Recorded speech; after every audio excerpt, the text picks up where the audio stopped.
Greetings and salutations, mortals. It is I, Carmine Phlegathon, he who was cursed under the red moon of fate, and he who wields a demon within his right arm. Hello, hello. Welcome, welcome. Hi, welcome in, welcome in, Dr. Hidaka, hello. Up and here early today. Very nice, very nice. I have arrived via an entirely different route. For you see, as one might know, these streams take place at 11 PM my time, and they go for a couple of hours. Now,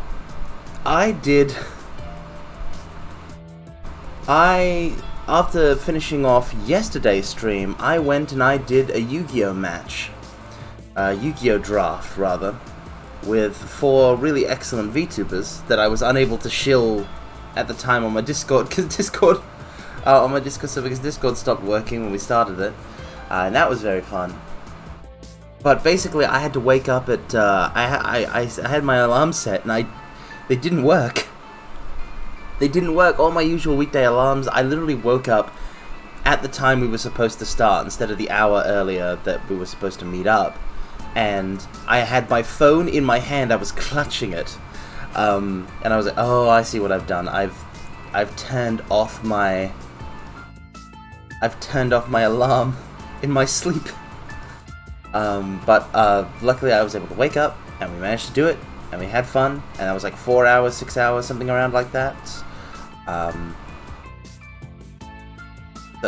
or 5 hours, something like that. And then I was like, I didn't get much sleep. I'm very tired. I'll spend some of my weekend having a little nap. So I set an alarm for 4 hours from then, and I went to have a little snooze. I woke up not 1 hour ago, not even a full hour ago, after sleeping for 7 hours straight. I didn't have an alarm set. I could have missed this stream. I'm very lucky that that didn't happen. But basically, I haven't done anything today that isn't stream.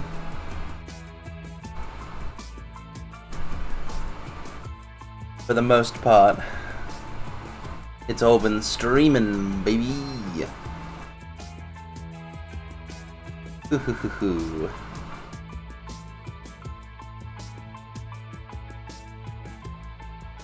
I don't want sleep, though. I want to do stuff. Welcome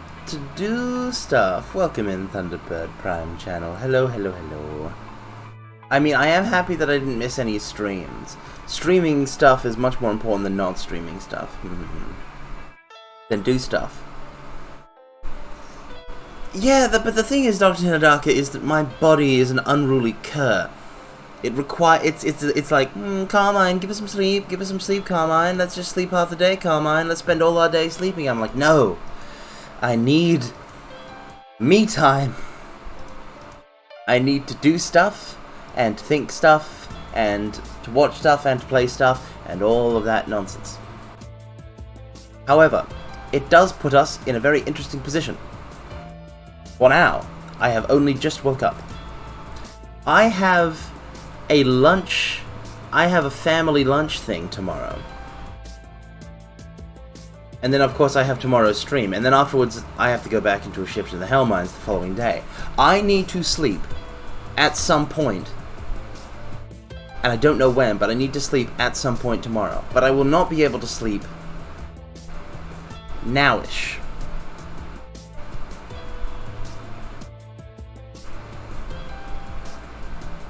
So,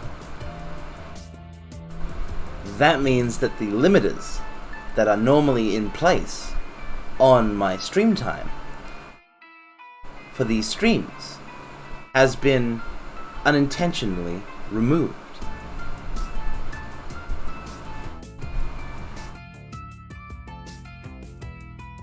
We will be streaming a bare minimum of 4 hours today. At least a full 4. So without further ado, let's get gaming. Let's Henshin.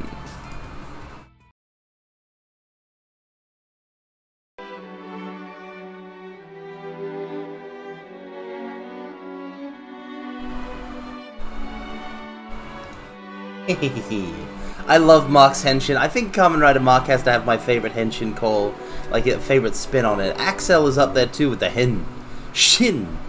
But the Let's Henshin thing is great. Time for Air Japan. Let's go!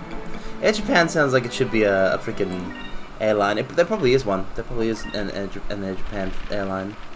I have not flown on planes too much, but then I have flown on planes a fair bit. I have been on an airplane 1 time, 2 times, 3 times, 4 times, 5 times, 6 times.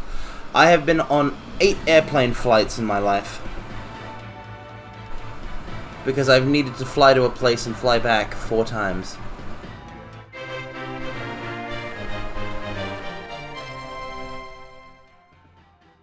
Well, that was very convenient. Does anybody remember how I stopped yesterday's stream after being like, man, I thought Yafutoma was right in front of me, but it's not.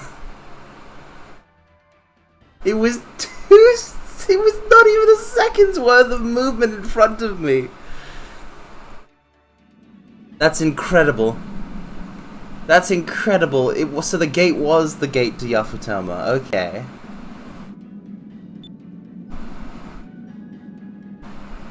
Ancient legends speak of Yafutoma as a mythical land to the east, covered in gold and populated by a proud, polite people. Cut off from the world by dangerous currents, it has developed a distinctive culture, first discovered by Vice, the Blue Rogue. Oh, baby. Who are you guys, anyway, and how do you manage to stay in the air with those steel ships of yours? Oh, no. Fantasy Japan doesn't have any steel ships. You gotta get yourself some aircraft carriers. Oh, have you guys heard about that one class of Japanese battleship or whatever? I don't know the particular term for ship classes, but like, there was a concept of a Japanese submarine, like that could dive, but could also launch little fighters for an attack on the coastal U.S. during World War II. It didn't end up going anywhere, but it was a very interesting watch to watch the history of that. I know who you are. You're Westerners. I've read about people from the West, but you're the first Westerners that I've actually seen. Seems we are as much of a legend to them as they are a legend to us, mortals.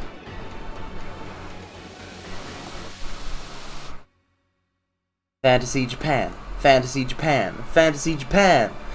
I love how, like, even before we knew it was Fantasy Japan, I was like, I want to see what's under the blue moon. Specifically the blue moon. We haven't seen the purple moon. We haven't seen the purple moon at all. Don't care. I gotta see what's going on. I gotta see it. The water's so clear. It's beautiful. I wonder where we are. Vice. Okay, I've got to get the Ica voice back. Fantasy Japan, welcome the American pineapple. It's Fantasy Japan, huh? Oh wow, it really is Fantasy Japan. Wow, that ship, it's so huge. Are those Westerners? They dress funny. Oh, they've all got scales.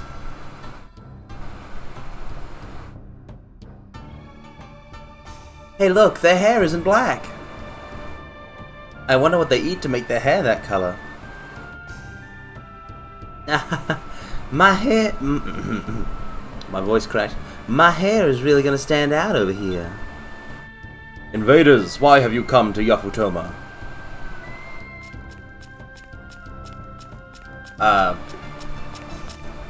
These lands are protected by Mount Kazai and the Blue Moon. Under the sovereign reign of Lord Mikado, invaders will be punished. Yafutoma? Is this really Yafutoma? Yes, you have invaded Yafutoman lands. We did it! We're in Yafutoma! Yeah! Well done, Vice. This will be recorded in the history books. How dare you invade our lands? I shall strike you down where you stand. Wait! Don't attack them! Visitors, our primary responsibility is to defend Yafutoma. Please forgive our rush to arms. Lord Mikado has said that he would like to speak with you. Please, if you would come with me. Lord Mikado? I suppose that he is probably the king of these lands. We should follow him.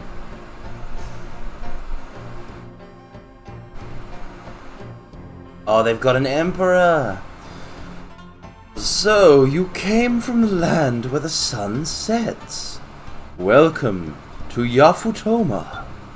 My daughter, Moegi, has always been intrigued with the West, haven't you, my dear? Yes, father. Please, I would love to hear all about your homeland. Man, she's clearly meant to have like a voice that's like my finer voice. And if there is anything we can do for you, just ask. Sure, but I don't want to be too much of a burden. King Mikado, as an advisor of the royal court, I must say that I am opposed to the idea of foreigners entering our lands. Foreigners have only brought us disaster. We must cleanse them from our lands immediately. Okay. I don't know what it is, but something about this advisor Kangan fellow seems to me like he's giving off some sort of aura that makes me seem he's not.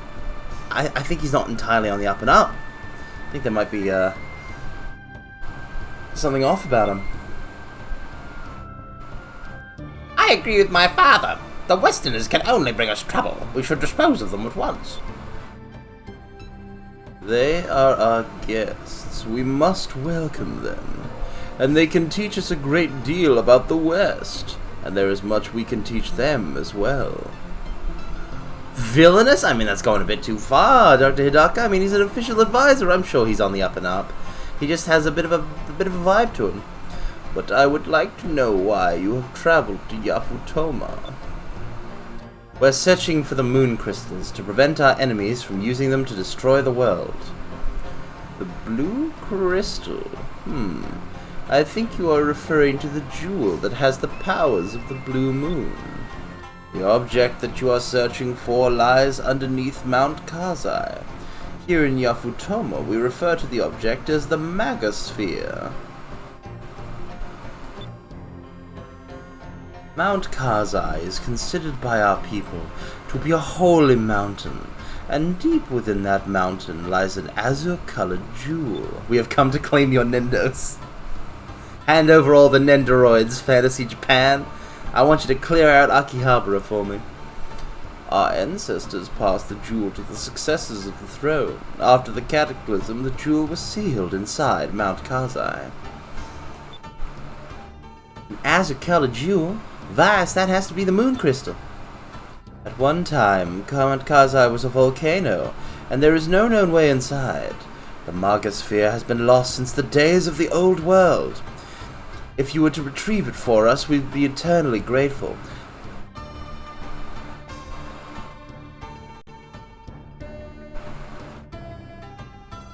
So that you can frickin' use it to summon the Gigas like the frickin' Ixatakans? So, the Magosphere is at the bottom of that huge mountain. Leave it to us. Don't worry, we'll get it back for you. We'll get it back for you. We're not here to give them the moon crystal, Vice. What are you doing? What are you doing, Vice? That's interesting. They're using blue moonstones as fuel for these flames. That's why the fire is blue. It must look pretty at night.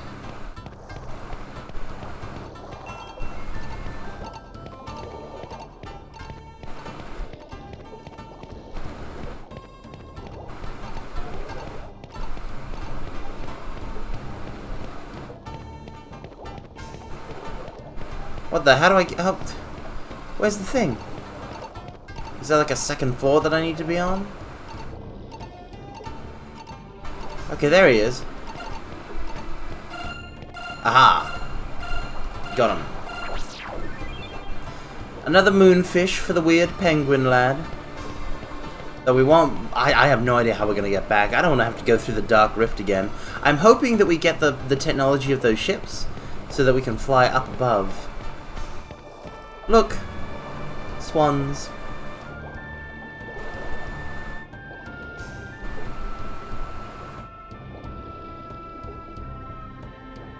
You know, all of the swan, you know how, like, a black swan is a term for an unlikely event? Funnily enough, all of the swans around here in Hell, they're all like the common species of swan that resides in Hell is black. Is a black swan. So while I'm familiar with swans in media, as, you know, typically being white, for me, the most sensible color for a swan is actually black.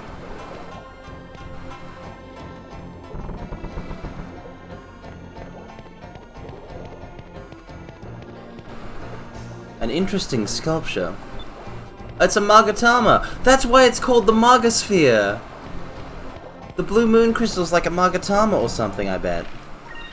Granted, I don't actually know what a Magatama is, other than, you know, stuff like Ace Attorney, like Phoenix Wright getting a Magatama from my FA. Welcome, Abyssalite channel. Whoa, well, I'm dodging your hand. Why do you keep trying to grab me with the grasping hand of corpse? I cannot be grabbed. I'm ungrabbable. It's a Yafutoman style bed. Maybe I'll just lie down for a bit. It's a running joke. I see. Everyone has their gags. Oh man, they even have folding screens. You know, I used to have to share a bedroom. I used to have to share a bedroom, and we had, for a little bit of time, towards the tail end of my having to share a bedroom, we had like a little folding screen to sort of divide the room into two. It was basically just an action before head pat. Ah, but you will see, Abyssalite channel, you cannot head pat the Carmine.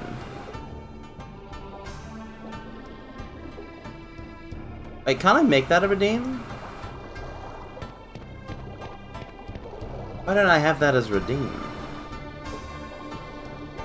Maybe I should look into that. Then again, wouldn't it diminish my power a bit to allow you guys to head pat me?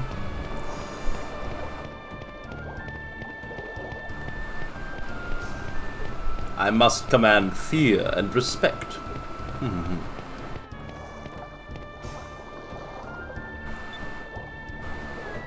Oh, visitor from the distant west, may you taste our bountiful water and breathe our clear, crisp air to your heart's content. I really need to visit Japan. I need to save up and go.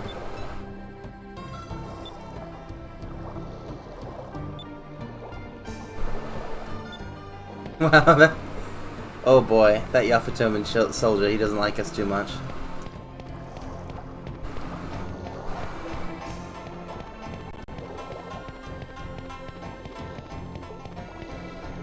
One day perhaps I shall visit Japan.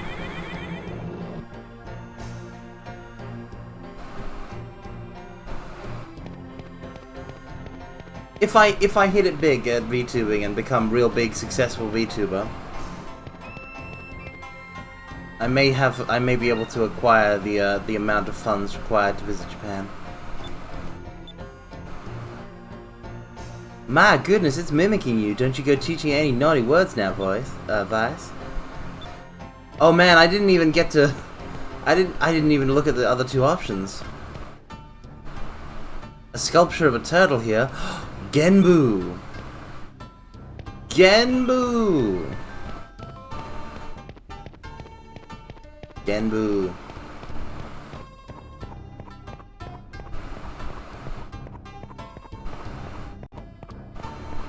Bum, bum. Hello, you must be one of those Westerners I've heard about. It's really true that you don't have black eyes and hair, isn't it? My dream is to bring lots of Westerners like you to this country as tourists. I want people from all over the world to see our picturesque Mount Kazai. So Mount Kazai is totally like Mount Fuji, right? Humu Humu. Or an equivalent. How am I supposed to get to that place? Is this like a canal system? Do I have to take a boat to get there?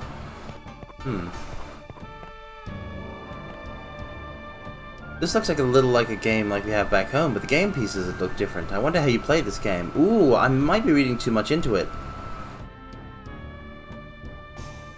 But that might be a chess/shogi reference, or it might just be Go. What a beautiful outdoor seating area. Something written in Yafutoma. I'm not sure, but it suddenly says something about this switch here.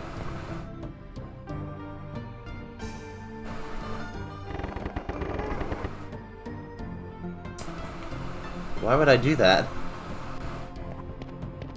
Oh, because it'll allow me to do a thing.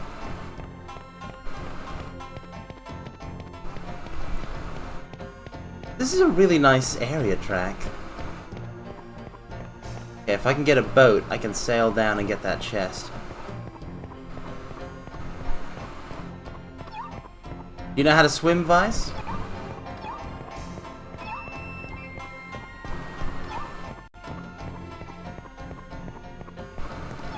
Where is it? Cupel, where is it?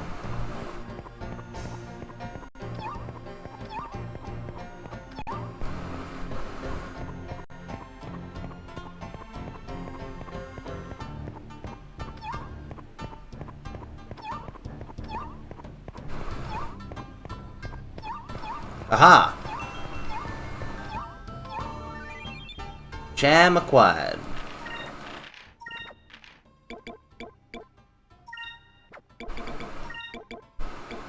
This cham is not a sham.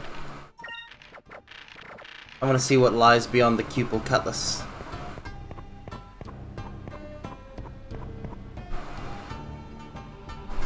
No, I don't want to practice sailing. I don't care if I can't sail a tub ship. Prince Daigo will come back home by himself just fine, even if I don't go searching for him.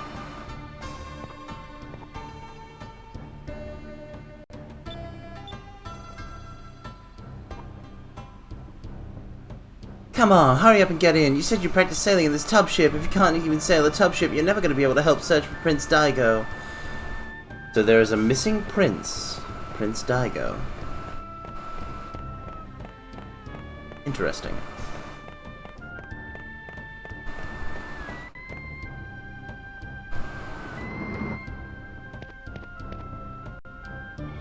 Ooh, they do make a lot of things out of paper. Ooh, treasure chest. 3,000 gold. Oh no, it's Fantasy Daigo Dojima. Daigo Dojima? Wait a second, that name sounds familiar. That little kid from Yakuza 0? He had a side quest. Missing Daigo is the plot of Yakuza 5. Oh wow, really?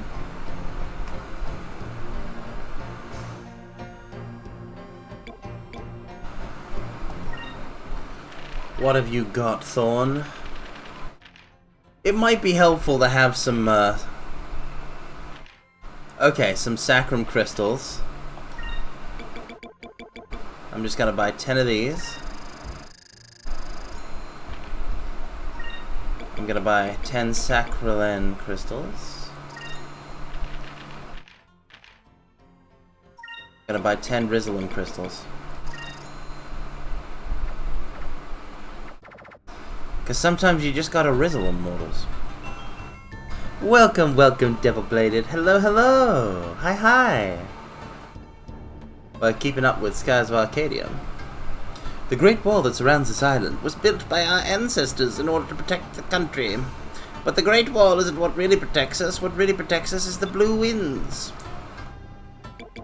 It's interesting how the blue rogues are associated with the color blue, but the blue moon is the Yafutoman moon. Man, the setting of Skies of Arcadia just keeps getting better and better. I wonder what civilization lies beneath the purple moon.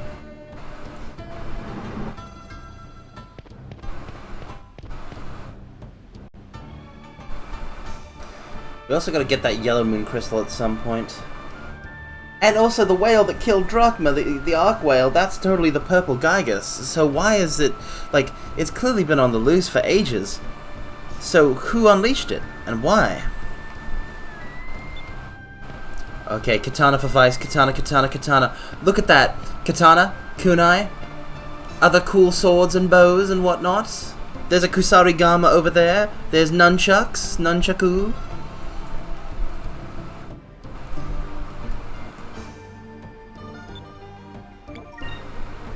Tenko is the name of a gang of outlaws. They go around seizing weapons, spouting something about how bare hands are more powerful. Ah, that's who we ran into at the start here. A Suiran blade.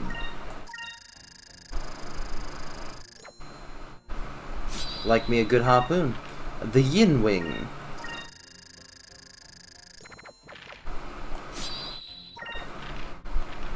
And the Blade of Slumber.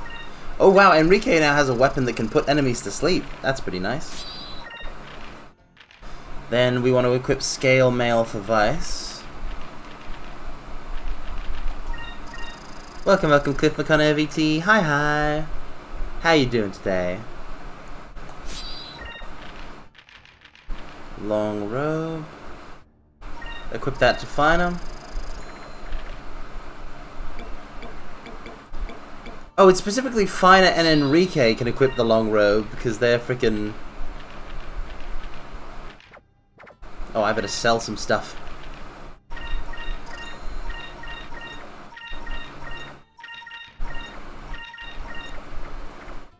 It's a balancing act.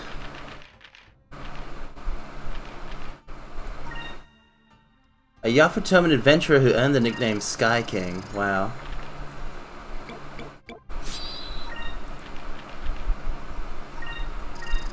And equip that to Enrique.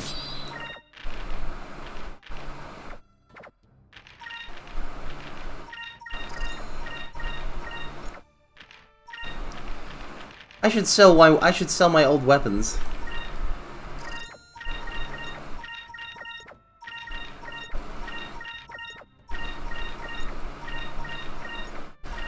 We weren't using the Dream Cutlass for very long. I literally got it in the Rift, and it's already been, like, outclassed by a Yafutoman weapon.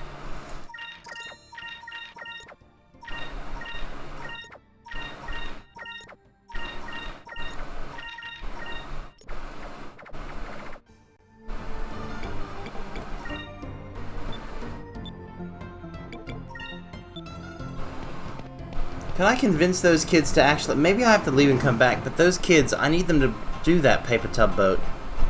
Glorious Nippon steel, folded over 1,000 times. Yes.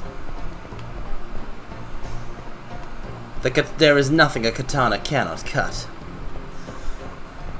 There is nothing my blade cannot cut. Eats a pastry. Dramatically. Man, I love Kamen Rider Brave.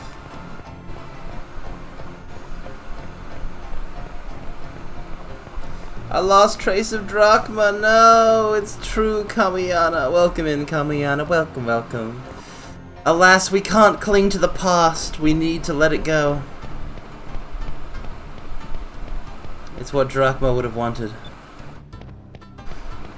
But yeah, I can't pilot a boat, which means that I can't get to that treasure, and I can't get to that, what appears to be a dango shop. Now, I've never had dango, but everything I know of dango is that dango is delicious. Moo. They even have the cherry blossom tree. Oh, here's a boat. So the Yafutomans get around in these little tub boats. It looks like, it sure looks like it would be a good workout for your arms.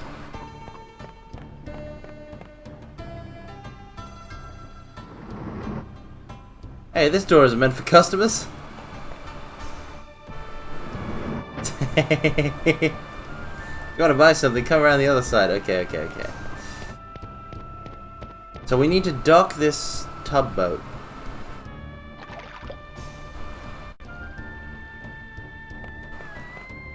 Hey, it's a foreigner. Step right up for your tub ships. You can get off and on at the dock.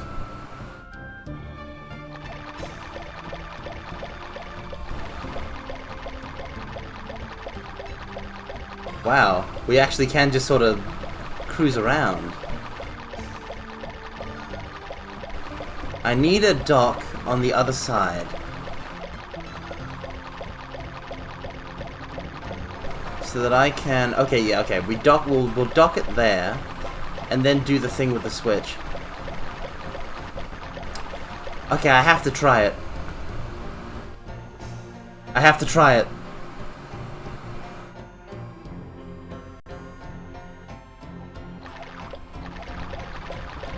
Oh my god!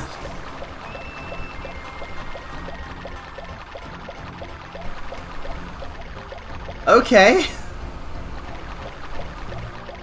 I didn't die. I fell down to the lower level. Where do I dock this thing?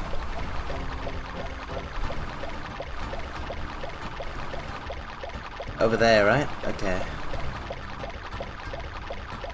That was pretty wild. We went over the edge of a waterfall.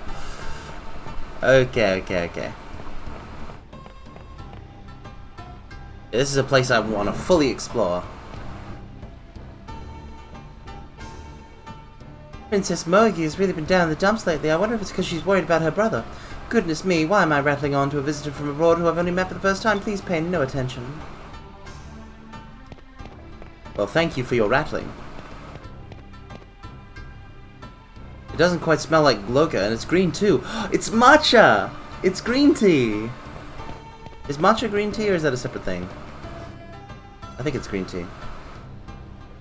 You know, sir, my big sister spends all her time worrying about how our princess is doing. Wow, really spilling the tea. Matcha is a type of green tea. Ah, I knew it. I knew it because, back when I first attempted to eat cup noodle, and I fought cup noodle for the first time. I still have to do the rematch, and I lost. I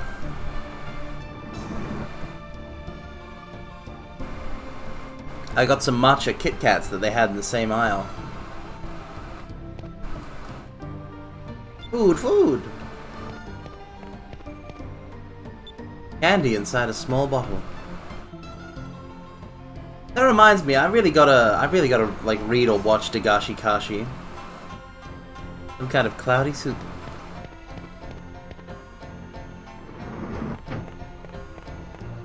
Moon.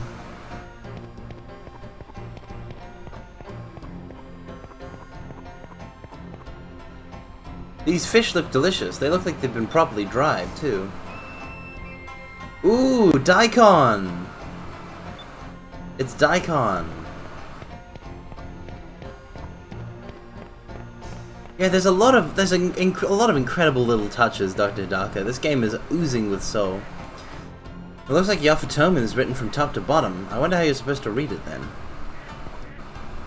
It's a Murloca. The Loca here must be better than anywhere else in the world, considering the abundance of blue moonstones around here. Oh yeah, because it's water themed.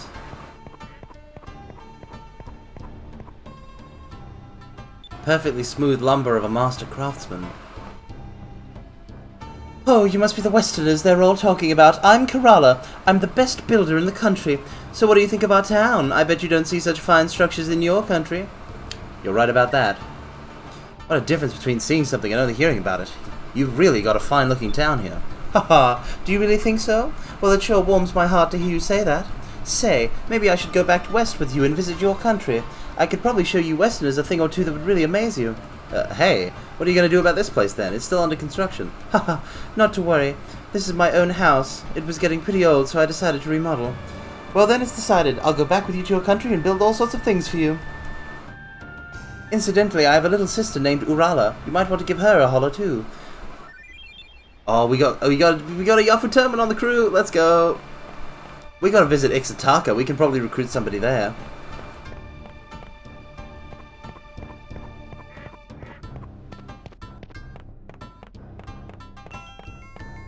Do they all have dot-like pupils in Dagashi Kashi? I just know that it's the one where the, you know, the guy, the person who drew it is doing like, the anime about the manga about vampires now, but it was about sweets.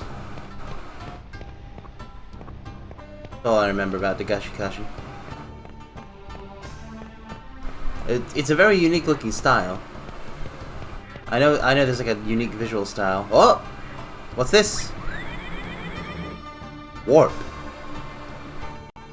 Oh my, I could only get to that place by sailing in the tugboat. I could only get to that place by sailing down the waterfall in the tugboat, I think, maybe. Oh, this is pretty neat.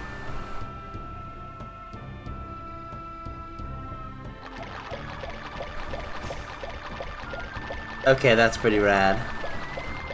Yafutoma is a charming video game location for sure. Alright, let's get some dango. It's dango time. You know, Pochi just did the, Pochi-sensei just did the, like, I think the most famous and infamous, Dagashi Kashi Dojin. That I think some people have told me has a better ending than the series itself. Sasuga Pochi-sensei. There's a river running through the middle of the room and even a little water wheel. It's sort of relaxing. That girl Arala who works here is an excellent cook and seems very domestic, but she's rather reserved and bashful. By contrast, her older sister is the assertive type and a very skilled builder as well. They're polar opposites, really. If you were to ask which I'd prefer for a wife, well, it's really a tough choice. Tea house customer. You'll never win if you're so indecisive. Let me tell you the #1 tip for deciding on which one you would prefer for a wife. If you have to pick, it's really quite simple. Whichever one will take you.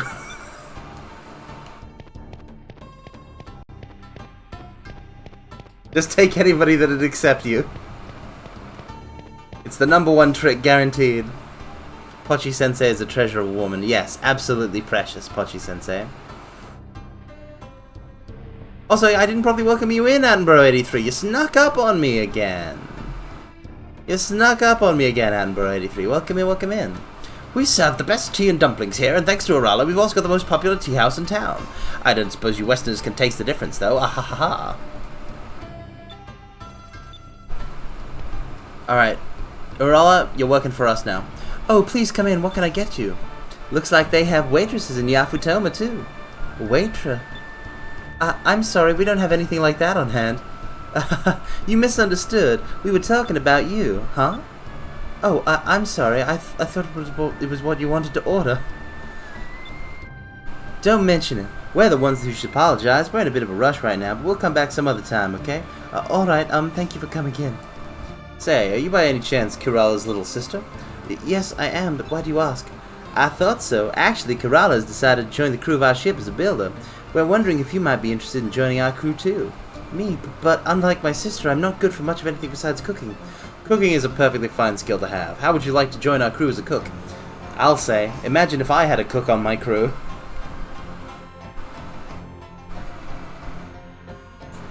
My diet would probably be a lot better than what I cook for myself. Sure, okay, if my sister's joining too, but are you sure I qualify for the job? Of course you do. You can make us all kinds of tasty Yafutoman dishes. Well, I'll really do my best. Thank you so much. 2 crew members. Let's go. Now that Arala's leaving here, it feels like a part of this place is leaving with her. She brought so much life to this place. Without her, this place will feel so empty, but she is free to live her own life. I wish her the best of luck. Yeah, we poached your employee. We're just we are stealing all of the skilled workers. It's called a brain drain, Attenborough.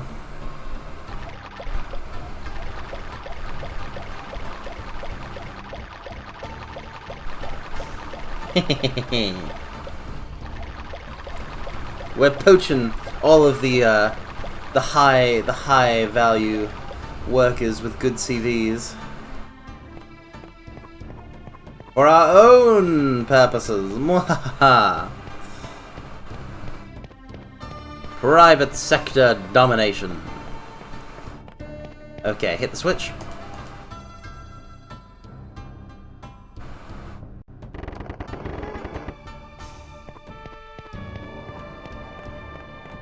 Bum, bum, bum. Dun, dun, dun. Now to get the treasure that's in that treasure box.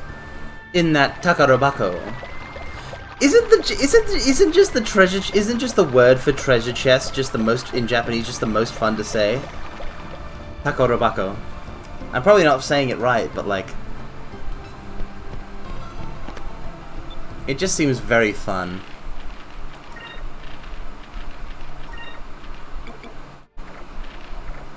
I get more. Gotta get more moonberries. Takarobako. Yes. Precisely. Just what a wonderful word. Takoromono. Eh?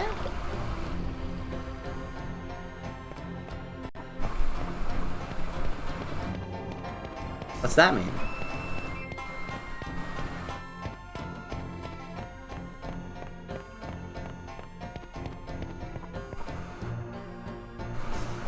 Does that also mean treasure chest? The Takara Tomy Bako is where I keep all of my Beyblades. Beyblade, Beyblade, let it rip. Oh boy. Let's Beyblade. Bow, bow, bow. That's treasure. Yeah, but Takarobako is a thing too, right? There's that MV.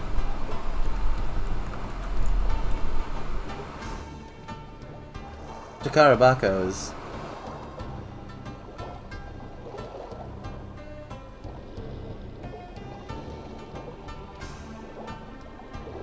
Oh, that's... Oh, Takaramono is treasure, and that's why it's Takarobako?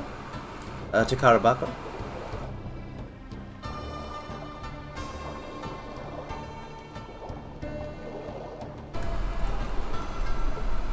Because Bako means box?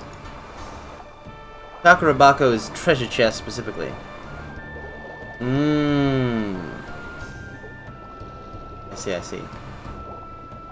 What's the Japanese word for wildcat, Anborough?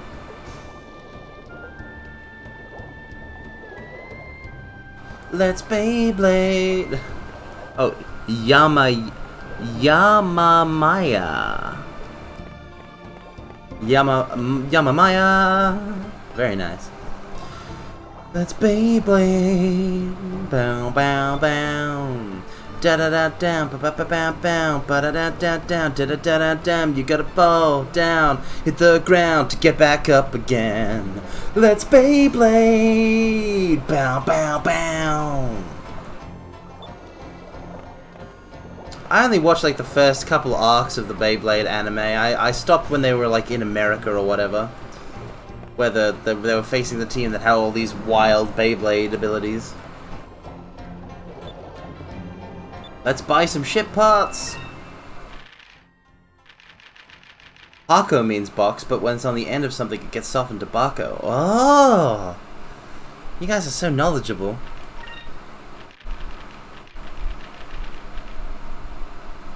The Yafutoman Gigas is called Blueheim. I figured it would be more of a Japanese name. Okay, Serpent Torpedo. We have a 12-inch cannon. So the 5-inch cannon is much more powerful than the... Wait, but 12 inch is the bigger number.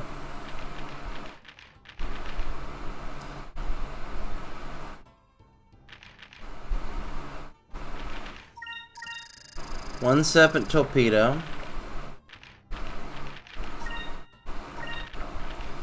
One Yamato Spirit. Oh, yes, the Japanese name is clever. It is Buryuho. Oh.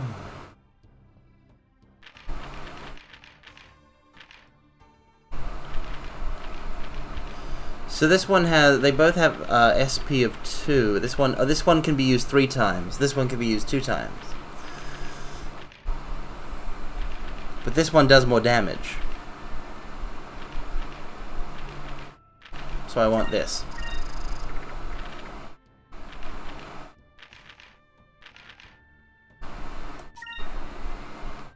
That's a 5-foot cannon.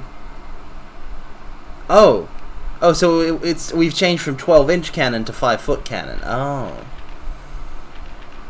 I don't know the inches and feet and all that kind of stuff. It's weird. I barely know meters, but meters are what we have here in hell. Okay, so I'll just swap one more prototype cannon with a Yamato Spirit and we're good to go.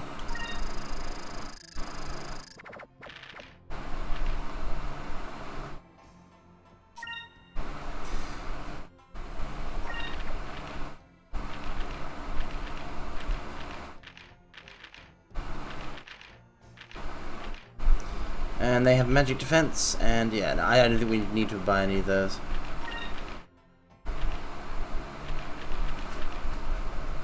They don't have a word for bamboo yet. How do you mean?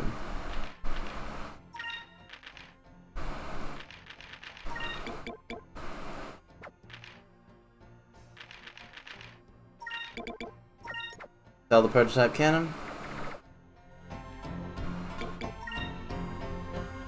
Okay, let me just see real quick if there's anything that I can equip to the Delphinus that's better than Yamato Spirit.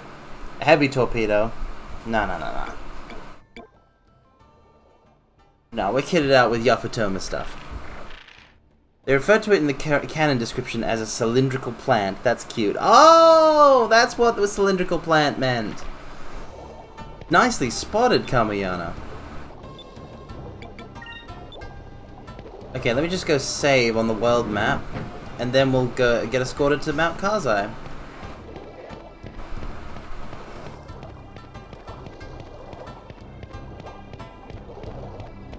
Bum, bum, bum, bum. Dun, bum. Diegetic gaps in vocabulary. Bum. The Delphinus can't fly at high altitude, so while we're here we may as well use Yafutoman ships. Oh, come on, dude, you're telling me that we can't... Okay, but there is a save point here, so it all amounts to the same thing. Save-oo. Wow, we spent like a good half hour just going around the place. I love that. Ooh, an interesting looking barrel filled with Loca. Small white grains! That's rice! There's rice in those little freaking containers. Rice.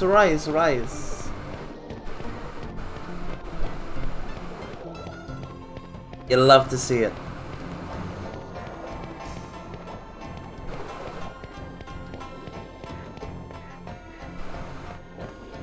Rice, the most magical grain. I could survive a long time on just rice. My emergency go-to dish in times of trouble, where I can't, like, you know, where I don't have much of a food budget.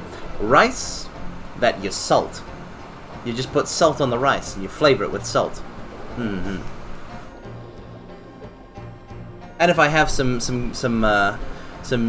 Japanese mayo handy, then I can add that in as well, and it flavors it very nice. Nothing quite substitutes for a good bit of meat, unfortunately, but rice is the best emergency dish. Lord Mikado has commanded me to escort you. Nah, for me it's always got to be rice over pasta. Now let's get going to Mount Kazai. I'll get the ship underway so you guys can just sit back and take it easy. Ooh, the underwater suit. What? We have to go underwater? But I can't swim. Do not worry. As long as you're using the underwater suit, you should be fine. Just be sure to breathe normally. Well then, shall we be going? Make way for Mount Kazai. Welcome, Saryu. Welcome. Do I like couscous? I'm not... I don't think I like couscous. I don't know much about couscous, but it strikes me as a word... the word couscous strikes me as something that I would not enjoy. Why are you guys having rice with pasta? No. You're not having... Okay, in terms of pasta over rice, Attenborough, that's just saying that you prefer pasta instead of rice. Nobody's eating pasta with... Nobody's putting rice on their pasta. That's just carbs on carbs. Granted, there are some times where having carbs on carbs can be delectable, but it's a very rare thing. Sorry, you says hello by booping Carmine. Wait, you're Yeah, that emote combo is punching me. What are you doing? I should get my own punching moving emote. I have I don't think I have any regular emote slots, but I do have animated slots.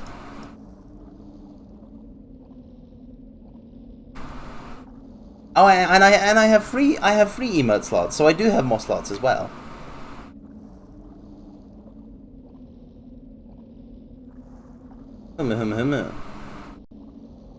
I gotta get more free emotes. If I could have, I feel like I'm confident enough with my skills now that if I was to get one of those like emote templates that some people use, I could draw my own emotes. They'd look really bad, but I feel like they'd be a step above what I've done in the past when it comes to emotes. Wow, the water here is so calm, it looks like glass. It is very beautiful. But yeah, don't boot me, don't punch me. I'll Dempsey roll out of the way. It's hard to imagine that this was a volcanic area covered in lava at one time. What is that thing? Gigas, blue Gigas. What? It looks like a huge bird. That must be Blueheim. Handmade emotes by the VTuber are always more charming to me. Aww. I should give that a attempt then. You watch one episode of Hajime no Ippo and master the Dempsey roll. Ah! Impressive. Blueheim. Yes, Blueheim was the blue Gigas. It looks like Blueheim was trapped in the lava and encased in stone. If that thing ever got free, we'd be in trouble. The Gigas that you faced so far couldn't fly. I can't imagine how tough this one would be. Ah, no, the purple Gigas can fly. We just don't know it's the purple Gigas yet, but I spotted the thingy on it. I'm now actually beginning to understand why like people were surprised when I spotted that the Arc Whale was the purple Gigas, because like that thing has not come back up again in the plot for ages. We should secure the blue crystal as soon as we can. Let's go. Like I thought for sure that the Arc was going to go in the direction of we get revenge on the whale for Drachma. And at some point, Drachma's got to come back up in the plot again, because the purple whale, like, it's a Gigas, so we got to fight it. And Drachma should be mentioned again. Oh dang it! I accidentally headed back to Yafutum. Let me just embarrassing. Let me just go back to Mount Kazai.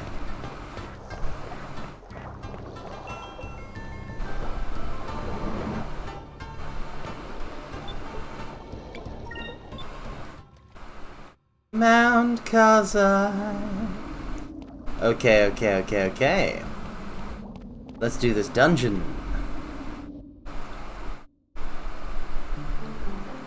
What's your favorite rice dish, mortals? For me, it's gotta be satay chicken and rice. It's one of my signature dishes. But there's so many delicious ways to eat with rice. Wow, really? Sushi? Sushi's always struck me as more of a snack than a meal.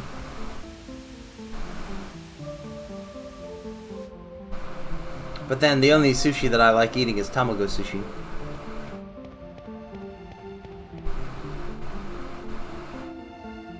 Oh, trust us, it's a meal. Can you really make a meal out of sushi? How much sushi do you have to eat? Like, if I go to a conveyor belt sushi place, or any sushi place, I'm ordering something that ain't sushi. For sure.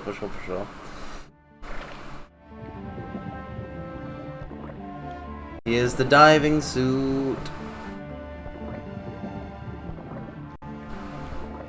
One order is about 8 or 16 pieces. Okay, that's a lot. That's like a platter. Wow. And here I can order like just, and here like a single order of a single particular type of sushi is just like 2 sushi at the places around here. All you can eat, ooh, at a reasonable price. Welcome in, Deep Freeze 2K. Welcome. That sounds totally worth it if you're a sushi fan. You get the big platters from Costco too. Ah. I unfortunately do not have a Costco membership, but I do have a Costco sale, for you see, Hell did not always, or at least my region of Hell, did not always have a Costco. And yet, I myself have worked at a Costco. For you see, I actually had I had a job. I was recruited for a job, not working for Costco, but for the sub company that like the subsidiary or the separate company or whatever that does the free samples at Costco. So my job was gonna be to stand inside Costco with the free by the free sample place and like basically talk to customers and be like, here, try this. Here's all the details of this product. Would you like to enjoy this these delicious mushroom crisps or something like that? And then the thing about that, right, is you'll never guess when this Costco opens.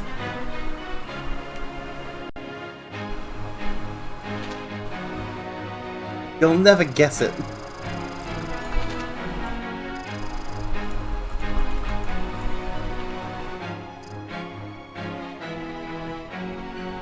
It was March. It was March of 2020.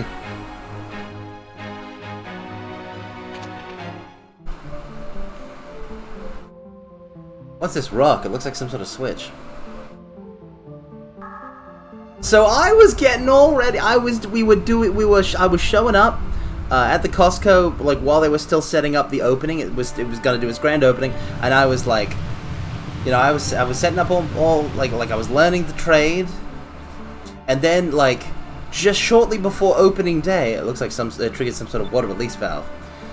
Ah, I see. The switch is probably here to fill this area with water. So opening day. Like, before opening day, word had come... no, they still opened, but word had come up from on high that we couldn't do free samples at Costco.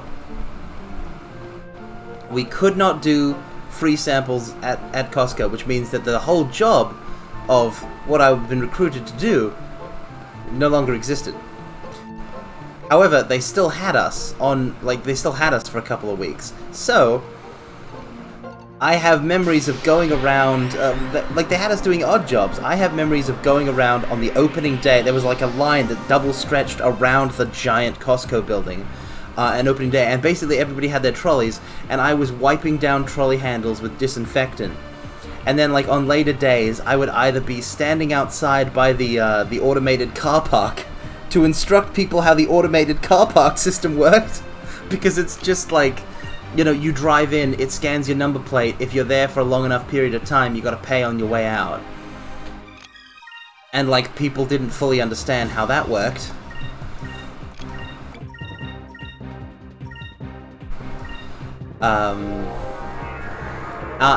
It was either that, or handing out toilet paper, 1 pack per person, or wiping down the handles of fridges. Like all of the in the you know the freezer item sections, there were enough fridges that it would take me like half an hour to go through and wipe down all of the handles, and at that point I just started back. So it was just an infinite loop that I would spend hours on.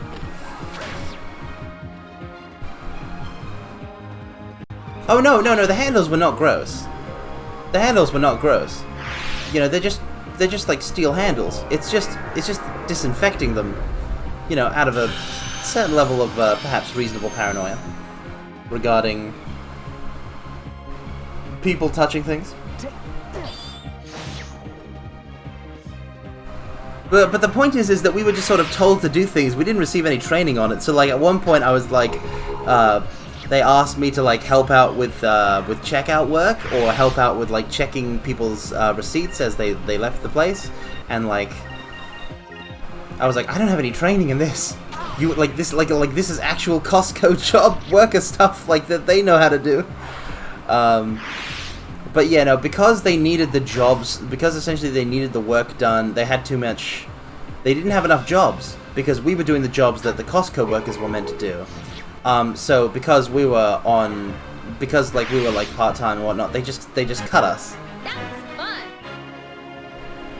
Yeah, I remember handing out those big bundles of toilet paper that people came through to get, and it was 1 per pack. Did nothing but pick up and put down toilet paper in trolleys. That's a full freaking shift. Okay, there's the thing. But yeah, so they cut us. And that was fine, though. That was how my 2020 sort of started. But then, like, and they cut us. I remember them cutting us sometime in April, because I started playing Final Fantasy VII Remake while I worked at Costco, and by the time that I finished FF7 Remake, I no longer worked at Costco. But that was I haven't been to that Costco in years, but they're still open. But the thing about going to Costco, right, is the whole thing is you're bulk purchasing groceries and stuff, right, like that. And it's like, it's very out of the way. And I don't have a car. You really got to have a car for Costco to be worth it, like a Costco membership to be worth it. I wouldn't be able to, like, carry all that stuff home. Although I will say, what was really handy is on my breaks, I got to take advantage of the really cheap hot dogs and soft drink that they have at Costco. So, like, having a decent food and drink on my break was very doable.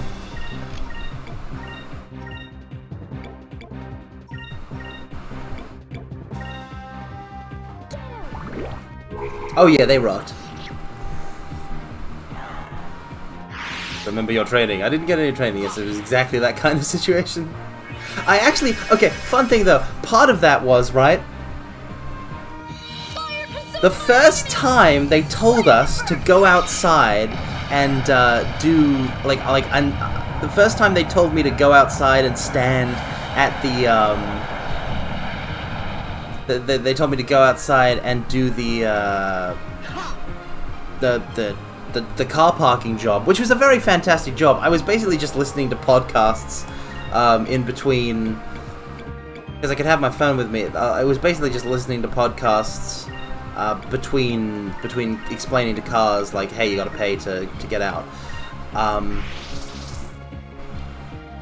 The first time they did that, they didn't provide me any sunscreen. So I'm out there in the sun all day without any sunscreen. And I was really badly sunburnt. And luckily, because I was on a part-time schedule, I didn't have to go back into work for a couple of days. And I basically spent those days recovering from a really nasty sunburn. That was the last time that I've ever been sunburnt. The co-founder of Costco was quoted saying he'd kill the CEO at the time if they raised the cost of the hot dogs. Yeah. You know, I remember because my family was pretty furious. They were like, you've got a legal action, like, they need to provide you sunscreen. You got a legal case against these people. But the next time they did it, like, but I was like, we weren't originally going to be doing this specific thing anyway. So, like, I'm going to cut my people some slack. It's really Costco's fault, and, like, I don't want to make waves. So I just sort of, you know, kept up, and the next time that I did the car park job, they had a sunscreen for us, so all was well.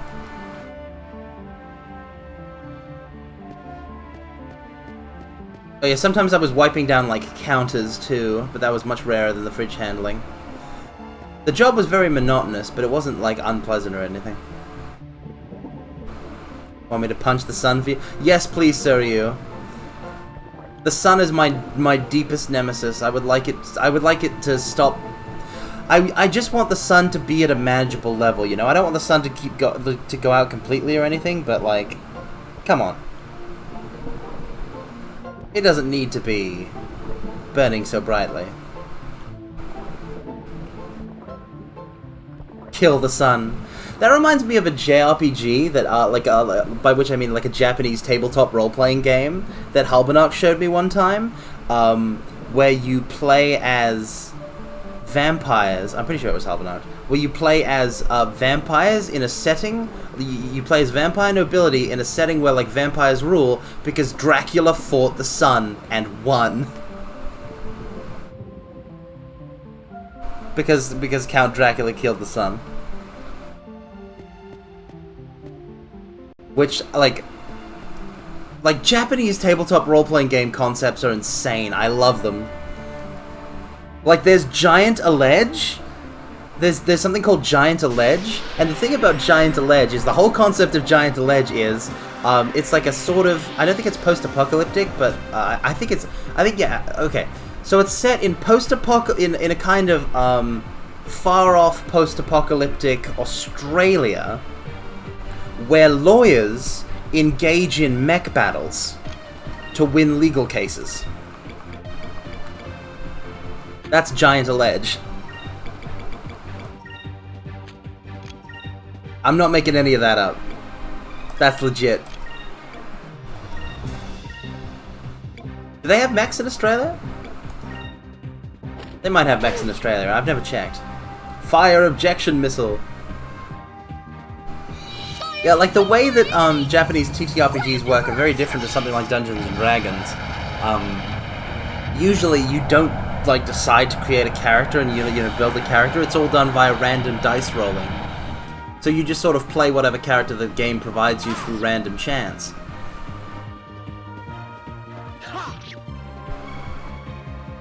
In Legend of the Galactic Heroes, the capital of Earth is Brisbane. Not even Canberra!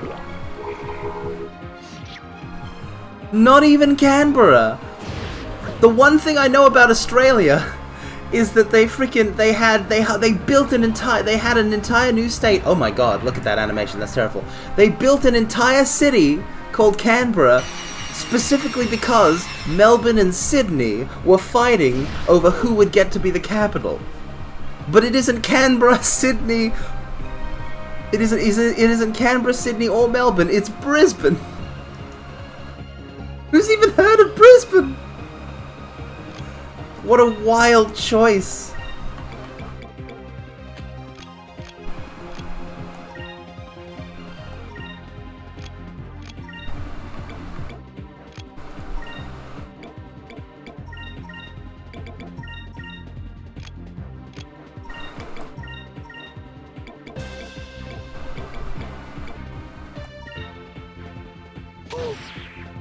Didn't the emus win the Emu War? No. Give me strength.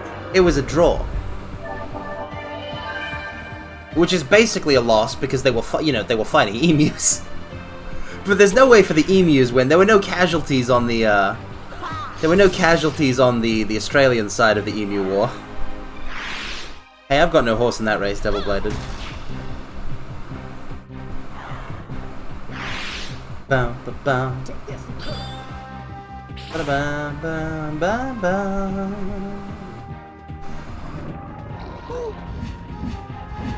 Oh, the terrible bite. But yeah, no, so the Emu War was basically, they fought, for what I know, these frickin' Australians, I think it's post-World War I, is this happened? They were trying to do pest control of emus, but the emus were, like, too tough to deal with, so they called in the army, and the army's guns basically, like, all of the, like, the army had, like, guns and I think, like, early trucks and stuff like that, but, like, they had to set up these Gatling guns, they had to set them up, and basically the emus outsped they couldn't get in range of the emus, because they would try and approach the emus to get in range of the guns, and the emus would just frickin' run away, and they could outrun the Australian army.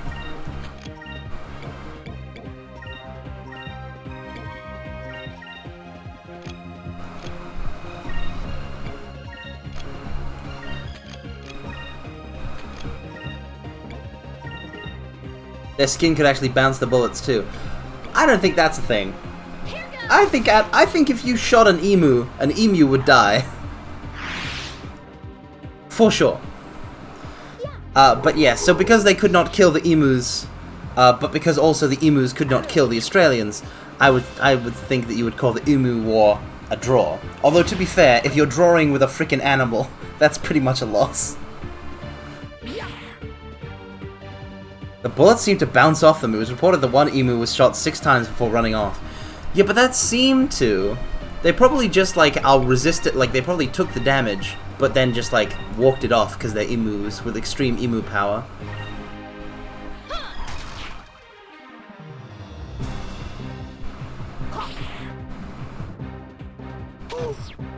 Almost certainly deep freeze. Almost certainly it was bad bullets at long range.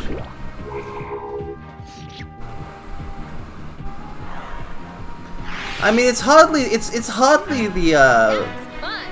it's hardly the only time a nation has really sort of bungled pest control work.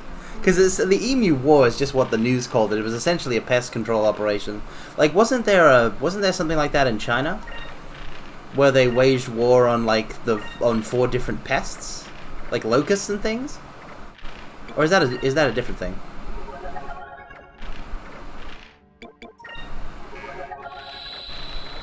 My knowledge, I've never studied history or geography on like that in school. I was never taught it, so literally all of my world history is like little tidbits and trivia. A fairly dark report once of their wooden armor deflects bullets at long range. Shoot them close. Oh no. Oh dearie.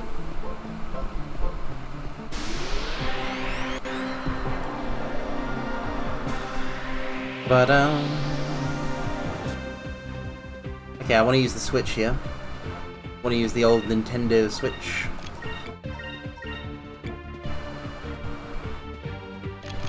Oh no, I know what I'll do. Focus. Delta Shield. We'll use the Delta Rain strat. Delta Shield! That will hopefully turn out better.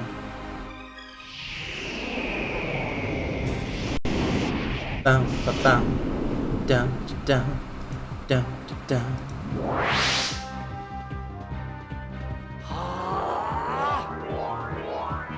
Ba-da-na, ma-ma-ma. Maybe the Emu's new Delta Shield. Ah, but that would only have protected against magic, Soryu. Does the Australian Army know magic? Do we have any confirmation on this? That's huge.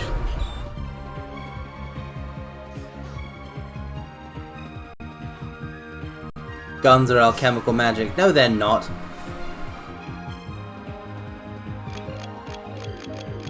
They're regular attacks. Yes, source, literally Australia. How do you mean, Devil-Bladed? Okay, I'm gonna combine Lambda Burst with Rain of Swords here. Watch the sparks fly. Fire consume my enemies! Lambda burst! Lambda Burst.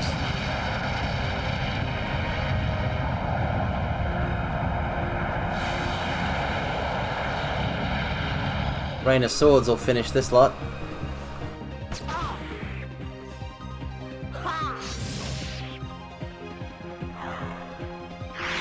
Sufficiently advanced technology is indistinguishable from magic. Yeah, but that doesn't make something actually magic.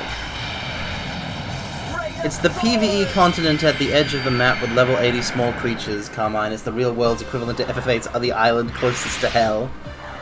I seem to recall the island closest to heaven also having dangerous monsters on it, you know? I mean, listen, they've got cities there. It can't be too bad. They probably managed to find a way to keep the nature out. You know, didn't they hasn't that place hosted the Olympics?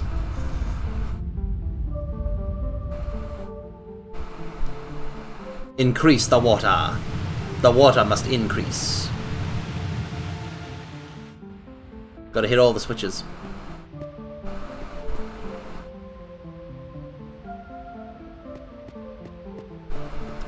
That's cute. Now check out the swooping season. Swooping season? Do they get swooped on by birds in Australia as well? Because, like, here in hell, I've been swooped. I remember riding my bike to school, and, like, just one day of my life, the birds just went for it. They just went for... I was riding my bike to high school, I was listening to Love Deterrence on loop in my earphones, because, you know, my taste is immaculate in all things.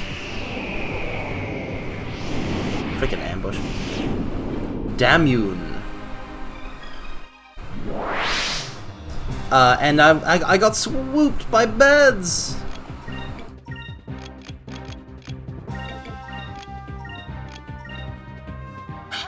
They went after me! I had to pedal faster to try and I moved my backpack on top of my head so they didn't get me.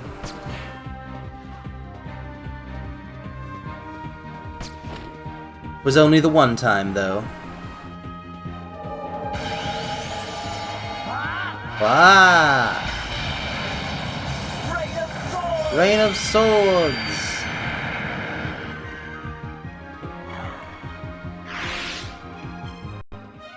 Ba-ba-da-bam-bam-bam-bam. Increase the soup. What soup are we increasing, Deep Freeze 2K? Is it a delectable pumpkin soup? Is it a scrumptious leek and potato soup? Magpies have a memory for faces, so if they've swooped you once or you resemble someone they've swooped, they will go after you again. Yeah, no, I changed my route to school, if I remember correctly.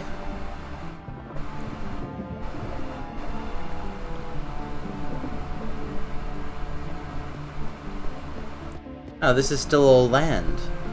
Interesting. Even though I activated the thingy to make the water go deeper. The water soup, unfortunately, that's not much of a soup at all.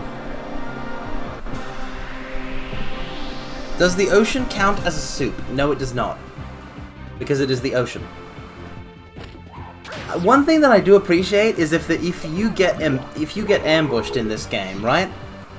Then you start your turn with 2 turns worth of SP. I think that's a really nice touch. Because like a round has happened, so you have the extra SP.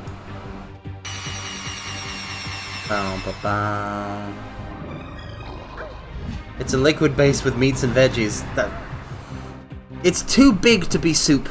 It's too big and made up of too much. And it's not soup. It's not soup. It's not soup. It hasn't been cooked.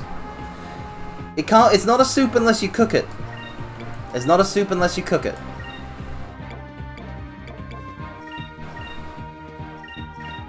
That's a fact. But the sun, though.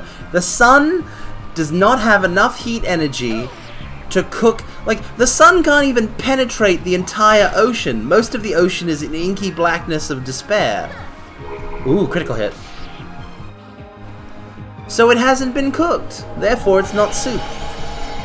It's just a bunch of nonsense.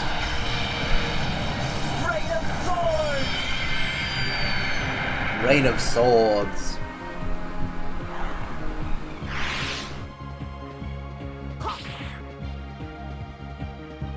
Oof.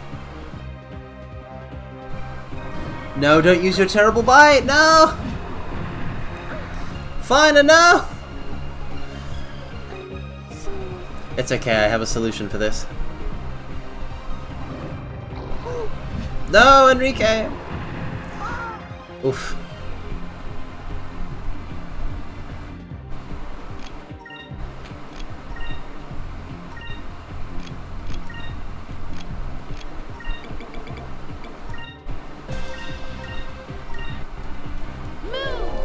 Moons, give me strength. Fina, you need to get up. Fina! Wakey wakey, rise and shine.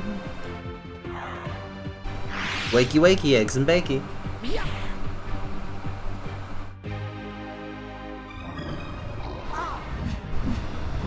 I want to stream Metal Gear Solid 4. Just talking about eggs and bacon reminded me of Sonny's cooking, and it reminded me that Metal Gear Solid 4 is still trapped on the PlayStation 3! Konami, you need to free it. It's only fair.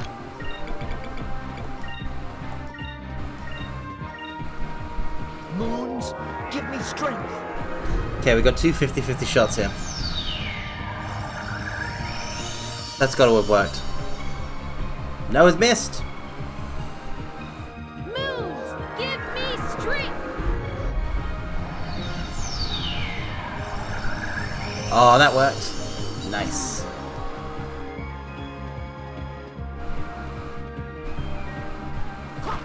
Ha! Cutlass Fury. He dead. He dead for sure.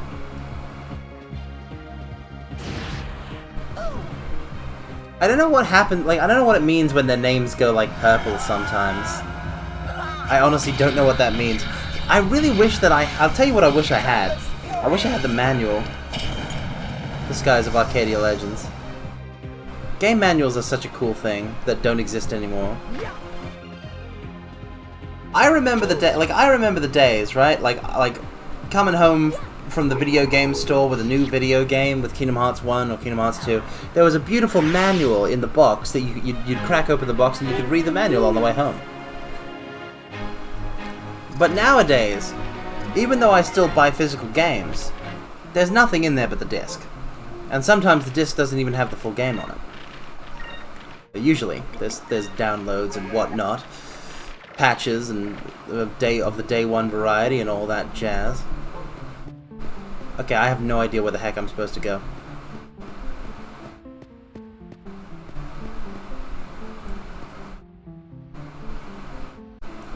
Did I glitch things? I've been everywhere.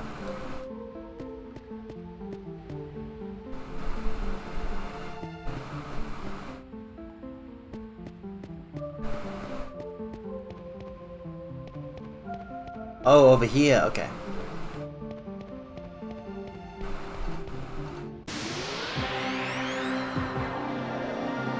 Boom, ba boom. Boom, boom, boom, boom. But yeah, like, I just wish that games nowadays still had manuals, cause like, there's still stuff that you could put in a manual, right? Like Final Fantasy VII Remake, it has an in-game manual. Like, all of that stuff is in-game now. But, like, you could also have it in written form outside the game. What's the problem with that, game developers? Don't tell me that frickin' making a frickin' manual is too much of a hassle for your overhead.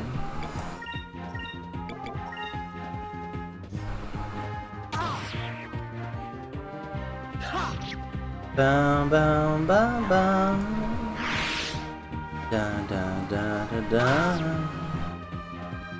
Bum bum. Bum bum. Bum bum bum bum bum.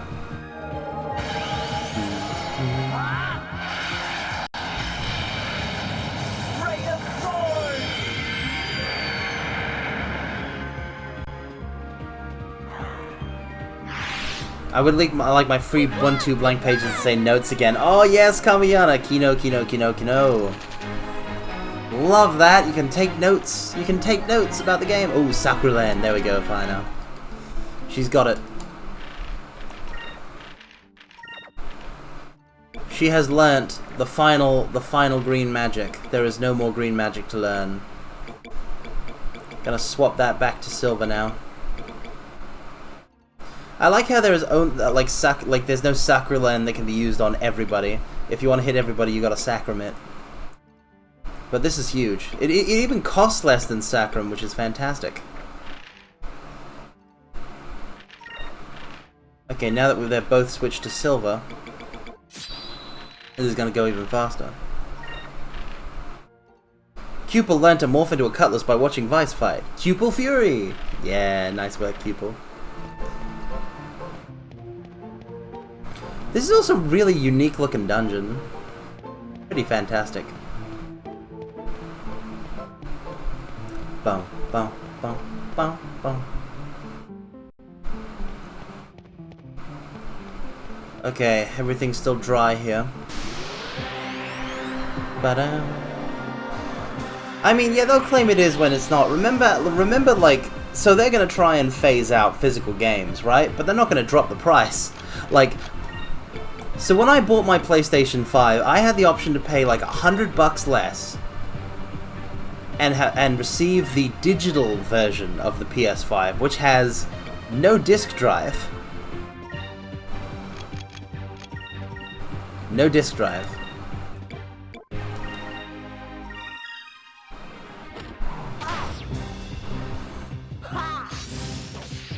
And like, the fact that they've introduced that as Oh, the purple means guarding. Oh, I see.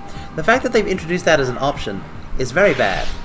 Because it means that it's possible that next time that Sony releases a console, they'll be like, okay, we had enough sales of the digital edition of the PS5 that we can afford to do this. New PS6. No discs. No discs. You have to download it. If you don't have an internet connection... If you don't have an internet connection, we hate you. We hate you. We hate you. How dare you not have an internet connection if you want to buy games from us? No discs. That's very worrying.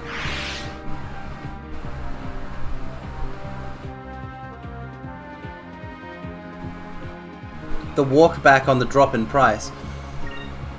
They actually rose the price. They actually rose the price of the PS5 after it was out for like a year or so, I think.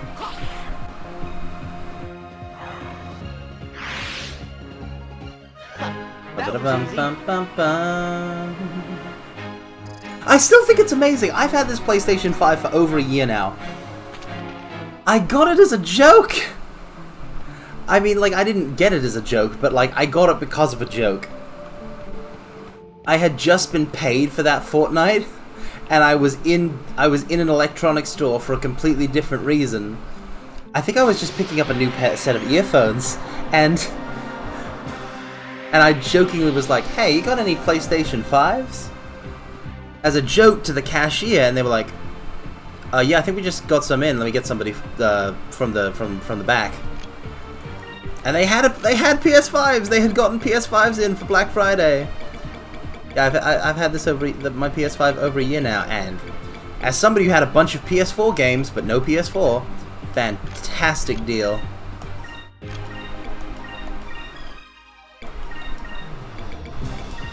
Fantastic deal, the PlayStation 5.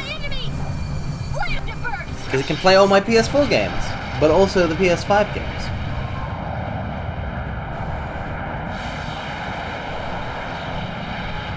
Which, of course, is necessary for Final Fantasy. Over there. Bum bum. Bum bum bum bum bum. Ba da da na na na na. 3 left.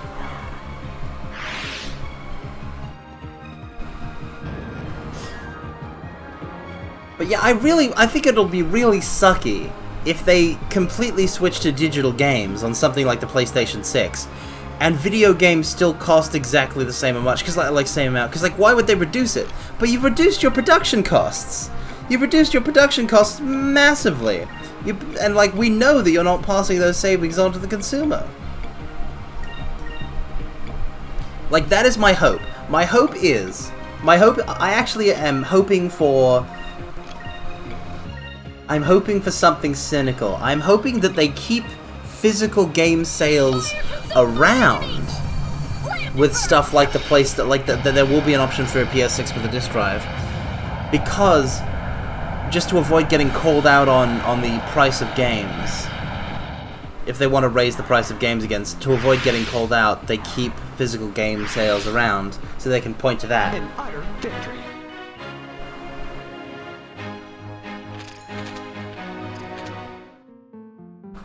Because physical game sales are huge for all sorts of reasons. Okay, here's a button.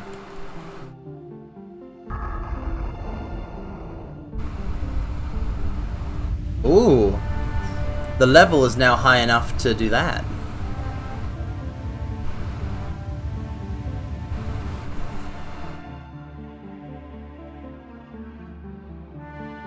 It appears that this switch was here to fill this area with water. I love that they're doing a water dungeon like this. Like, Skies of Arcadia is proof that just like you don't have to do much to like not be a generic JRPG, or rather that there's no problems with the what's called generic JRPG tropes. Like, we've had the fire dungeon, we've had the earth dungeon, this is the water dungeon. Is it bad that they have gone with these sort of elemental dungeons? Absolutely not. They're fantastic.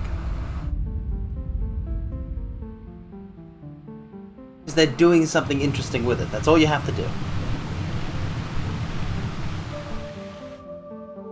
They'll keep the price as is or even raise it, but occasionally we'll have sales, but even then it's to their benefit since you don't actually own a digital game, and as shown recently they can remove things from your library that you've already purchased. Ah. Sucks. Sucks. Sucks. But yeah, no, like... You really can have just like a classic JRPG adventures, like the classics are classics because they work.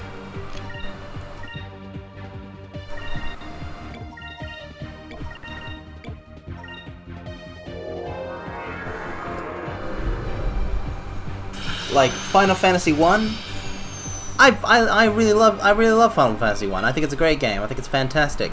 You just go to you explore the world, you go to 4 elemental dungeons, you defeat the 4 elemental fiends, and then you fight chaos.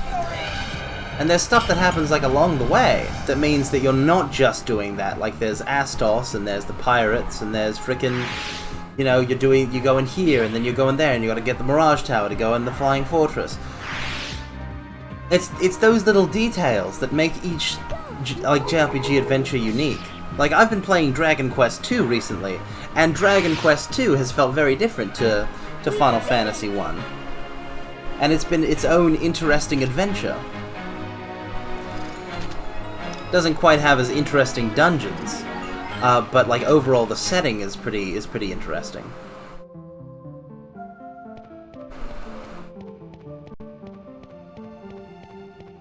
Like I feel like nowadays you gotta have your JRPG have like a hook. It's gotta have a thing, but as long as you make it good, that's the most important thing.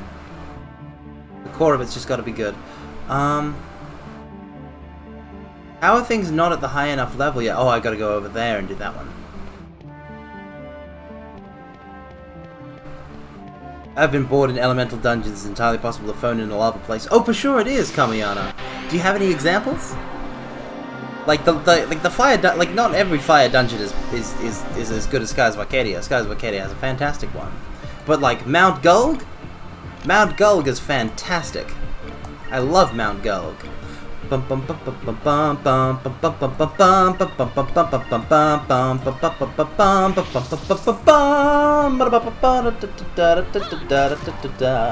Really aided by Uematsu's compositions.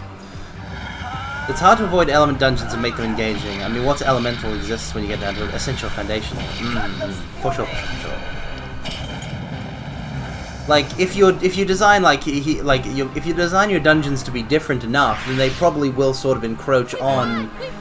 Some of them will encroach on elemental theming. Like, oh, here's a dungeon in the desert. Here's like a desert tomb. Like that's a bit fiery, you know.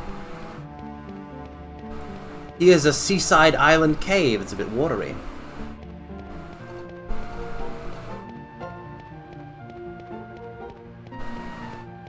Here's a floating sky palace. It's a bit windy.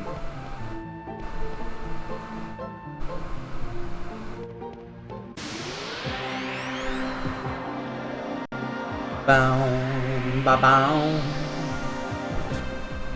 Da na na na na. Okay, here's a bunch of Slithars. We're going to attack one. Lambda burst. Attack another. Attack a third. I keep forgetting I can skip that. They're really like not such a big drag on the flow of the combat that I've felt compelled to skip the animations.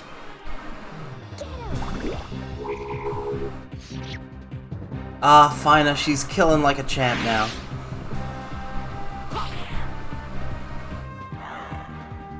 Bum, bum, down, bum, bum. Bum, ba, da, ma, na, na, ma, na, da. Bum, ba, bum, bum. Okay.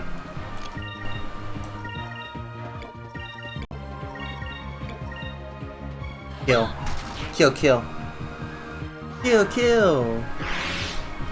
Ba da na na na na. Ba da ba da ba da ba ba da ba.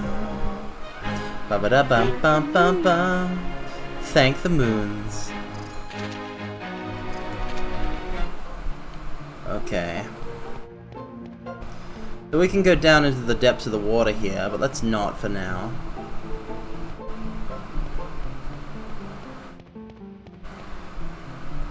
Man, I really am so incredibly lucky, huh?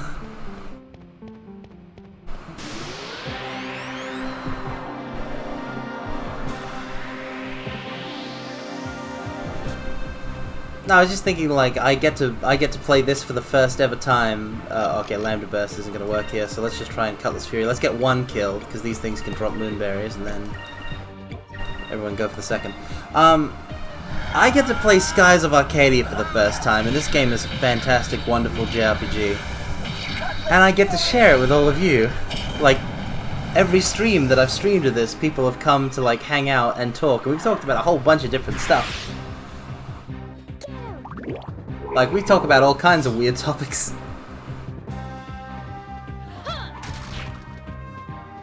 And I just think I'm very lucky that I have people to keep me company.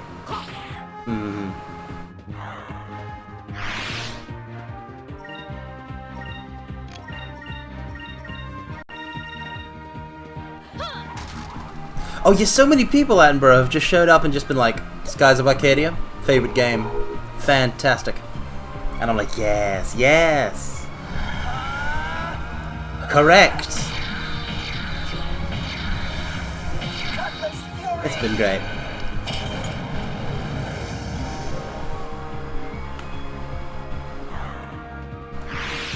It's gonna, man, like... Is it over already? That's what I'm gonna say when we beat the game. Because, like, what am I even gonna do after I beat Skies of Arcadia? I'm gonna have to start thinking about that. We gotta stream something.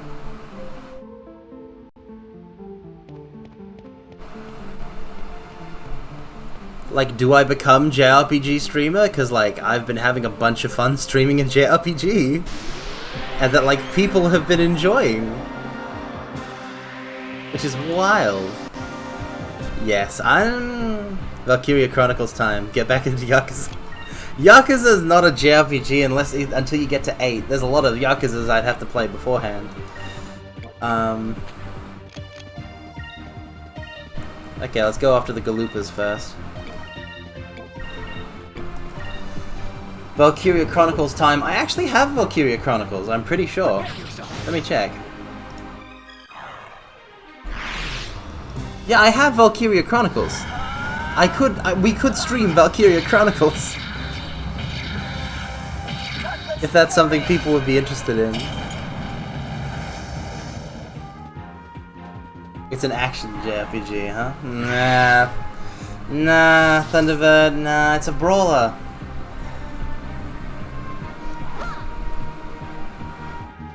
Toughness and Torrent is just modern day potions and eaters. Nah. Ah, listen, you can't trick me. I've played Yakuza 0 and Judgment.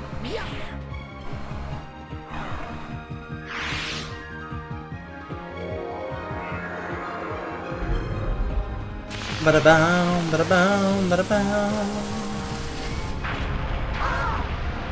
Because, like, yeah, I guess the only thing to be worried about is that these streams have felt very magical for me, and, like, the next, like, depending on the next game that I pick, maybe it won't be as good. Like, we'll always have this.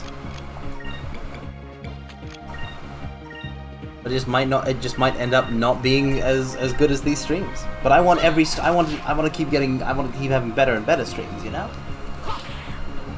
I wish to improve my VTubing. Bum ba ba da bum bum bum bum.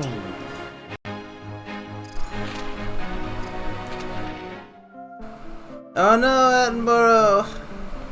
Oh yeah, you're on break at the moment, but you're gonna be busy. Or you're gonna be busier then.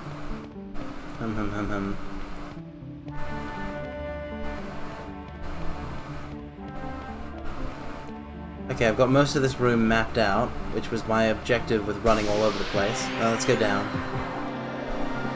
I do need to finish Armored Core 6. I still need to take the PlayStation 5. Okay, so I've got a TV in my room now. So I am thinking about, like, stealing the PlayStation 5, but it's still very hot during the day.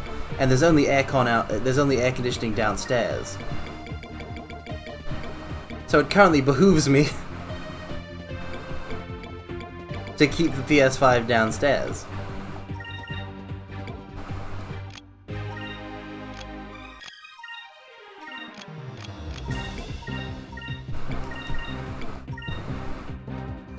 Fire consume my enemies! Lambda burst! I don't think I should stream exactly the same kind of game as Skies of Arcadia right after Skies of Arcadia, though. I should stream something a little different. Over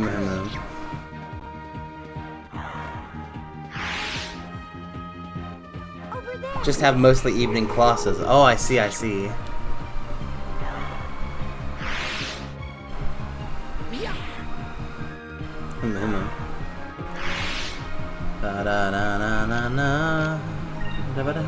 Slides in with the FF16 DLC. Alright, fair, Devil Bladed, that is what we are doing next. I forgot, because I haven't bought the DLC yet. I'll go do that. I know that you've bought the DLC for me. That wasn't so bad. We're doing Final Fantasy 16 DLC, but I mean, come on, I'm really good at Final Fantasy, and how big can the DLC be?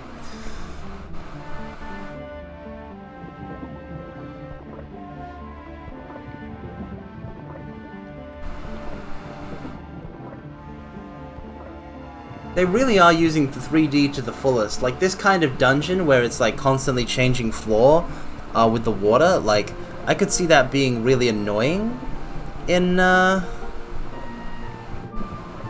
different game.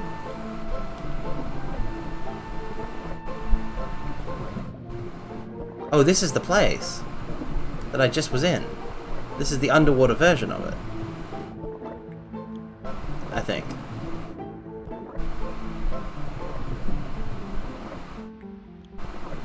Maybe? No, this is a different place. Is the water level at the wrong level? No, surely not.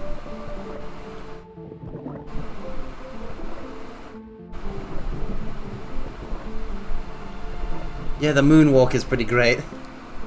It reminds me of Final Fantasy 1's like sunken temple, where to get to it you basically ride in a barrel. Like, we got a little coconut of air on our back here. What do I do here?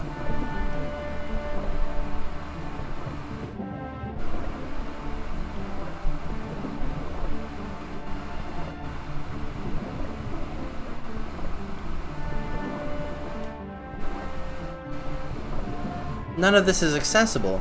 I don't see how it ever could have been accessible. Because the water level is stuck here. But I can't, like, swim up.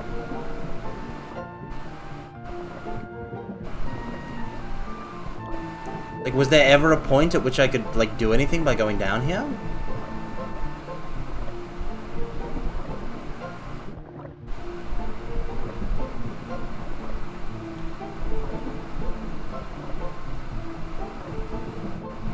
I am perplexed. It's perplexing.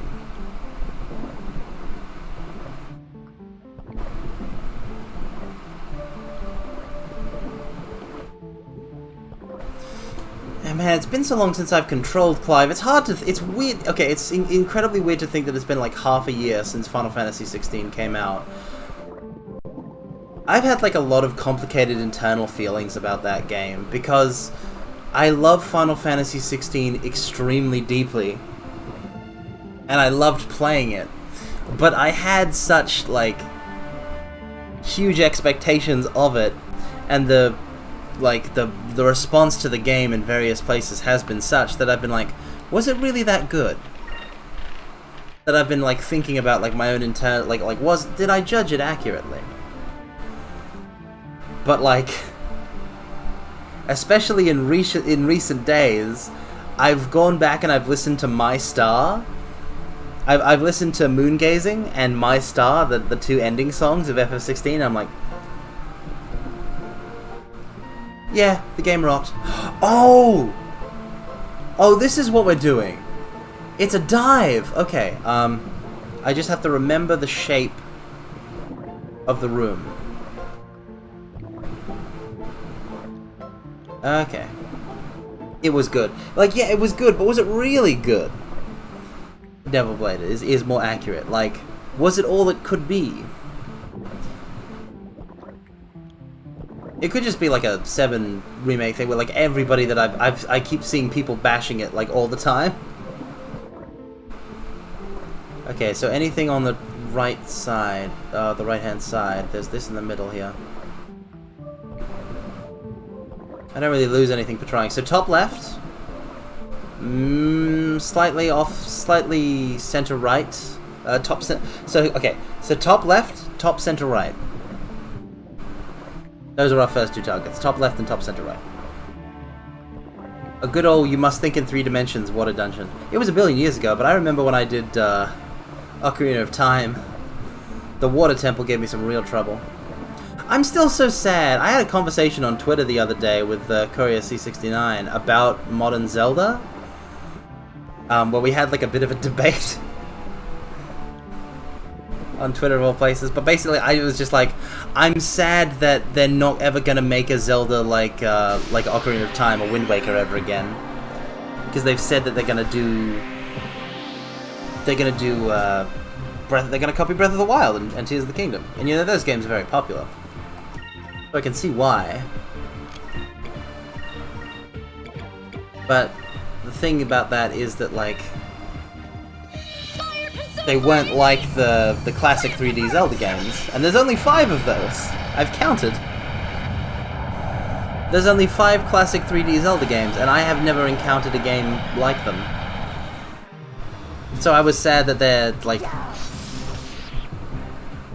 Because I don't want to knock Tears of the Kingdom. Everybody knows that, like, Tears of the Kingdom is a pretty fun game. I streamed it, I enjoyed it, but it's not the same. I don't think they shouldn't ever try to progress when it comes to the design of the franchise, but like the whole open world, you go anywhere from the start approach, that's clearly like a different thing than a more linear adventure. Anyway, I got distracted. FF16. Good game. We'll play the DLC. We'll enjoy the DLC. Ben Starr was robbed at the Game Awards for Best Performance. I'm so sorry, like, to the guy who voiced the Baldur's Gate 3 character. I have no doubt that he delivered a scintillating performance, but like, was it also an incredible, like, were those like mocap devices that they were using in the thing?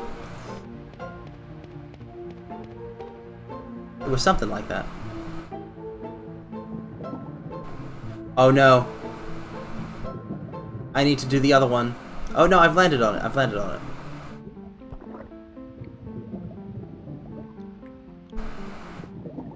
Okay, now that I'm up here, I can take a look and see there is only one path to success here, and it is the right side. And I can actually see which hole takes me down out onto there. Oh, you can look up and see the holes! Okay, so that hole is actually a trap. It won't lead me to the thing. I need the bottom right corner. Easy. Oh, wait, oh, in that direction. Yeah, that is the bottom right corner.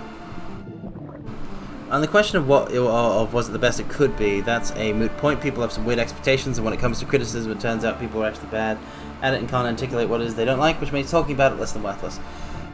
I mean, I feel like we sometimes judge Final Fantasy XV based on like what it could be double-bladed, like, you know, what would the development history of FF15 and like how it would have been like a completely different game had it been, you know, like released earlier, like if they had like gone with that instead of scrapping things and changing things and whatnot. They should keep making each type like how there's still 2D Zelda games. That's exactly it, Bro. That's all I want.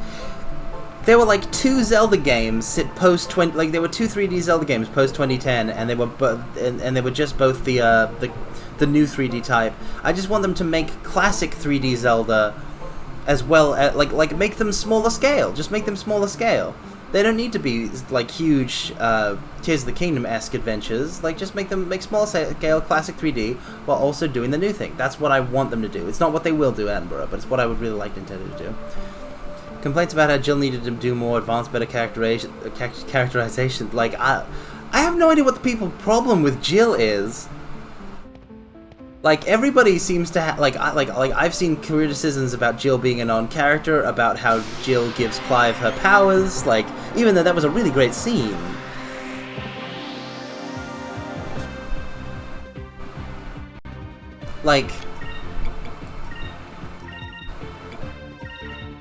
Like she even had, she even had focus, like, remember the Iron Kingdom dungeon? Like, that was all, like, that was entirely Jill's, like, it was like, we know a lot more about what Clive went through, and, like, his suffering, and now, like, here's the manifestation of how Jill suffered over that same time skip in dungeon form. The thing about FF15 is even a vacuum without knowing the story of Versus 13, 15 doesn't hold up as a competent game. That is true. I suppose I just say that, like... I suppose it's just that, like, I don't know, like...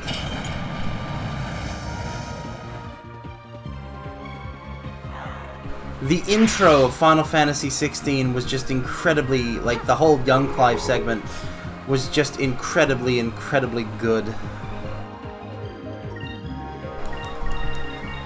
I don't even know what I mean by that. Like, I think it may have been better than the main game at points somehow.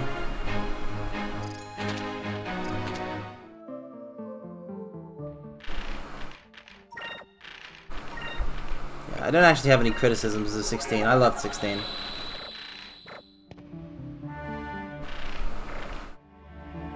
But, okay.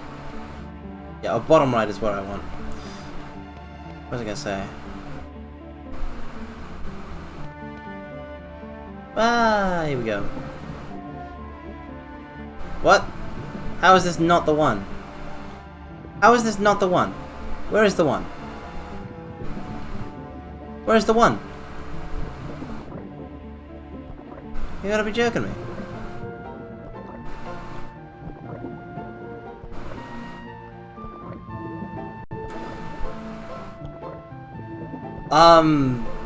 I mean, you can't really. They're all sort of based on... It's the one...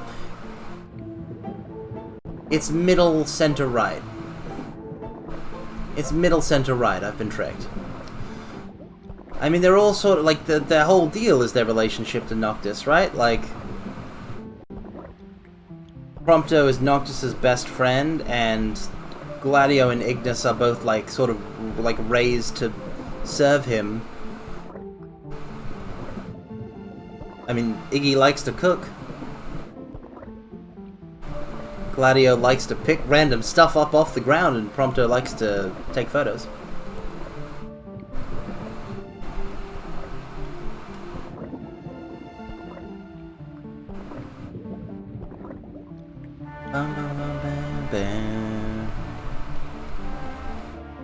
Okay. Center... Okay, it's this one. This is the one. I found it.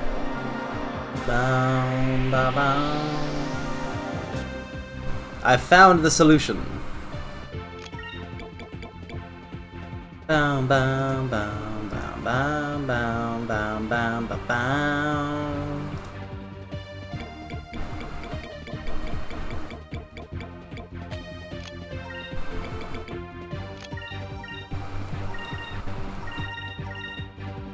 Oh, it ran. Oh well.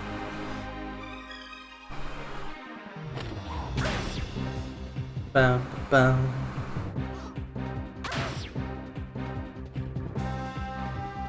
Bow, bow, bow, bow. It ran away, but that's fine. I should check though that if I don't know if I've received any moonberries because I keep like going through the thing like ASAP after the battle. Ah!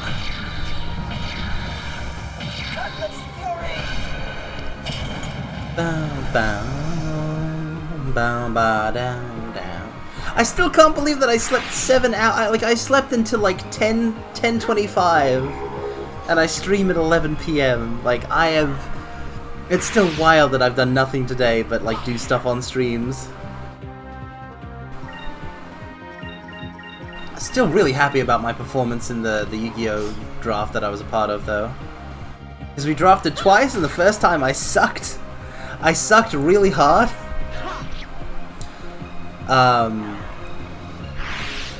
I was terrible. And then, the second time, I beat both Yusha and Kine in my matches against them, and I nearly took down Congo.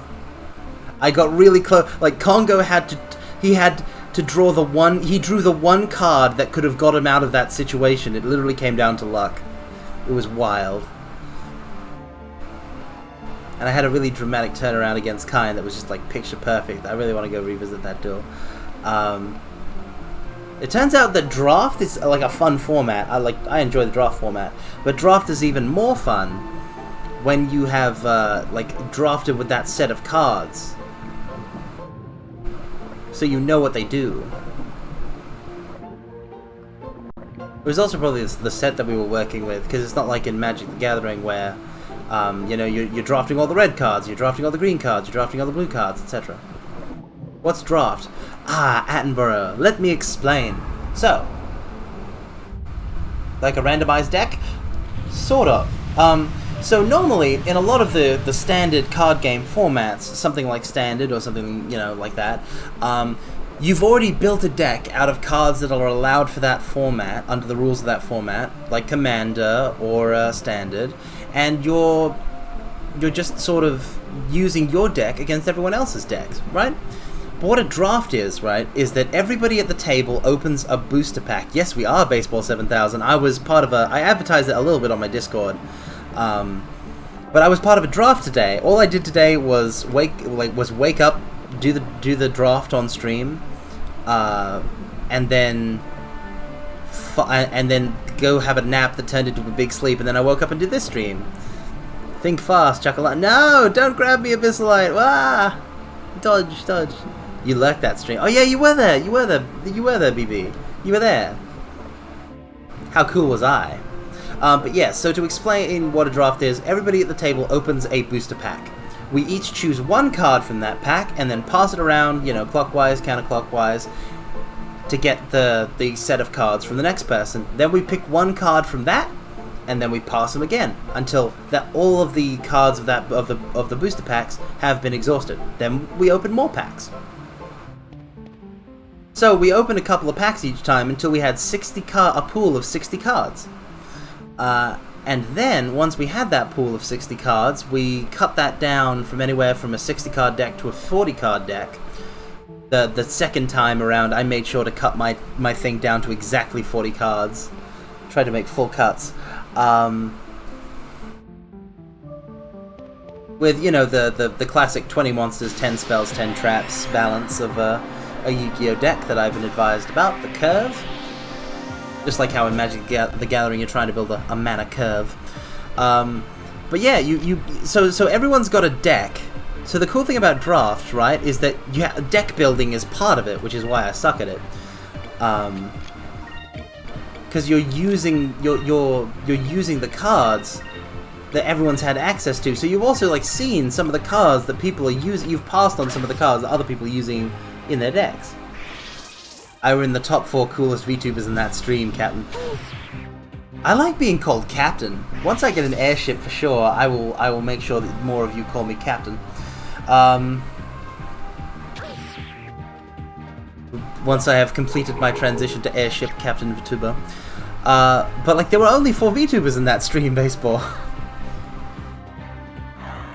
By that logic, I could be less cool than Kine, Yusha, and Congo. Which, granted, I am, so I guess I was number 4th there. The AC PvP match formats where you'd switch builds between players. Oh, yeah. Sorta. I could see that being similar, Attenborough. But yeah, like, the cool thing about draft is like, you know, if you do it in a real setting, like Friday Night Magic, like, you pay to enter the draft, and then you have cards to take home. Like, when they were, when the the local game shop was doing Friday Night Magic for the classic D&D style, like the D&D themed card release in Magic, that set of boosters. I took part in a draft, and I got to take away some really cool cards, like a card that looks like one of those old Dungeons and Dragons, like it's designed to look like one of those old Dungeons and Dragons adventure modules. It was very nice. And Final Fantasy, of course, is going to do a crossover with Magic the Gathering next year in 2 years from now, I think. I think it's 2025 they plan to do it. And when that happens, I'm obviously going to need to head down to the local gaming shop and do a draft. Yeah, there's going to be Final Fantasy Magic the Gathering cards, which is wild because Final Fantasy has a trading card game, which unfortunately, because it's not popular, I cannot play it in the realm of the real, in the desert of the real. Yeah, I might show you guys my haul when I do that, but that's in 2025, so that's quite some time ago. Time from now. But now, I can enter in the big main pool. I think I could have done these in any order, which is pretty neat.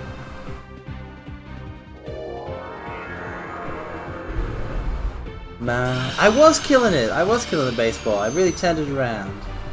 Very happy about my performance. Bow, ba-da-da. Bow, bow, bow, bow, bow, bow. Yeah, speaking of how I've done nothing else today other than do stuff on streams, because I ate at the start of last stream, we have marked the point. We have marked the point where I have not eaten for 24 hours.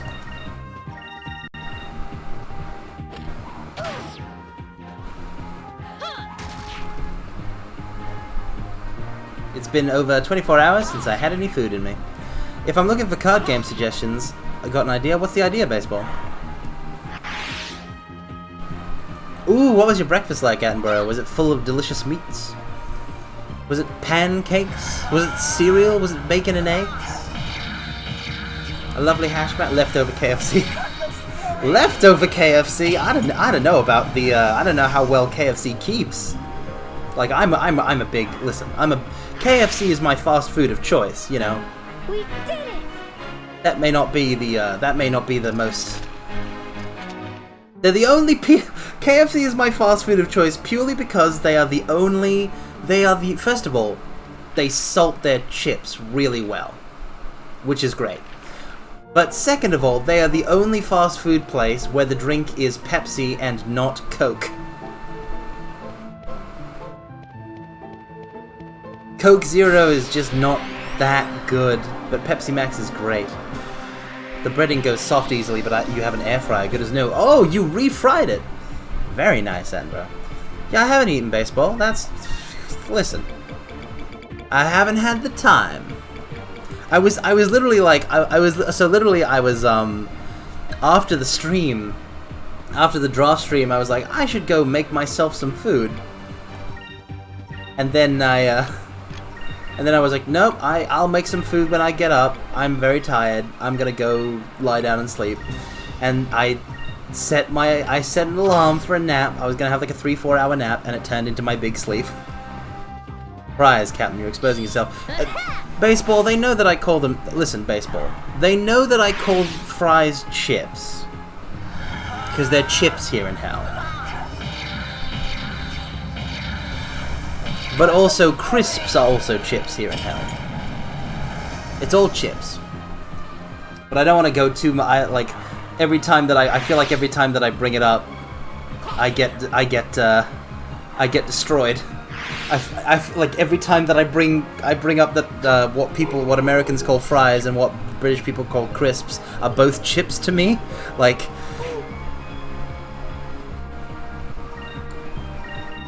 people go like people freaking like they go on the attack. They rip me to shreds. Air fryers are the stuff. An actual oven is second, depending on serving size. I bought a water filter jug the other day, and the place also had air fryers, and they had deep fryers and air fryers, and I was like, I don't have a fryer at this house. Maybe I could save up and get a fryer, but like, do we even have space in the kitchen? Ooh, a turn S was learned.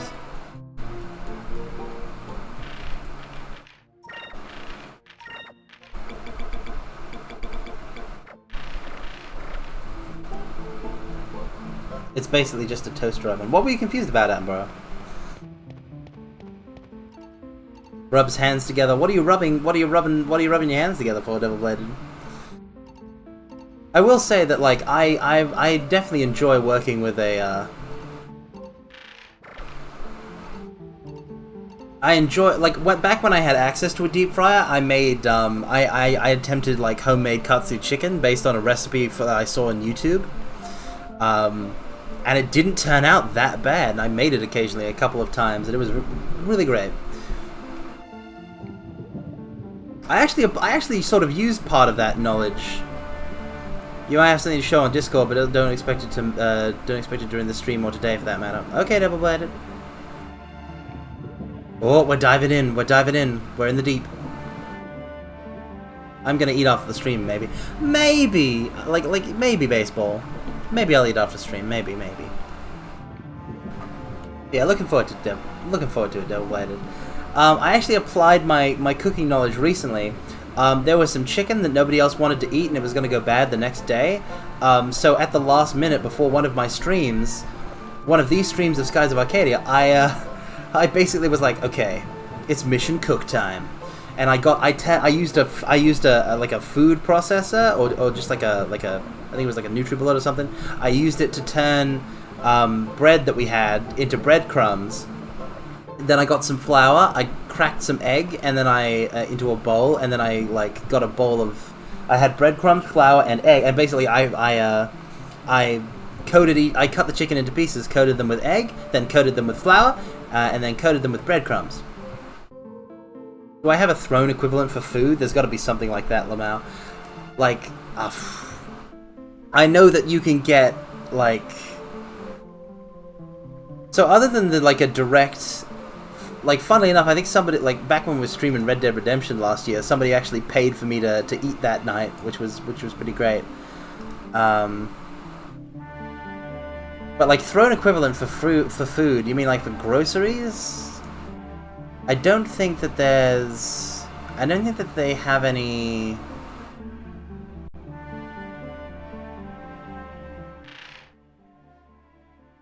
Like, you could get gift cards, maybe?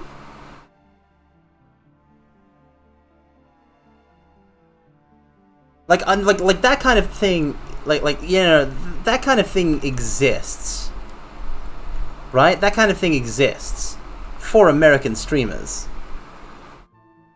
That kind of thing exists.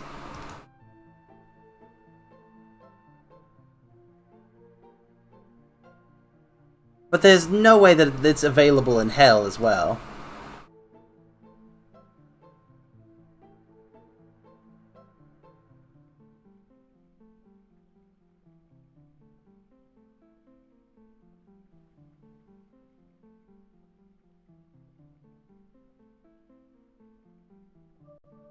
What the heck is treat stream?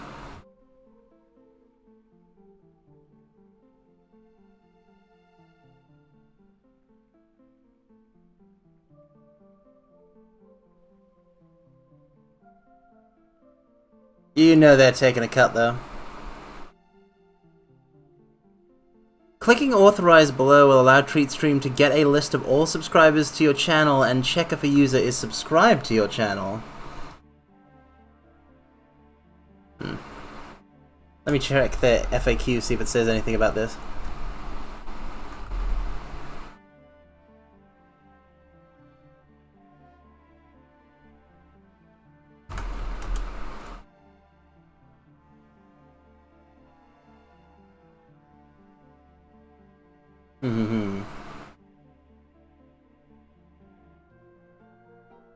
Ah, yeah, list of countries. Hell isn't on here, see? Currently they service the US, UK, Canada, Germany, France, Netherlands, and Denmark. There you are. I didn't see that question the first time. Hell isn't listed.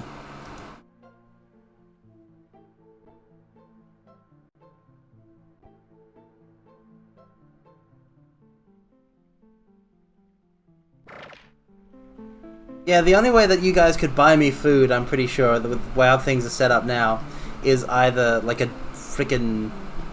The only way anybody could buy me food is just by giving me the money to buy the food myself, or by buying like a gift card for like Uber Eats or whatnot.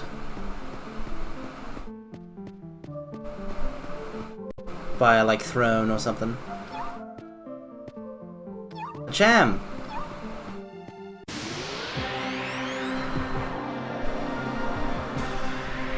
Oh, welcome in, Nate Danny. Welcome, welcome. Hello, hello. Hell does have a long highway, too long for most commercial cars can't make a round trip. I don't know too much about highways.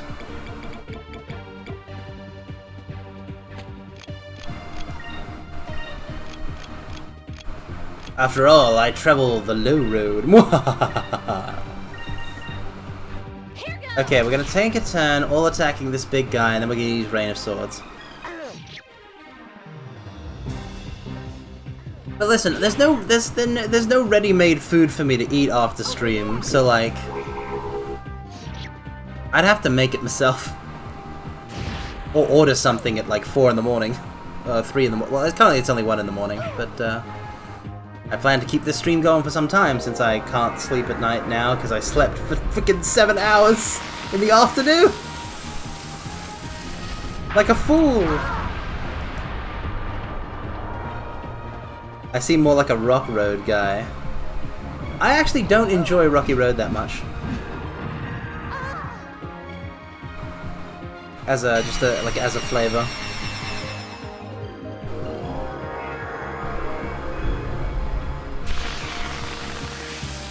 It's okay.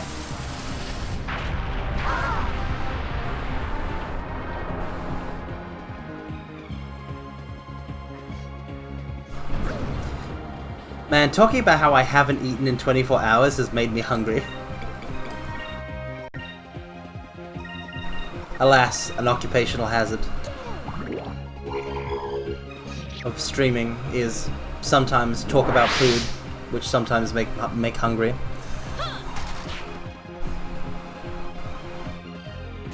Vice, we could really use your Rain of Swords now.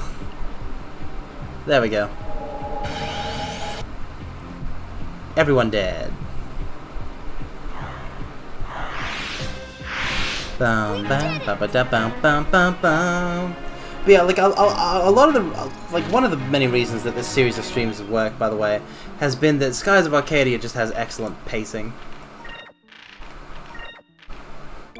We've been able to do at least a cool little thing every stream.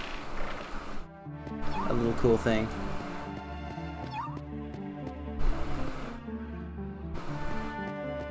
Treasure chest! Moonberry! Okay. Super move. Can't learn Vices. Can't learn Icas. Can't learn Finers. Can't learn Enriquez. I need a lot more Moonberries. So like, even though sometimes we've only been streaming for like 2 hours or whatnot because of the vagaries, the requirements of this the stream slot time, we've still been able to do lots of really cool things. Bow bow bow bow bow bow bow bow bow. Ba-da-da.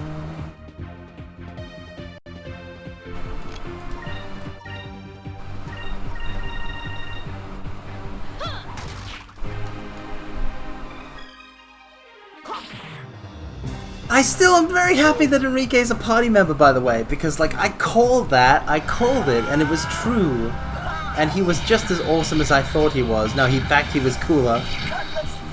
Dude stole the moon crystals back for us. Like he undid all of Ramirez's work. He undid it more. He undid it and then some. Because he busted us out, gave us back the moon crystals, and gave us the Delphinus.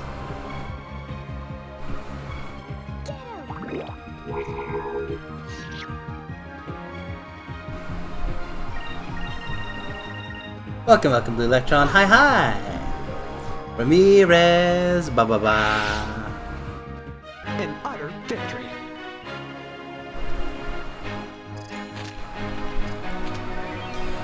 Yeah, oh yeah, you can see Fina's got doesn't get any points in green anymore because she has mastered green magic. Oh, a moonberry.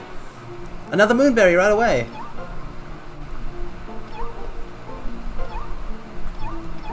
And a cham. Okay. Okay, so now we're going to use the cham.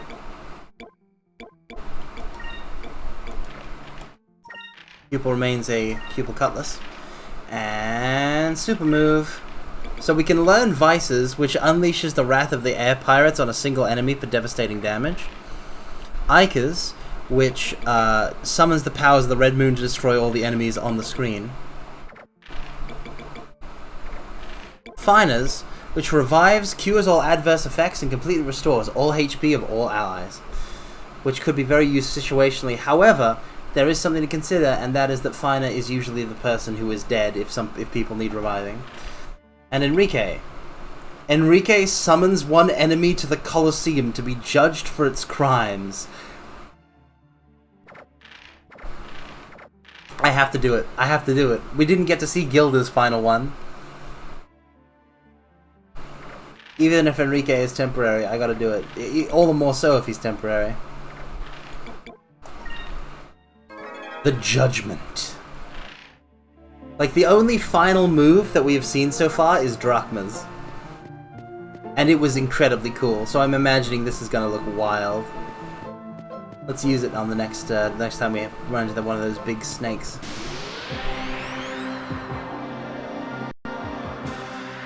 Ba-bow. Oh, wait. Isn't that what I was just about to attack? It's an enemy? Like what I was just about to touch, rather?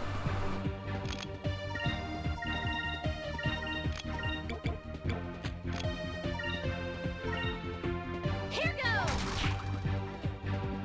Oh, they're tough. Over there.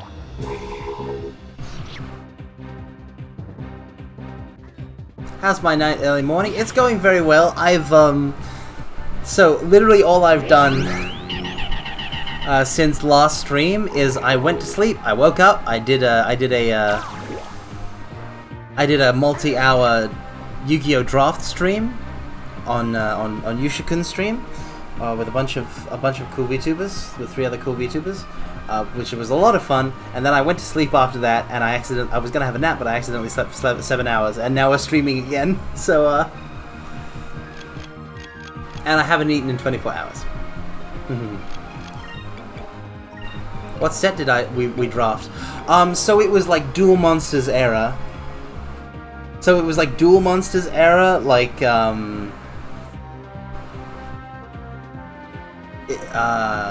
freaking it was like the creator. I had Zork and in my second deck I had Zork and 2 ritual spells to summon Zork, and I never got to. Yeah, it's been a pretty great time, honestly, Blue Electron. It's just that I haven't had time to do anything else, and you know, the sleeping is, you know, I would prefer not to sleep so much. I want to be awake. Okay, we're going to use the Judgment on this Alisphere. Let's see how it does. Let's see how you do, Enrique. Let's see how you do.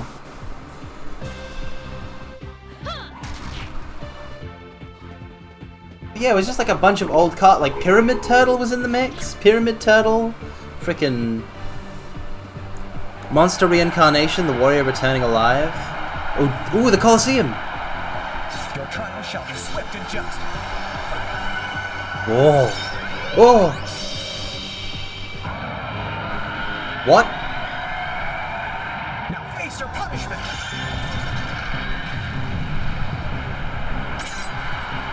He just summoned a dragon! He summoned a dragon! He summoned a dragon. Oh my. Here goes. Yeah, apparently! Yeah, I actually don't think we came across a Monster Reborn or a Pot of Greed, but like there were some wild cards in there, Nate Danny. Like Yatagarasu. Yatagarasu was in there. Nothing was restricted. So like Yatagarasu was in the set. There was one duel that like because Nanase Kain was able to get Yatagarasu out against Yusha, there was nothing he could do because he couldn't draw because he kept getting hit by Yatagarasu. It was wild.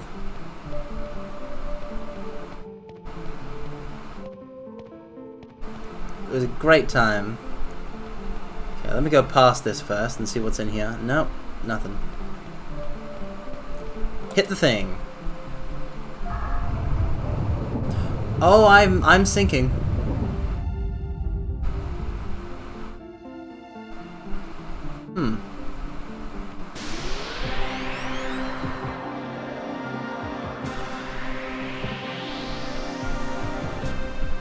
Bam, bam, bam, bam, bam. Okay, so we're just going to, we're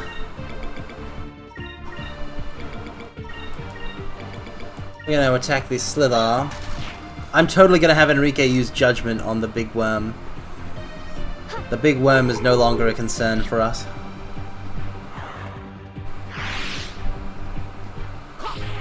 Oh dang it! They're attacking the top of the top of the frickin' top of the ticker.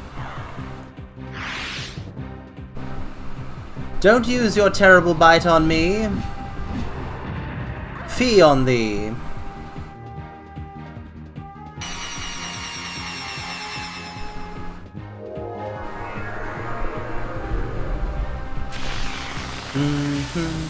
Oh yeah, I'm just suddenly reminded.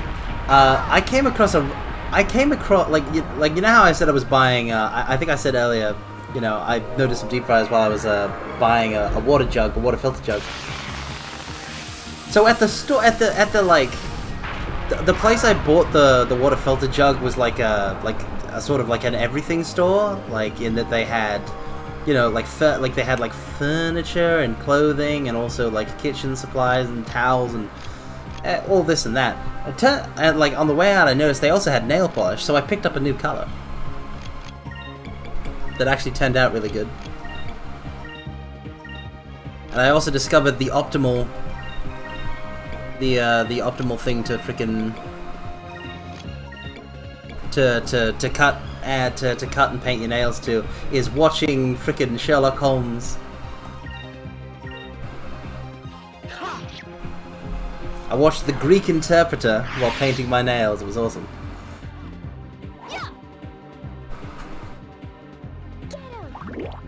New color? Was it purple?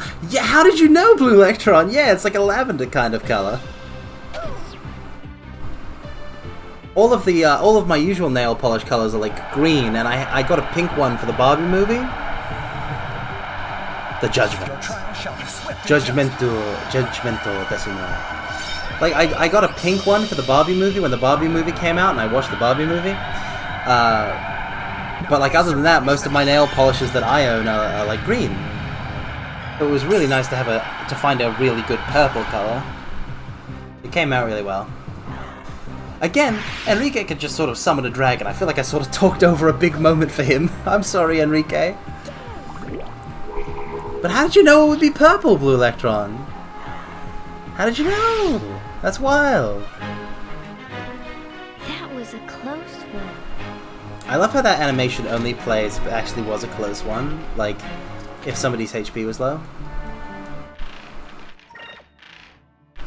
Like, there are exclusive animations, it's wild.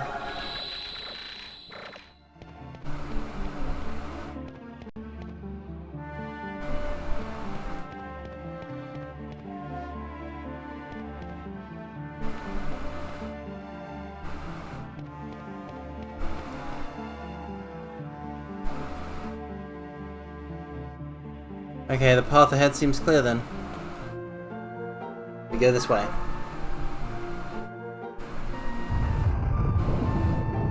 And now I'm over here. The guesses could be either purple or silver plus your design. Oh, yeah. Oh, I have been making sort of a big deal I guess I have been making sort of a big deal about how they recolored the Delphinus from purple and silver to blue and silver. And how that is a crime against humanity.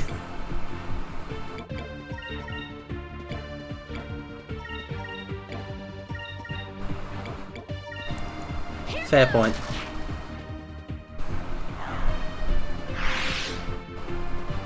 Over there. Bound but down. Bound but down. Bound but down. Bound but down. Ba bam bam ba bam. You got one the other day that was a lilac color, but it's supposed to be lavender scented. Oh, interesting. I got. Oh man, I didn't know that they made nail polish that was scented. I have much to learn. I'm a young grasshopper. Oh, this guy is dying for sure. The judgment. Bam bam bam. Yeah, I really wish they had recolored they hadn't recolored the Delphinus to blue and silver, because purple and silver was just so nice looking.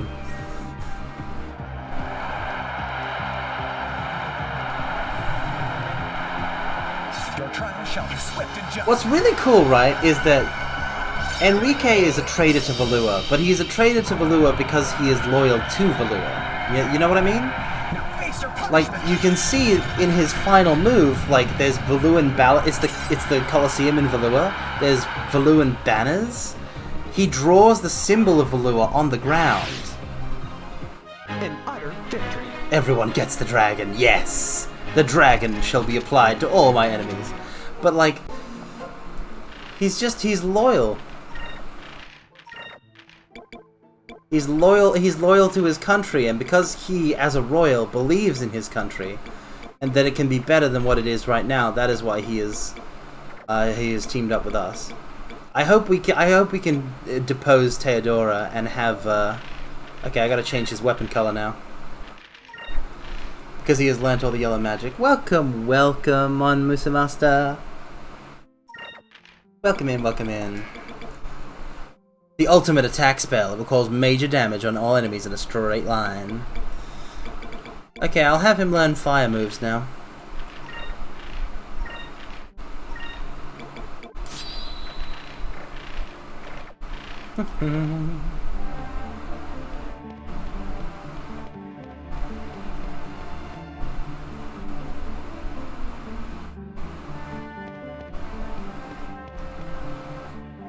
Okay, so I can use that to return down to the floor I was at before. But I really want to go this way. It's a matter of whether he's loyal to its principal's people or if he's loyal to the name privilege. Clearly he values the principal's people. Yeah, exactly. Like, I can't help but feel that if they put him in charge, like, things are going to turn out for the best.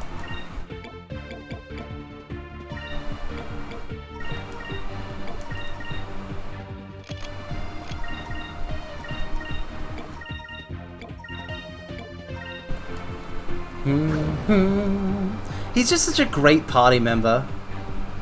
He's got real noblesse oblige. I love party members with noblesse oblige. Because like the thing about noblesse oblige is it's basically Spider-Man, right? With great power comes great responsibility. Only the power that you wield is social or cultural.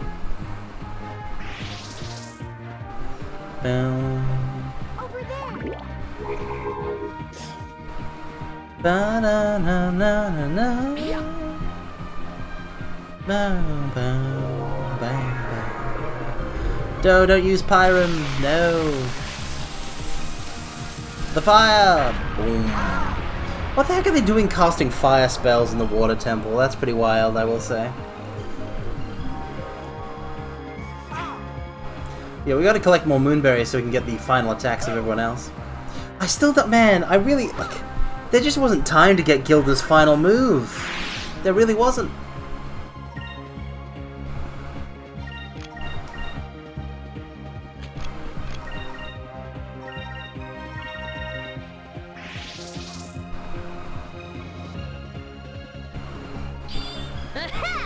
Aha!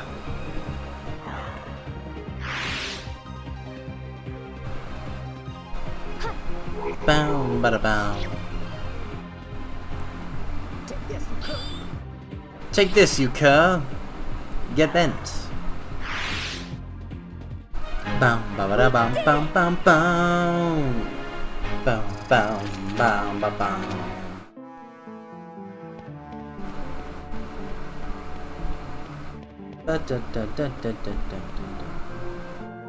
Okay, so now I hit the button here.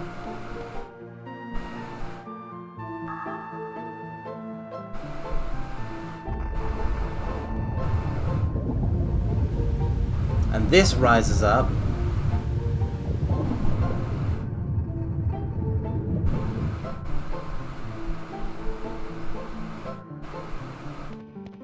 Huh. But it's blocked at the end here.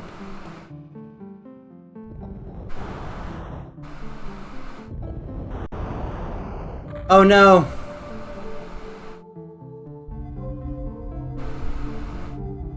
Oh no. That was a passageway.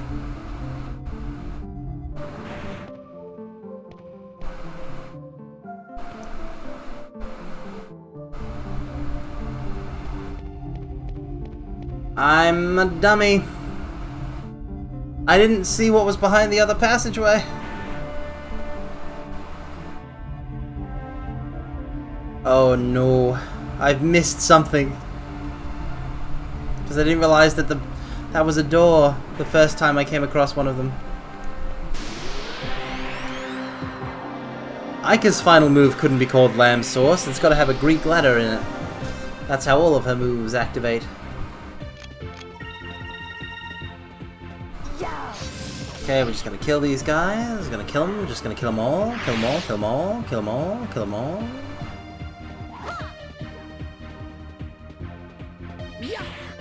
Kill them all.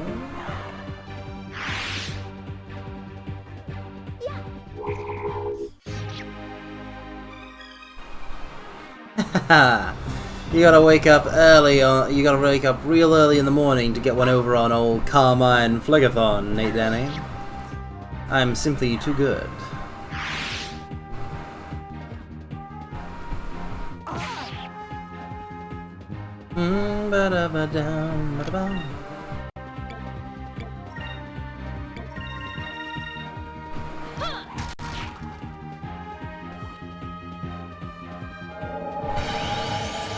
Rain of Swords, kill them all.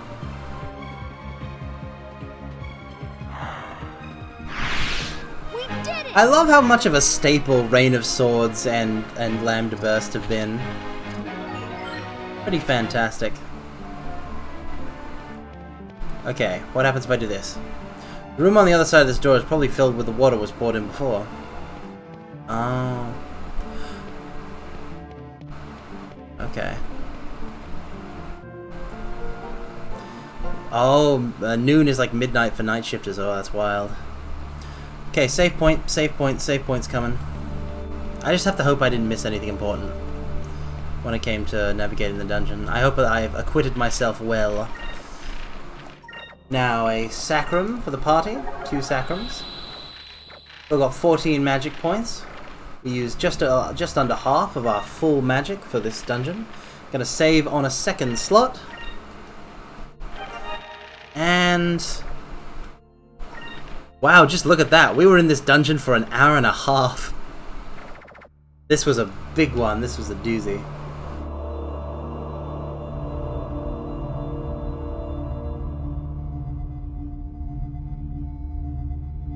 But we had a lot of fun like, I love the design of it.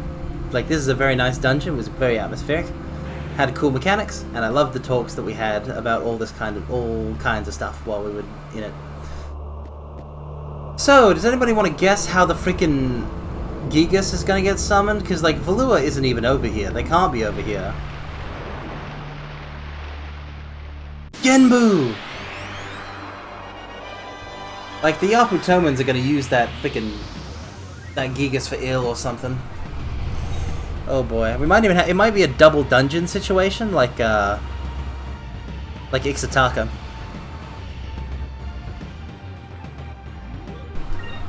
It's Tortigar. Okay, I have a plan, everybody.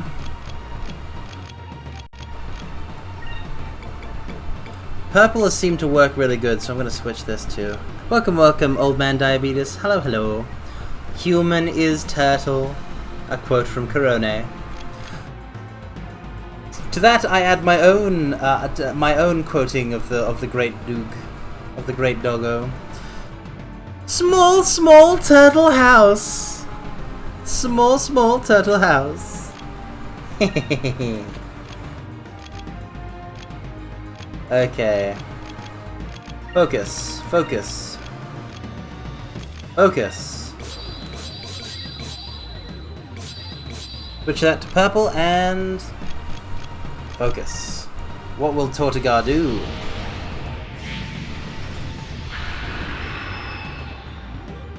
He has the steel skin now.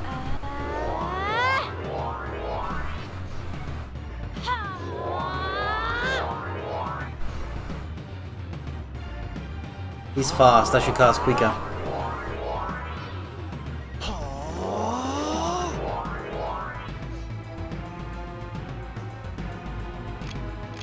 Okay, I'm gonna cast Increm on Enrique.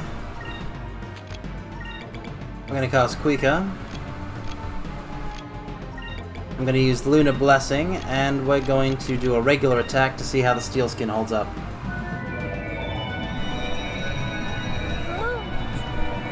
Give us your blessing.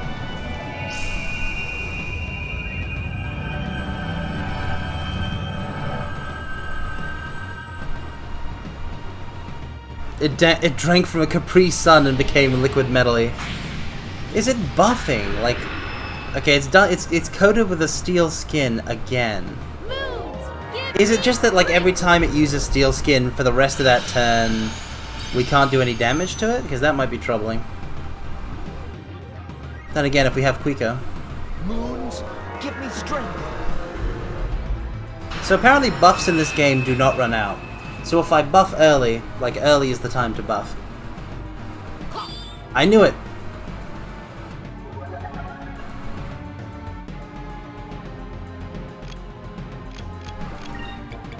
Okay, I'm gonna cast Increm on Vice as well, and then these other two are gonna focus. Gonna try another attack.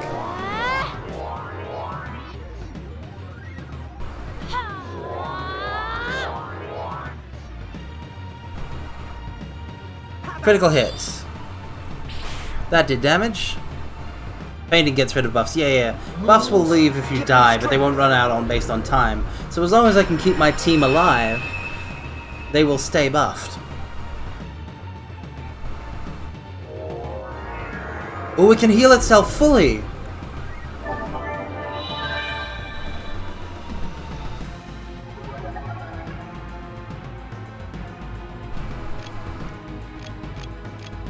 If only I had some sort of counter.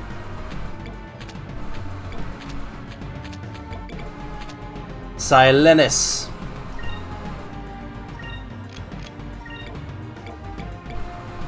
Increm.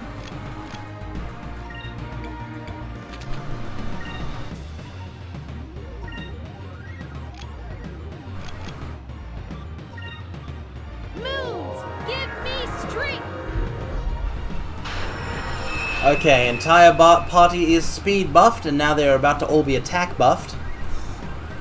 Moons, give me strength. We're about to prevent this guy from casting spells. It missed. Dang it. I gotta use that again next turn then. Moons, give me strength.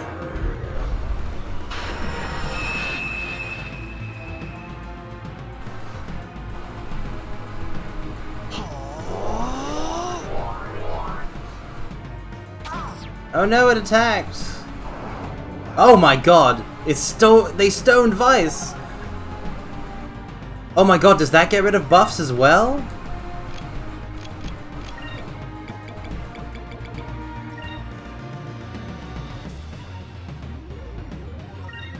Because if it does, that'll be a problem.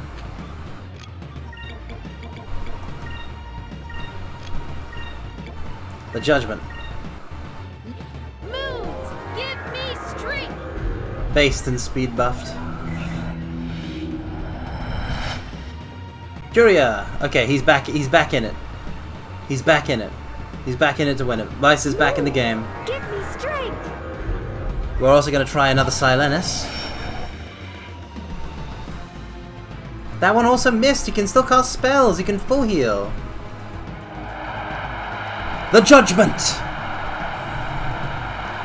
Dragon. Shall be swift and just. Rock the dragon. Dragon Ball Z. Now face your punishment. And I've buffed his strength, so let's see how much it does. 2,500. A decent chunk.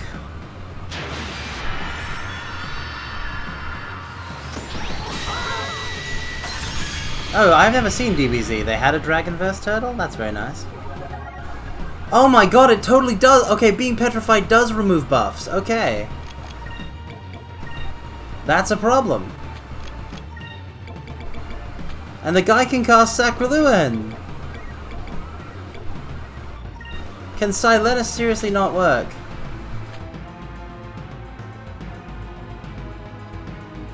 I'm just gonna check real quick, actually. This is the first time I've looked anything up.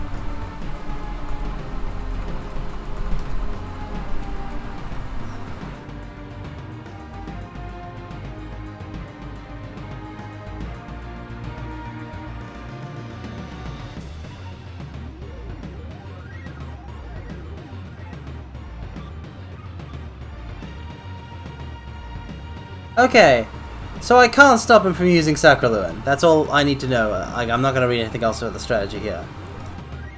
Okay. That's troublesome then.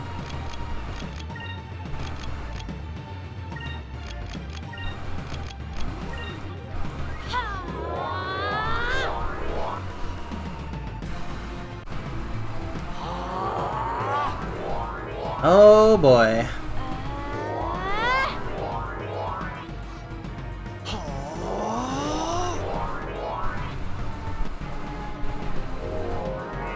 Oh no, what's Wevlin do? Ah, damage! Yeah, bear.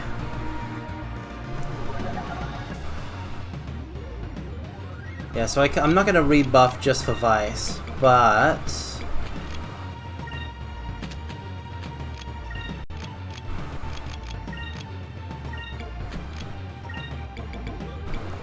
yeah, we're gonna Sacrum the team, and we're gonna use the Judgment again.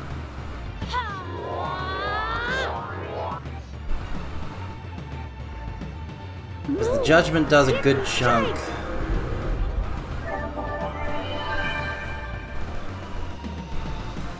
Okay, we're back in it, back in it.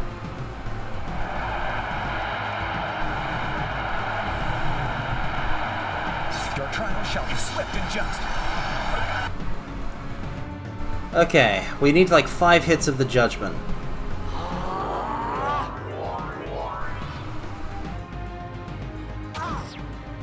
I can't believe they gave Sacraluen to a boss. I can't believe they gave that move to a boss.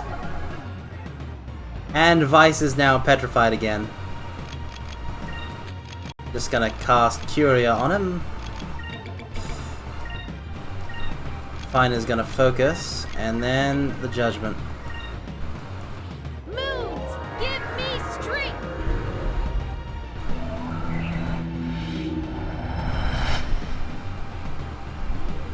As long as Vice is drawing the heat for those petrifications, we can keep the buffs going on Enrique, who is our main damage dealer here.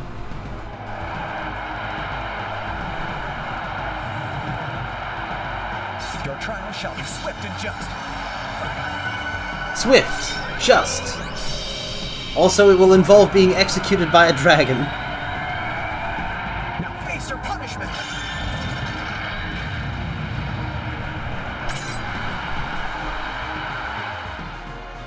I'm so close, we just got the dynamic music hit.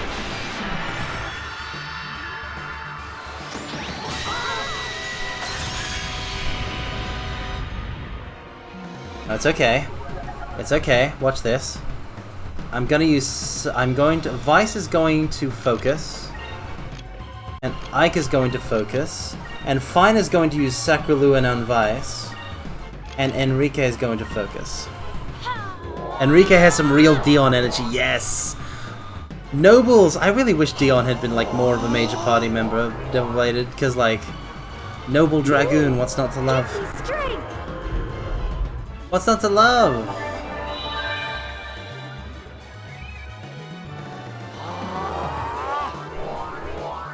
Bum, bum, bum, bum. Okay, he's ice storming again.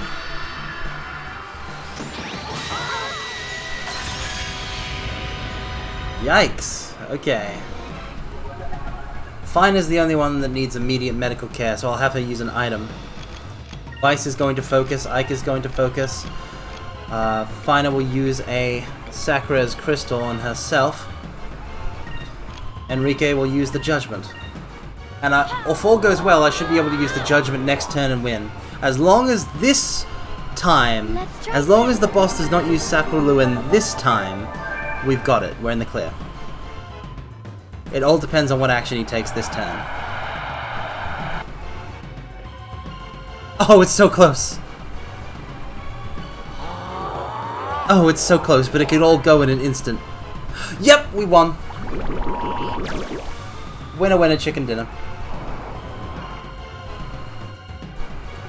I'll even have Aika use a Curia.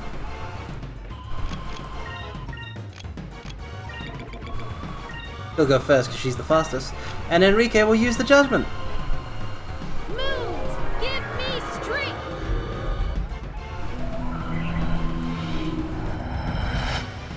Fine is back in it. Turtle soup dinner! Turtle for dinner! We just want to have turtle for dinner.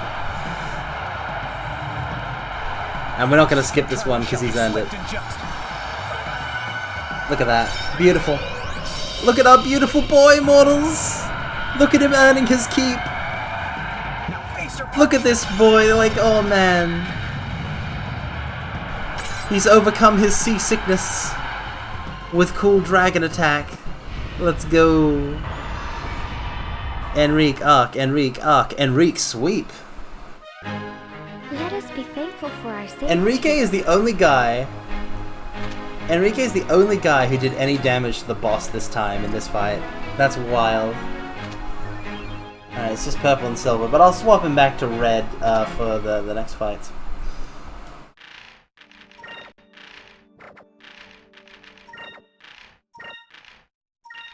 Because I want him to learn red spells.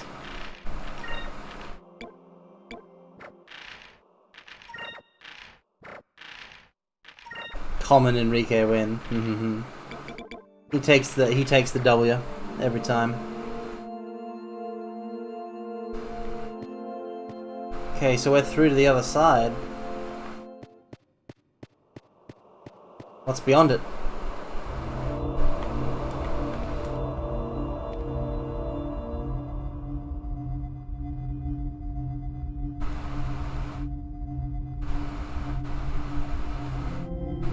Oh no, that's the save point. I've gotten myself turned around.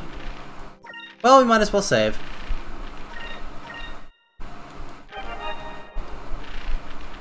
And Fina, if you could with the sacrams, please. Welcome, welcome to my 33. Welcome, welcome.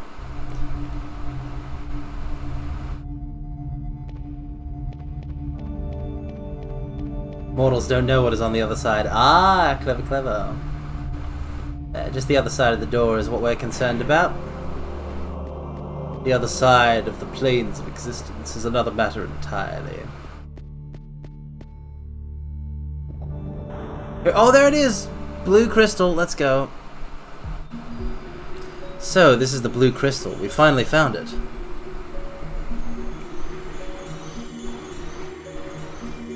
Okay, but because we're not using the Delphinus, we've got to go back to Yafutoma, and the Yafutomans will use this to summon the Gigas and wreak havoc. It's so beautiful. Vice, that's another crystal. You know what that means. It's time to celebrate. Yes. Actually, let's include Fina on this one. They're gonna do the... They're going to include Fina on the handshake, on the freaking high five. That's wild. Okay, I will just say that again, these people are being once again, our party are being huge dummies because they don't realize that like they're going to give the crystal to the Yafutomans because the Yafutomans going to be like, we want the crystal, and like they're going to use it to summon the Gigas. But let's see it. Let's see it. Let's see it. Let's see it. Let's go.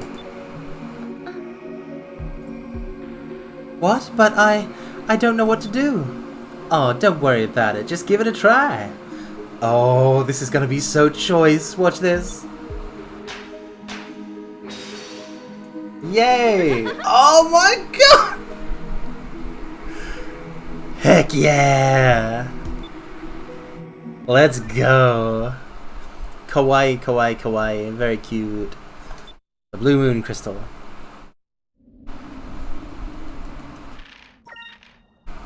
Now I can save again.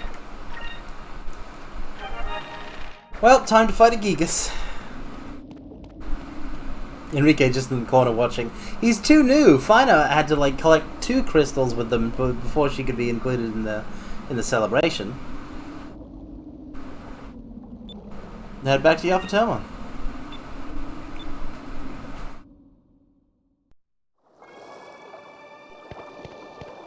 Alright, now let's board the Delphinus and get out of here. Quick, quick, quick. Vice, what are you doing, buddy? You got a Scarpa. Vice! A cool bird in the background. Nice.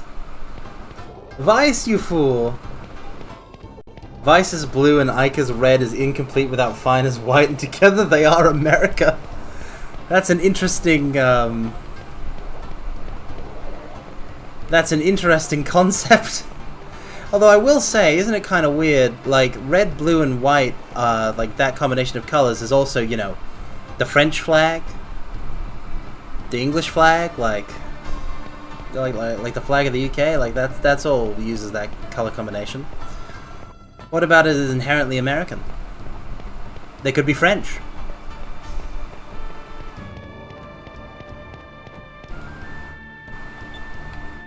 Oh wow, it still you saying looks tasty.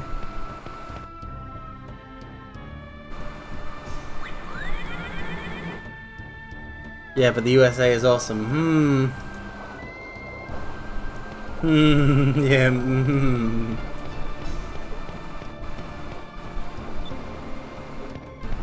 It's excellent cannon fodder.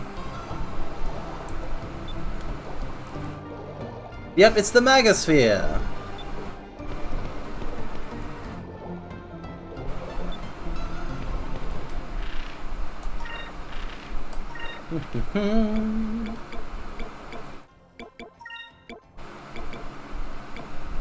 Man, remember when we didn't like it was like remember when we couldn't even access all the elements like of our weapons? Like that was such a brief period of the game.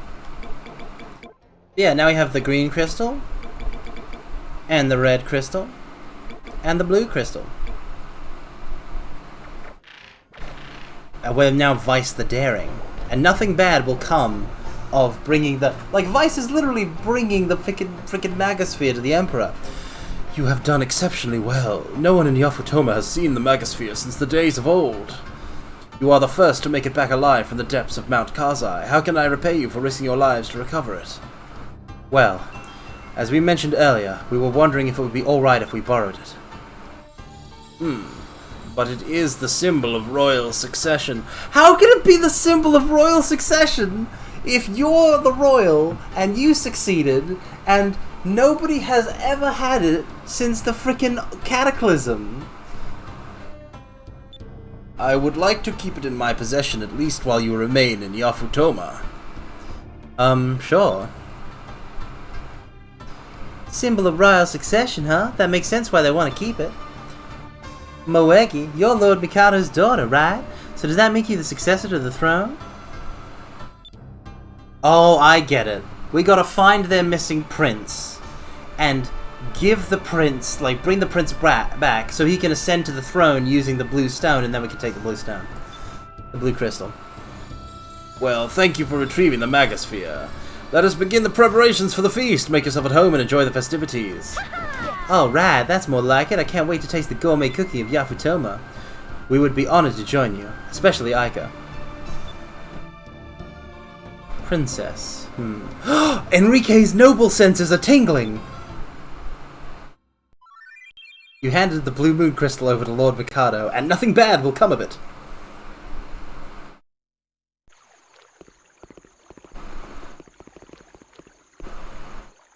You must be very tired.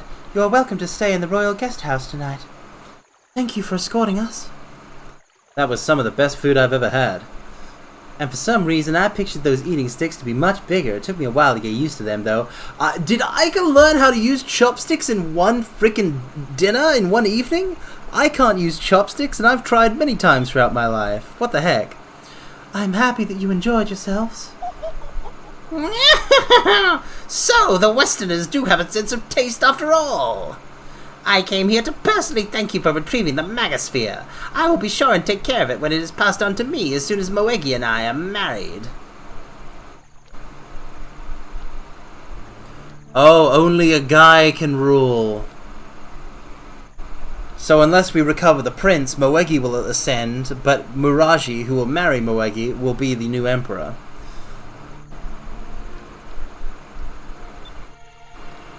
I will never marry you. And as long as Daigo is alive, you'll never be king.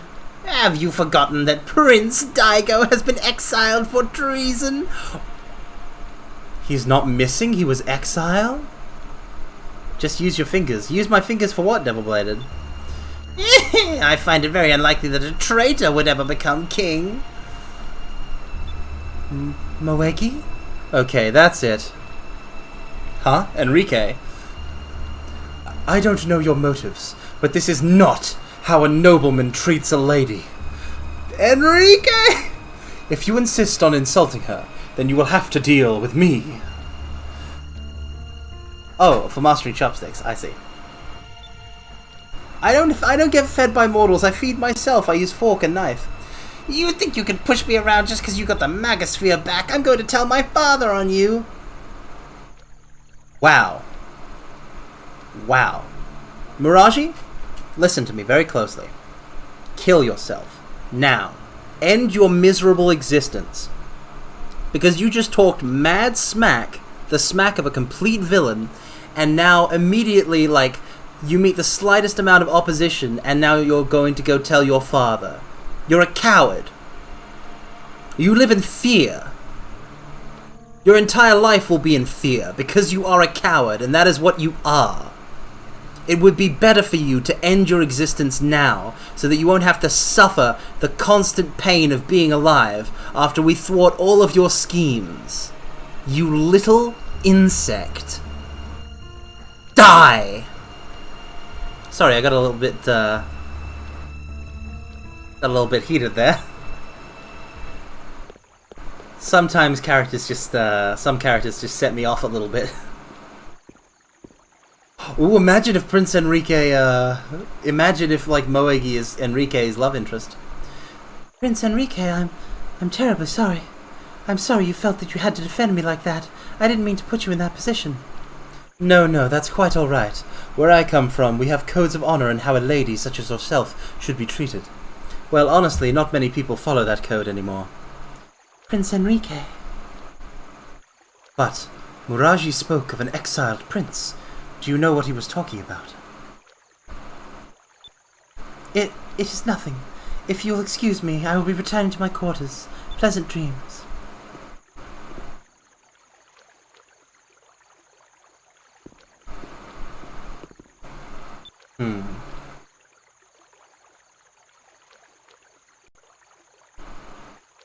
Oh, Ike has noticed it too.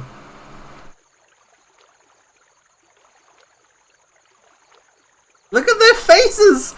Look at them conveying a scene purely off of characters' faces! There was no dialogue there. Those Westerners, they'll pay for speaking to me like that. Well, what have we here? Eek! Who are you? No! No! You've got to be joking! How? How though? How is she here? Shh, I heard everything. My name is Belazer, and it appears we have a common enemy. There's no way Belazer can get here. You gotta go through the Dark Rift. What the frick? I didn't think she'd come back. Good morning, Vice. Did you rest well? Yes, I slept like a rock. That was my first time sleeping on a floor mattress thing. You mean a futon? Haha, I see. I'm glad you were comfortable. Lord Mikado, it's an emergency. Black ships have surrounded the city.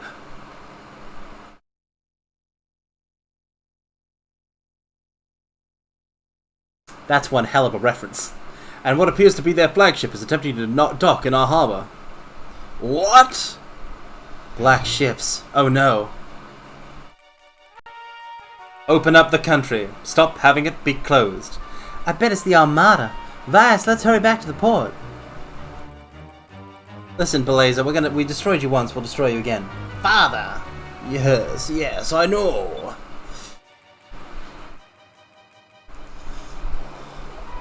Well, time to bounce.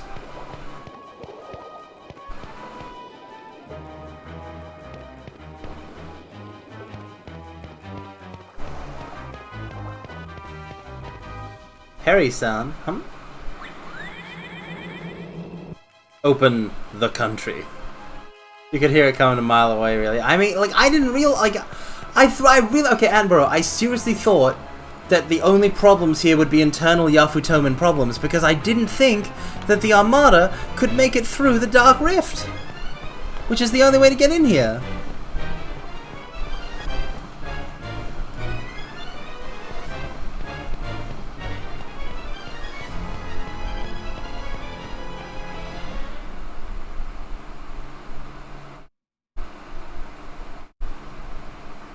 Oh no.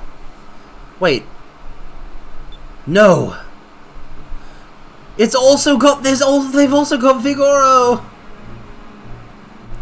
Belazer and Vigoro. Oh no. Well, hello there, handsome. Haven't seen you in a while. Wow. Hey, Red, it looks like fate has brought us together again. Oh no. What's he doing here? Aika does have the best faces. It's so cute how she pretends she doesn't want me. Come aboard my ship and maybe the two of us can rock the boat. Vigoro, please. We are in the presence of Prince Enrique. Prince Enrique, I trust you are in good health. If you are wondering how we got here, we blasted a hole in the stone reef near Ixataka and traveled west. I knew you could see the blue moon from Ixataka! Our goal is the same, my prince. We also seek the blue crystal. What? Belazer, do you plan to burn down Yafutoma as well? Relax, handsome. As I told you before, I am against unnecessary destruction. We have no intention of fighting with you.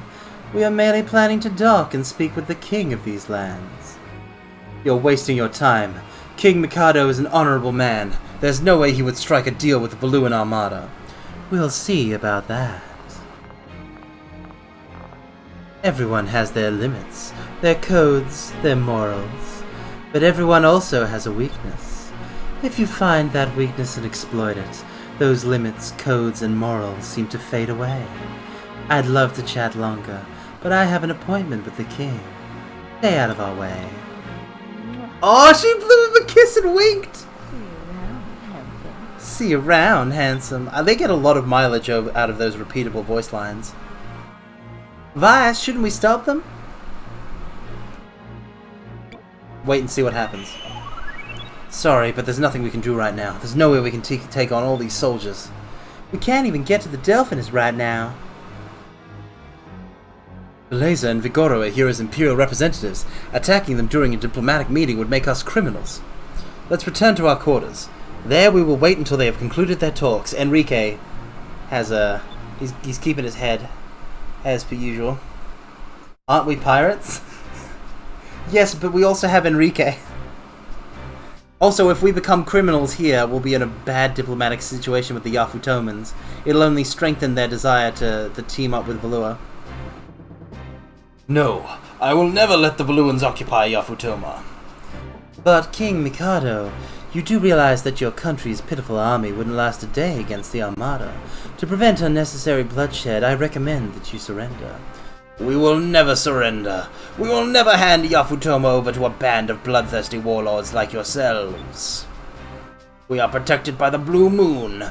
In the past, whenever our country was threatened, the Blue Winds came to our aid and saved our lands. If you attack us, the winds will blow you into the Dark Rift. Valua will never occupy Yafutoma. Do you hear me? Never. Oh my god! They're combining them!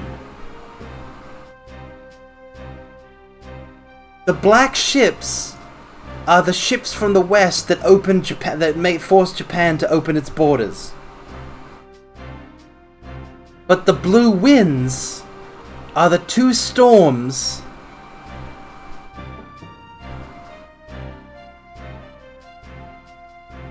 Do you know what Ghost of Tsushima is based on, mortals? Ghost of Tsushima is about the Mongol invasion of the island of Tsushima, halfway between mainland China and Japan. There were 2 attempted Mongol invasions of Japan, and both times, what caused them to fall back was a massive typhoon that wrecked the Mongol ships. That is what the blue winds here are referring to. I'm sorry you didn't see things our way. It appears this meeting is at an end. Then I will gain possession of Yafutoma by my own means.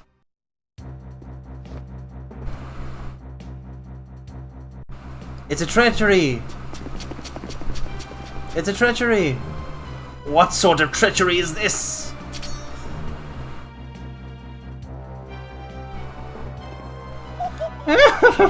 If you do not keep quiet, you'll be a head shorter. Muraji, you traitor. Belazer, in accordance with our meeting last night, this country will fall under the rule of the Valuan Empire. Kangan, what are you saying? King Mikado, as Lady Belazer stated, we have no hope of winning a war against Valua. To save our people, we shall usurp your power and assume our role as leaders of Yafutoma. I knew it. Wow, Belazer, I'm glad we're on the same side. Don't relax yet, big guy. Not while the kid is still around. Take King Mikado prisoner and find those air pirates. Oh dear. Oh dearie me.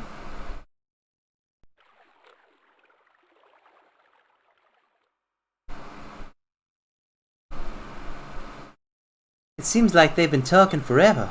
Well, you know how formal those diplomatic talks are. It takes forever for them to decide on who gets to sit down first. Everyone, quickly, you must get out of here!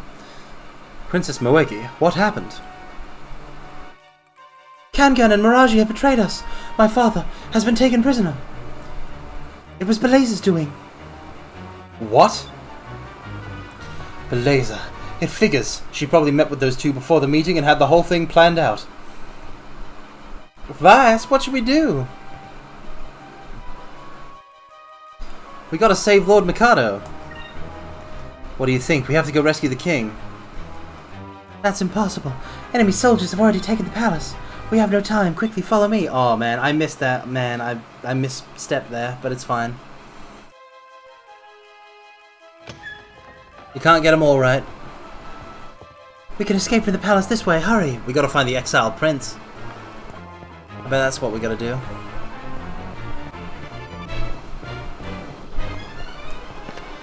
Sacraluen Crystal 4. Let's go.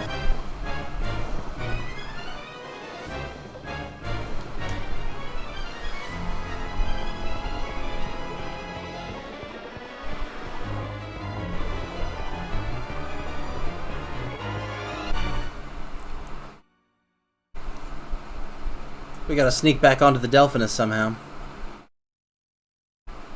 Humu, humu, humu. Oh, what the heck? Some sort of inverse diving bell this is. We're going way up high. But why? Wow. Wow, incredible! I can't believe how high we are. Yeah, the powers of the blue moon are amazing. We will be safe here. It's great that we escaped from the guards, but now what do we do? There is an ancient temple on a small island to the north. My brother, Daigo, should be there. What? You have a brother? Yes. He is the true heir to the throne. A long time ago, my brother directly disobeyed my father's orders. He was exiled from Yafutoma and sentenced to live on the island. Marooning him on an island was kinda harsh, don't you think? My brother had a tendency to go out sailing on his own and disregard his duties as prince. But I don't think that my father should have disowned him. I think the Miraji and Kankan convinced my father to exile him. With my brother out of the way, they have a chance of taking over Yafutoma. That makes sense. Vice, it looks like we have no other choice. It looks like we're going to have to rely on Daigo. Yeah. Princess Moeki, do not worry. We will save the people of Yafutoma. And your father. Prince Enrique, thank you. You can reach my brother's island by heading north from here.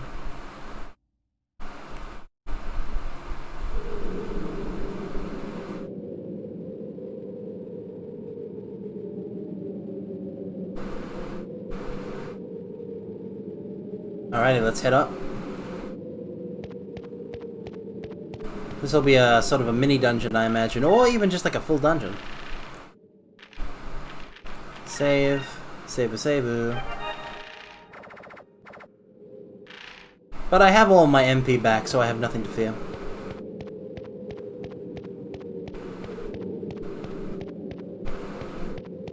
Very ominous, though. There's no music at all. Ah, here we go, here's an encounter. I was like, there's no encounter happening.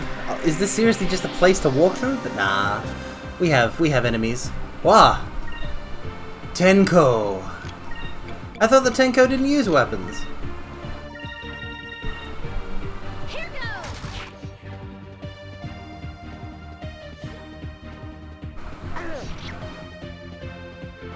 Freaking cheetahs.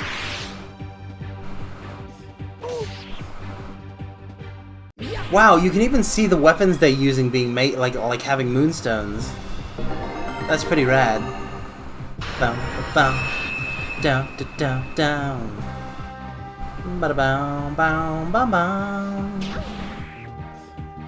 Bada down. They're specifically using blue moonstones because, of course, they are. Bow, ba down, bada bow, bow, bow, bow. Okay, Rain of Swords.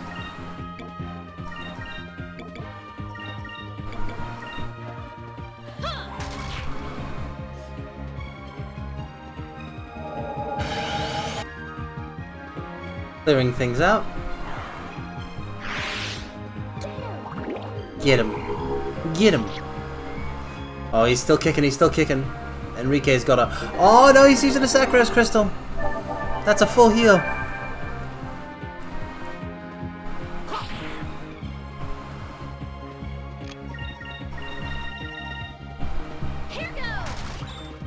Oh, he's even blocking.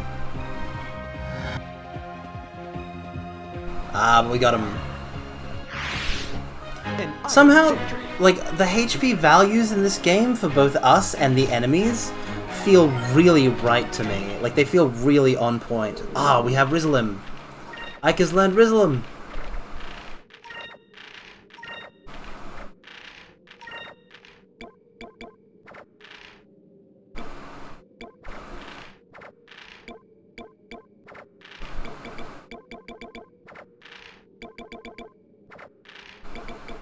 Very nice.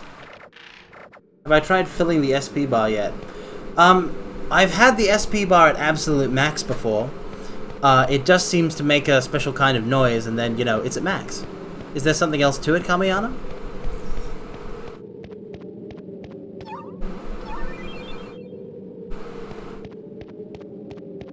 Because it didn't unlock anything or do anything else other than that.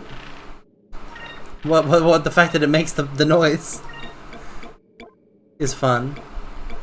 Ho ho ho. We are still on the Cupel Cutlass. The Cupel Cutlass might be the final weapon for Cupel. Might be the final form that Cupel takes since it's based on Vice. Cupel Fury! Da da ba ba ba.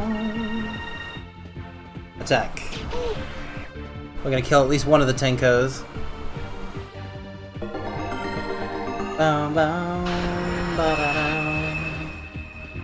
Bow bow bow bow bow bow bow.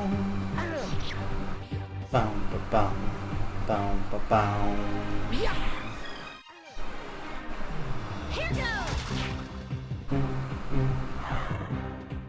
Something new is available. Okay, so there is a thing. Okay, let me try it. We'll give it a go.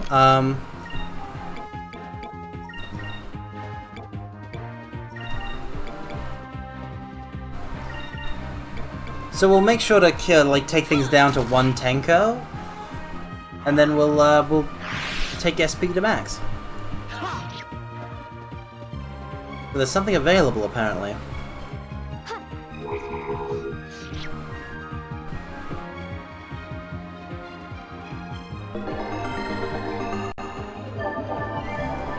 Oh no, the heal!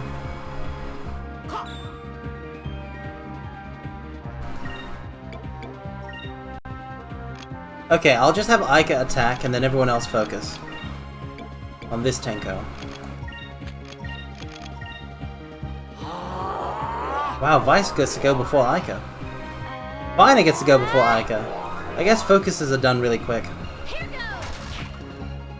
It's wild that Enrique is the slowest to me, but I guess, like, you know, somebody's gotta be the slowest. Welcome, welcome, Stalker Rocker! Hi, hi! Kamiyana's lying. Wait, seriously? Kamiyana, why would you lie to me? Oh no. Yeah, it's just that, like, Vice and Aika are like more like clearly Dex types. So like Enrique is just, you know, I don't know where Enrique's specialties lie. I'm using him as both I'm basically using him as another physical attacker. But welcome, welcome, Okaroko. Stalker Saint Okaroko.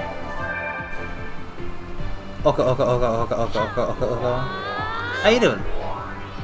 Fatal Attraction! Welcome in, and thank you for the sub, I really appreciate it. Hi, hi! Wow! A thing is that... the noise! The noise! Oh, here, a thing! Congrats again on Calm Sweep. Yeah, thank you. So fun fact about that, Orca, I stream every day at 11 PM my time. I stream Skies of Arcadia daily now. Like, this is my new time slot. So I basically, I streamed my previous stream, I went to sleep, I woke up just in time for the Yu-Gi-Oh! Draft, I did the draft, I fell asleep, and I was gonna just have a nap, but it turned into a 7-hour sleep, and I woke up just before the stream! So that's all I've been doing, today. It's been pretty great. Crew special. Prophecy or Blue Rogues? Combines upon the power of all 4 party members to call upon an ancient power, or summons all active members of the Delphinus crew. Attack varies depending on crew. I'll use Prophecy. In dire need, We call forth the power of the ancients. Whoa! to battle our foe. What the heck? Is this? But yeah, because of that, I've also not eaten in 24 hours.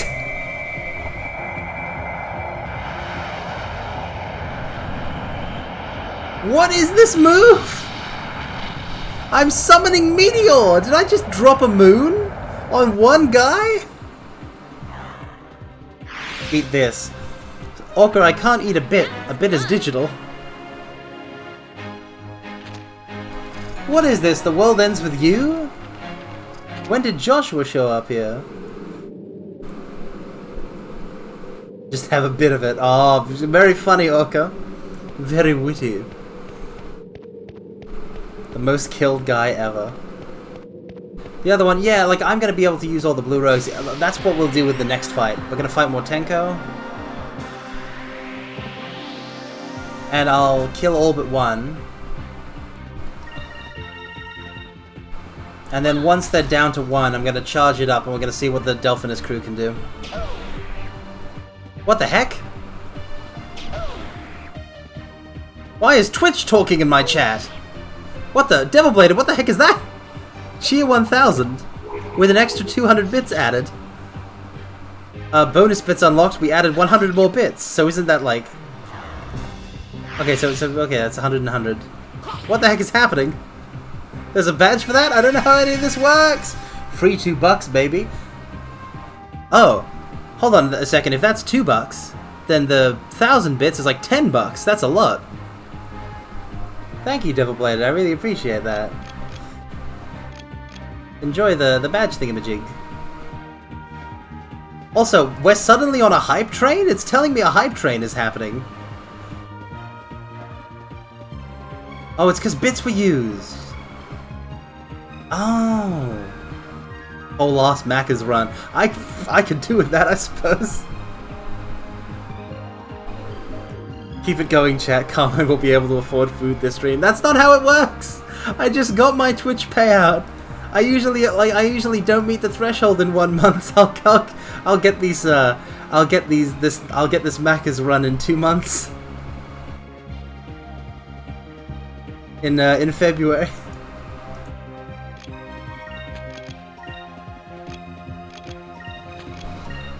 Wow, Nate Danny! That's 5,000 bits! Whoa! Thank you, I really appreciate it. That's huge. That's a lot.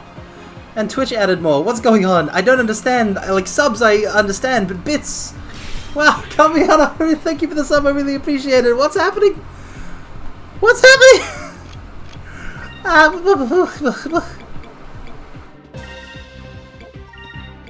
What is going on? There's cheers! Everybody's bitsing! I don't have any special sound effects for bits because I've never seen them used much. It's plus 10 bits per 100. So that's like what, like 10 cents on the dollar? That's wild.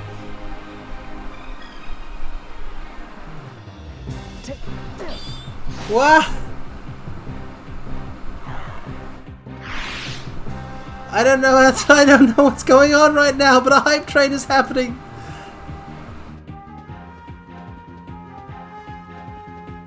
That's a freaking lot of bits. That's a lot of bits that have been thrown at me. Thank you guys, I really appreciate it. You don't need to do any of that. Well,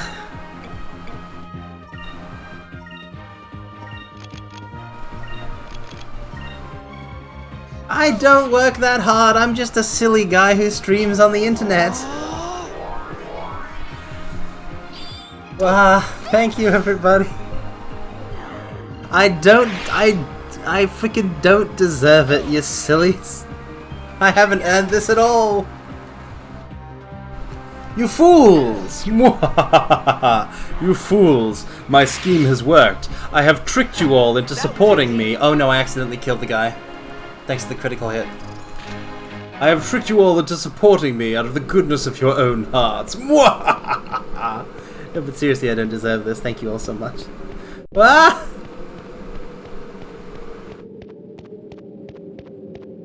The bits, they keep flowing! I'm gonna walk around until we get another battle because I want to see the other thing. Wow! Like, oh man, I'm overwhelmed. My brain already no work good because of the not having eaten in 24 hours. I'm dumbfounded. Emphasis on the dumb. Thank you all so much. I've never seen so many, like that's more bits than I've ever seen in my entire time on Twitch. Well, Nate Denny, thank you for the gift sub to Blue Electron. I really appreciate it. Thank you, thank you. Macca's. What do you like to get from McDonald's, mortals? I usually get myself a McChicken burger. If I ever partake. I know a lot of people like the hamburgers, but I like the chicken burger. Yeah, nuggets are great too. But yeah, usually I just get duplicates of chips. Sometimes, I don't know, I think it's McDonald's. Sometimes they have mozzarella sticks. They've been having them recently. Or is that the other place? Is that Burger King? Do I get weird looks for it too? My brother's sort of been like eternally frustrated that I get a frickin' that I'm ordering from McDonald's, but I'm getting a chicken burger. I suppose Attenborough. Also, they do something called the chicken and cheese, which is like an even when your budget's tight, it's basically a cheaper McChicken. I thought I was going to use the other super move. I am. I think these have been fixed encounters. I'm not getting any random ones. Oh, the Filet-O-Fish. I get that sometimes too. If I'm really gorging myself, I get a Filet-O-Fish as well as a McChicken. Filet-O-Fish does kind of hit. I'm so grateful. Like, yeah, like I get a worse reaction to people for like getting a Filet-O-Fish as opposed to when I get the McChicken. They're like, "What are you doing, Carmine?" I'm really happy that that other people can see the appeal of it.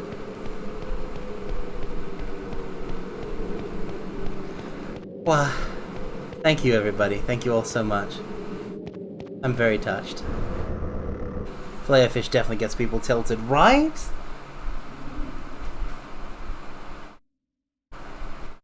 Oh my god, it's them! Westerners, it appears that we meet again. Oh, not them again. What are you doing here? What does the cheese replace? What do you mean, Attenborough? We got hype train emotes! Yay! Thank you all so much. Choo choo. I don't necessarily believe in the concept of hype trains. However, I really do like trains. So that was 3 subs, 8,424 bits. It gives a thing when it displays it. Wow, that's a lot of bits! That's more bits than I've seen in my whole time on Twitch for like 3 years. That's wild. On the chicken and cheese. The cheese doesn't replace anything. The McChicken itself does not come with cheese. But essentially with the McChicken and cheese, it's just chicken and cheese. So you're not getting the lettuce or the sauce. Do I have a type of train I like the most? Oh, okay, it's so hard to decide, right? Because, like, you've got the high-speed bullet trains, right? The stuff like the Shinkansen. And then, like, you can even get even fancier stuff like maglevs and whatnot. However, there's really good light rail stuff, but also, like, classic steam trains. I mean, my grandfather, before he went into politics, was a steam train driver. So, like, that kind of thing is, like those kinds of old-fashioned trains with the boilers and whatnot, and the little smokestack at the top. Like it's an iconic design. And yeah, the iconic noises of steam trains are pretty good. I like all kinds of trains. This is the headquarters of the Tenko. It was very foolish for you to come here. The time has come for us to finish you. Halt! It's Daigo. Zhao Mao. Who is there? Lord Daigo. These are the Westerners that dared to defy us. Underground trains. I have actually had. I have real little. I have very little interaction. I've had very little experience with actual underground, like tunnels, sure, but like stuff like subway trains and whatnot. Like, never. I've never been on a subway. Yeah, right, Orca? Play Skies of Arcadia if you haven't already, because it's an incredible JRPG. I'm like in awe of it constantly. Lord Hien. Fun fact, Kamayana, Lord Hien is actually a reference to the in Final Fantasy XIV is a reference to Cyan from or Cyan or Cyan from Final Fantasy VI, where because Doma's a location from Final Fantasy VI, and Lord Cyan had a son who unfortunately perished in FF6 because of Kefka's poisoning, and he was named Hien. So like, anyway, I'm sorry, I sniped myself with Final Fantasy trivia. I get too excited about FF trivia sometimes. They came through the Dark Rift. I'm Vice of the Blue Rogues. You're the leader of the Tenko? Daigo! What? He's your brother? Huh? This is Prince Daigo? Moegi, how have you been? I never would have thought that you would bring foreigners to my temple. I never thought I would either, but what are the Tenko doing here? A long time ago, the twins challenged me to a fight. They wanted my sword, so I beat them senseless. Cyan is such a good character. There he is, Daigo Umehara. And for some strange reason, they pledged their loyalty to me. I've been their leader ever since. And I figured as their leader, I could control them a little, so they'd stop attacking everyone. Besides, who else do you know that has twin bodyguards? I like this guy already. This guy is choice. Moegi, is he really your brother? It's hard to imagine the two of you were related. I know he is a prince like Enrique, but it seems that princes in Yafutoma act differently than princes in Valua. But what is the purpose of your visit, Moegi? Has father changed his mind? Daigo, he... What's wrong? Did something happen to him? Look, the faces in this game are so good! Kangan, that little runt! How could he backstab our father and hand our country over to the Valuans? Daigo... Moegi, I'm sorry. If I was still there, this never would have happened. When I was exiled, I welcomed the freedom. I disregarded all of my duties and did whatever I wanted, here in this temple. But now my people need me. I must go back there and reclaim my title as Prince of Yafutoma.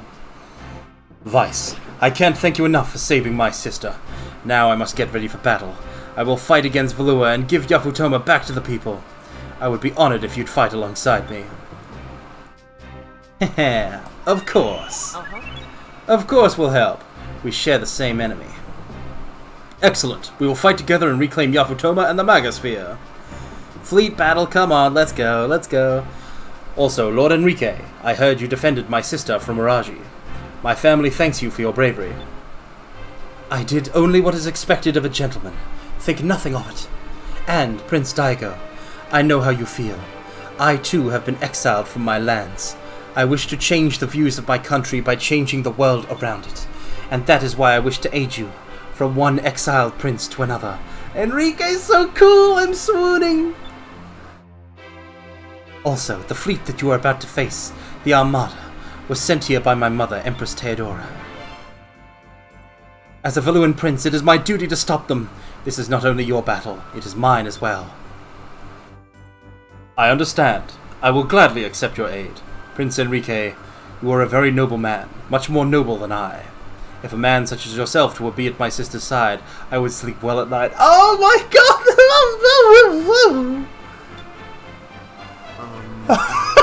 Look at his face! You think it's Moegi, Dr. Hidaka, but look at frickin' Enrique's face.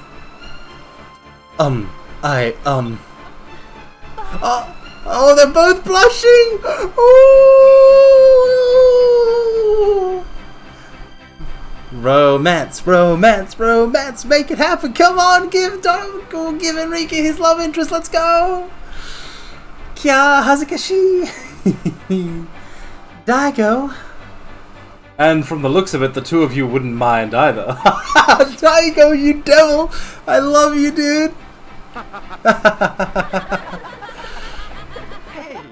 Dude, he's evil. Oh man, imagine if this guy was in the party. Now then, Vice, I need to prepare for the battle. Meet me at the port. We will depart for Yafutoma as soon as you are ready.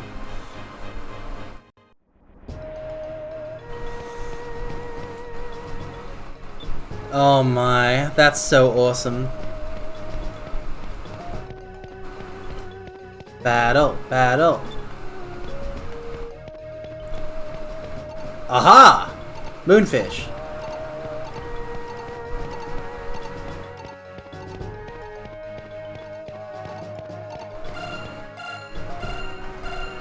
Get it. Moonfish catcher. Now that I have caught the moonfish, let's examine that thingamabob. Wow, now that's a big spear. The Tenko were collecting weapons, so I suppose that's one of their trophies. To be accurate, Vice, that's two big spears.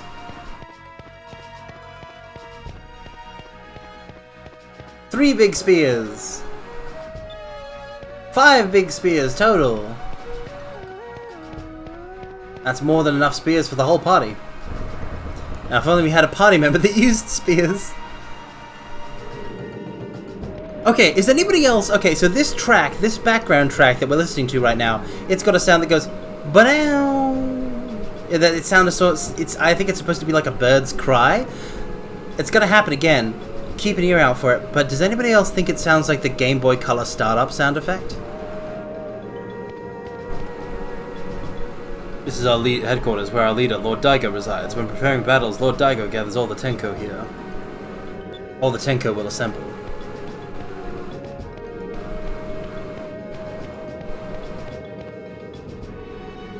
Yeah, it's gonna happen again.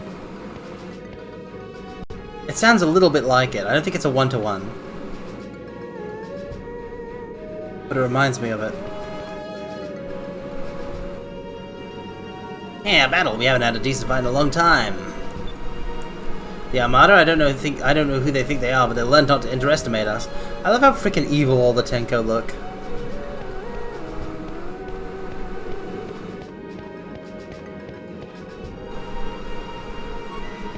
There it was.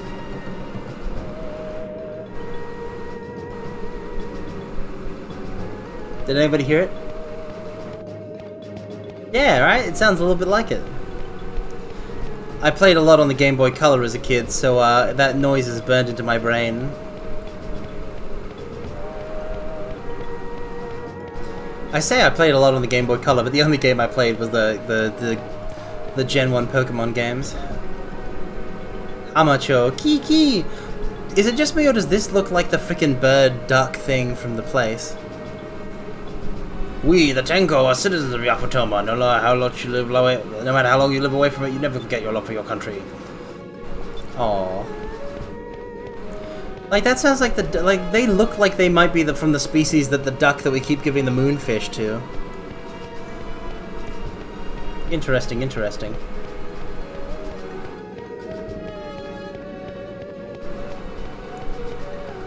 Alright. I fear not the big ship battle. I fear not the summoning of the Gigas. Because I have a moonstone cannon. Fire.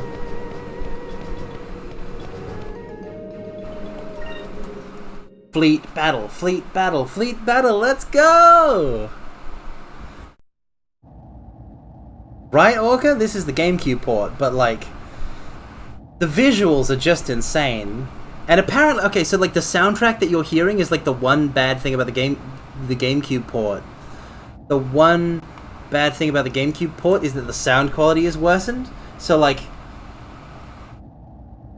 if you it came out in 2000, Nate Danny. It was Dreamcast, but it came out in 2000, and then the GameCube port was 2003, I believe.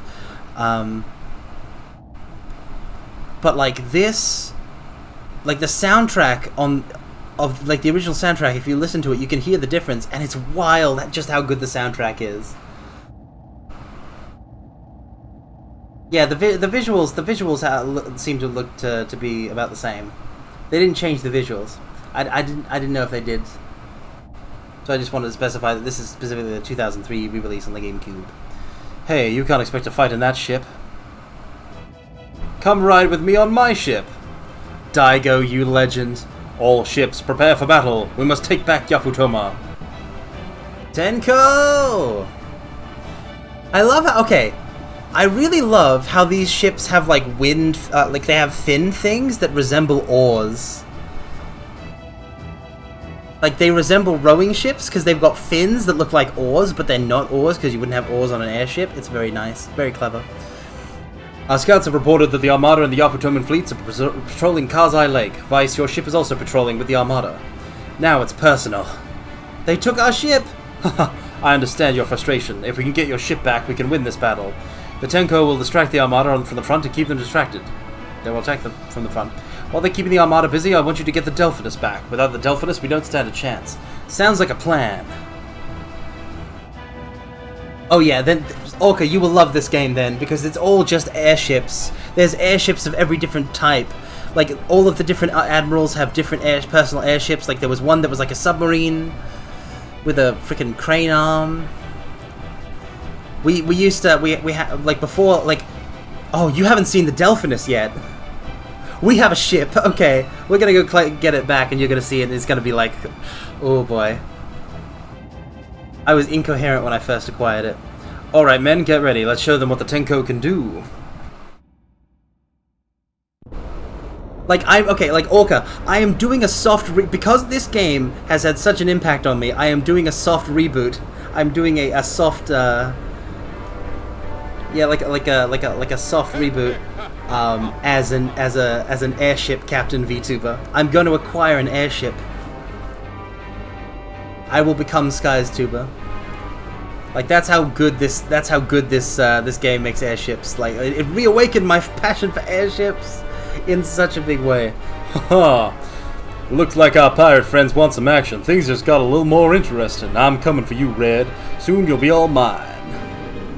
There it is. Oh, that's our ship. That's our ship. The western ship is very nice, very nice. I think I'm going to enjoy this. But I never dreamed I would be able to kill Prince Daigo so soon. Now, Mawiki will be mine for sure, as well as the throne.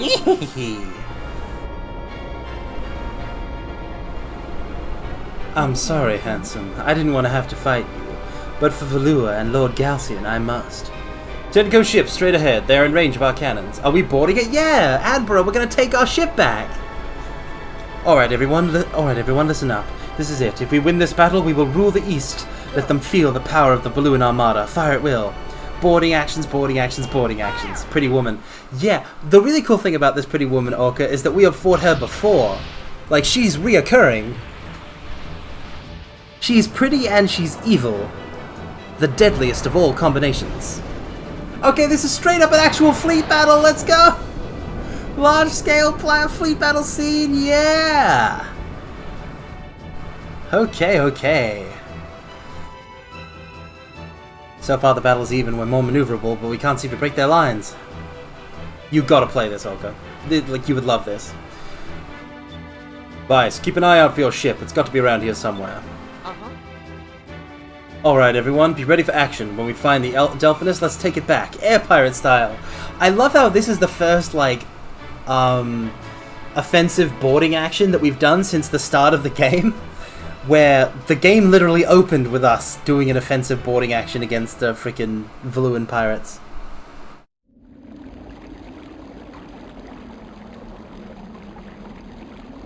How fares the battle?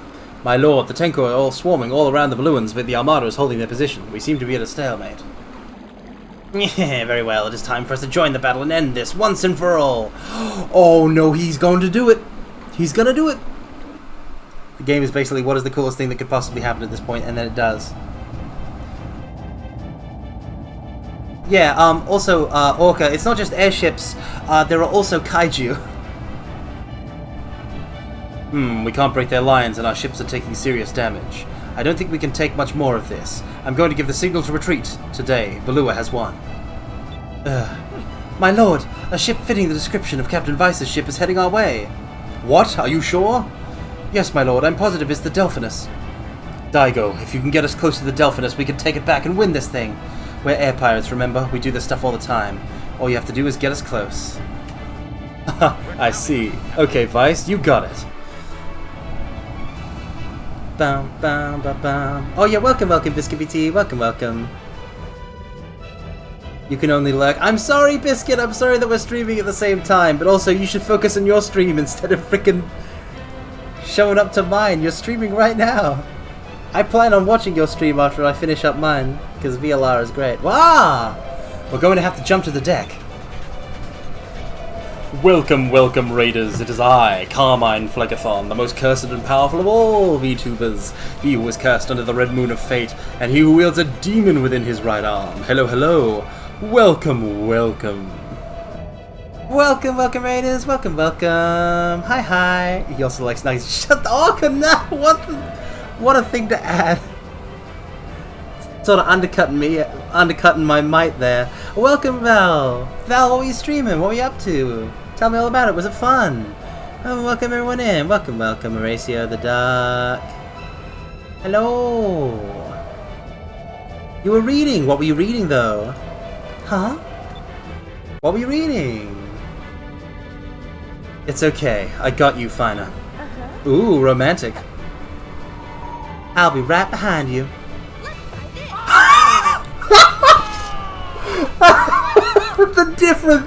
The difference in treatment is palpable. Poor Enrique. Do androids dream of electric sheep? Ooh, very nice. That is a very nice book, Val. Do you take recommendations, actually, Val? Because, like, it's not particularly cyberpunk, but it is sort of robot-based. It's like tangentially connected. My favorite book ever is The Caves of Steel by Isaac Asimov. If you've ever read that. So just like how Do Androids Dream of Electric Sheep is about a robot cop, Caves of Steel also heavily features a robot policeman, but from an Asimov book.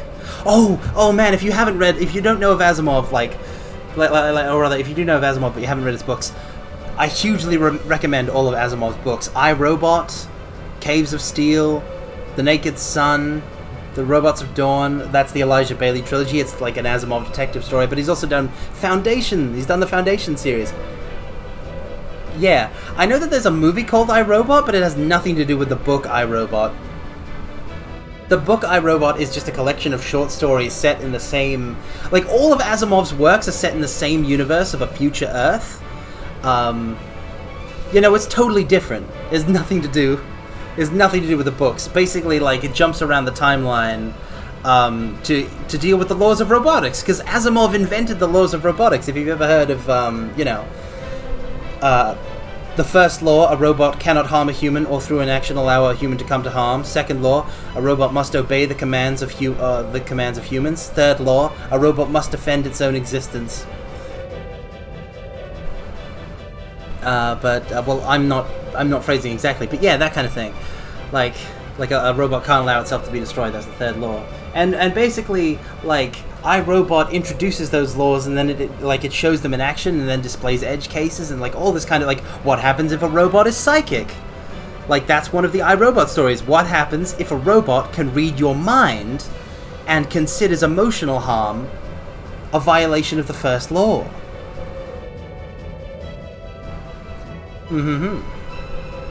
Like, that's one of them. But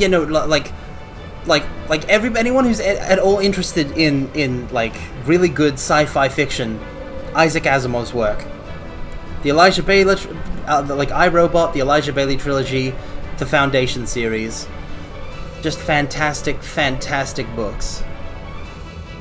I have reread the Elijah Bailey trilogy, which is just like detective, it's just a human plainclothesman detective, and like a robot cop teaming up to deal with different criminal cases in each book that like features the laws of robotics, and it's just really great. Asimov is the science fiction is talking into fantasy. In terms of impact, definitely. I guess they were expecting us. Let's throw these goons off our ship. Sorry, I got really excited about Isaac Asimov. But yeah, no, if you liked Do Androids Dream of Electric Sheep, I definitely think that you'd enjoy Caves of Steel. It's my favorite book ever, it's so good. Also, if I'm just sort of blanket recommending fiction, then read Sherlock Holmes. They're so good. Delicious short stories. Okay, time to do the thing.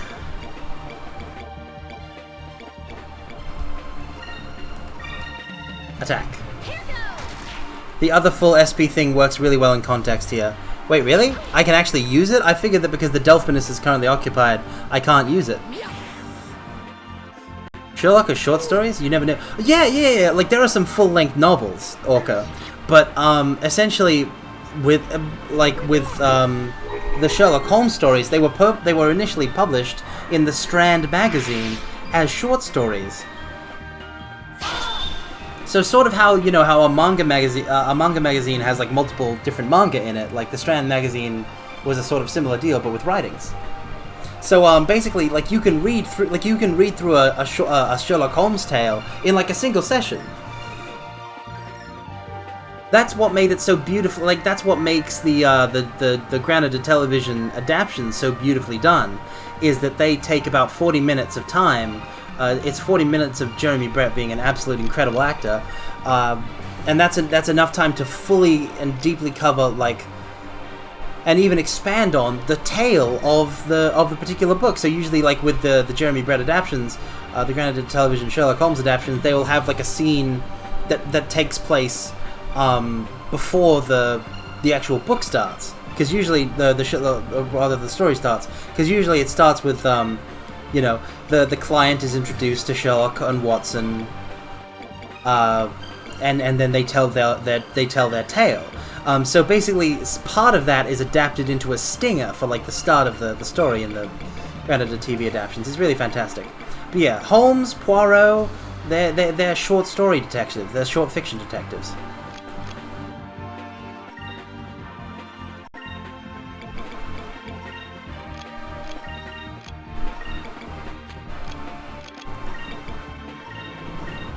These guys do a lot of damage.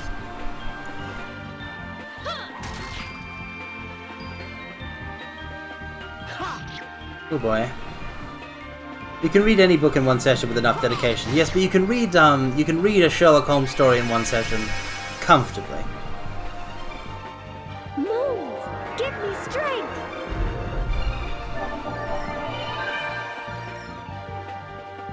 Bam, bam, bam, bam. They do a lot of damage, these soldiers. Counterattack.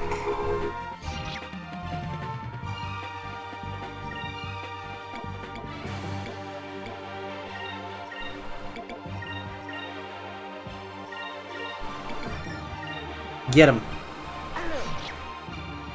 Get him. Get him. Get him. Over there!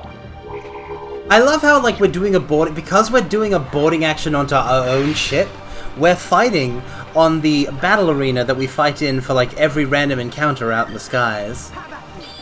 Ooh, critical hit. Choice.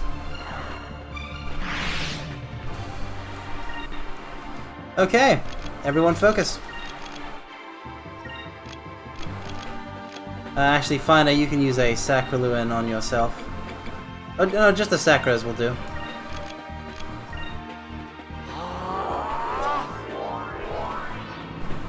Move! Give me strength! She still has such a little HP.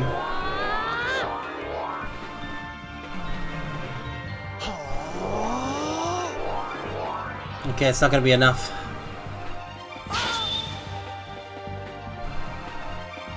Enrique! Okay, I'm at 40.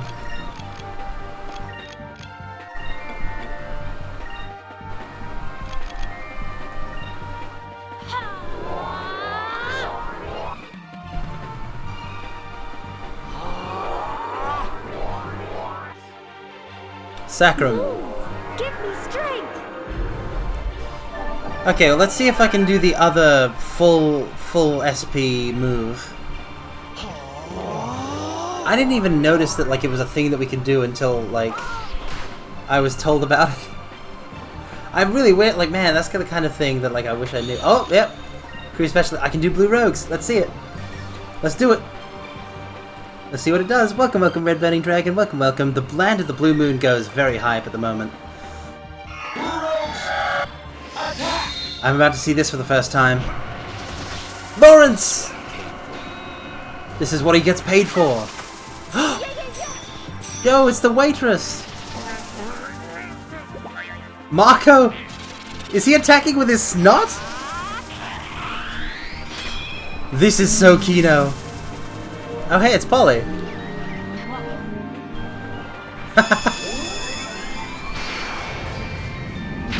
Boom.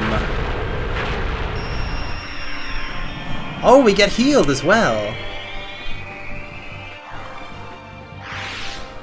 So as we get more crew members, that move's only going to get more and more powerful. No, there were a couple of people, like the builder chick wasn't in this one either. Like, that wasn't my full crew complement. The Yafutoman waitress was in here, but her sister, the Yafutoman builder, was not. Man, I can't believe that our ship's been has taken hits. It was so brand sparkling new. It was sparkly shiny. Blue rows get unlocked when you have someone to fill all positions and changes on who you have set up. Oh, so like...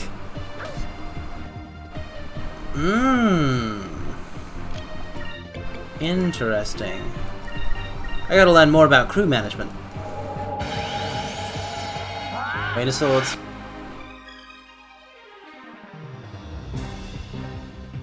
Counter stance during a backstab. Yeah, they had us on the back foot and they were just like, I will wait for you to attack. It was very foolish. Enrique with the cool attack there. Fine, we'll go after this guy and then he will ignore Fido and go for Enrique.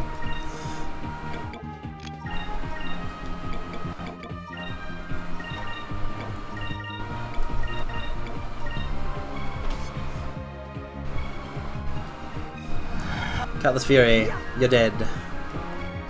Easy peasy. So all I have to do is get control of the Delphinus, and we'll be able to fight the fleet.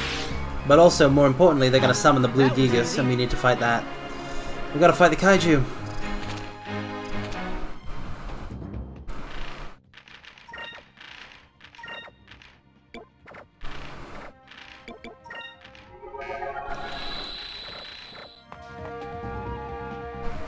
Okay, luckily the ship's not that big. The command deck should just be up the stairs here. Oh, my precious ship! I hope that Yafutoman builder lady can get things fixed up.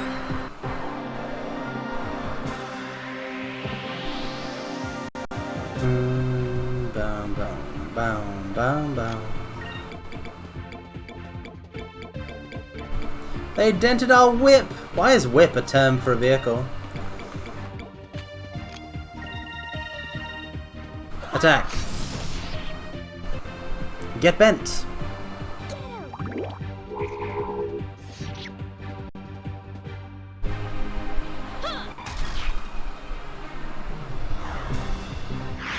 Boom, boom, down, down, down, down. Grenade! Ba-da-da, ba-da-da, bow, ba-da-da-dow, ba-da-bow. Okay, Rain of Swords. Alpha Storm.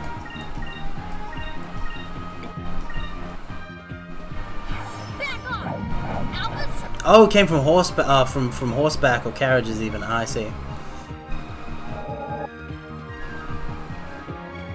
Oh, that did the trick. Take this, you cur. I love Enrique. He's so choice. Let us pray that our next battle goes as well. Oh, he's so cool. I'm swooning again.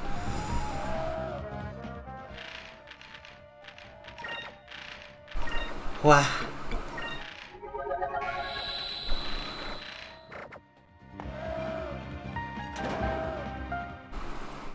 Yeah, it makes sense, because you'd use a whip if you were driving a horse-drawn carriage.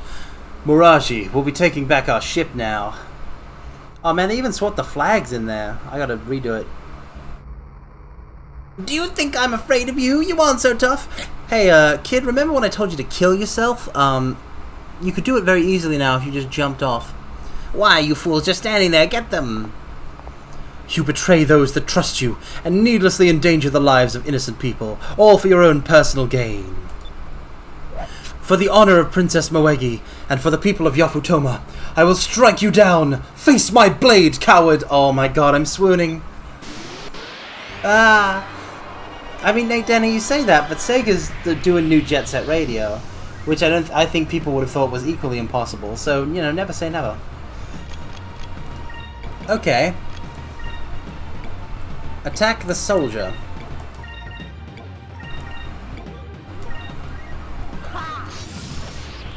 I know exactly how we're going to win this one. Welcome, welcome, new and tasty Sixth House. Welcome, welcome. Hi, hi. I'm afraid Cute Mind does not exist. Yeah, I mean, yeah, the original, like, even if the original producer passed, that does not prevent them from, like, doing a re-release, or a remake, or a sequel. Like, nothing makes that impossible.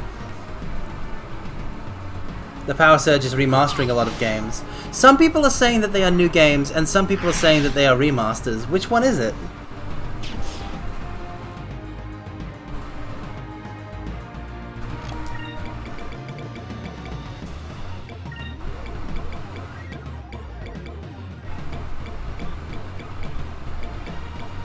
Okay.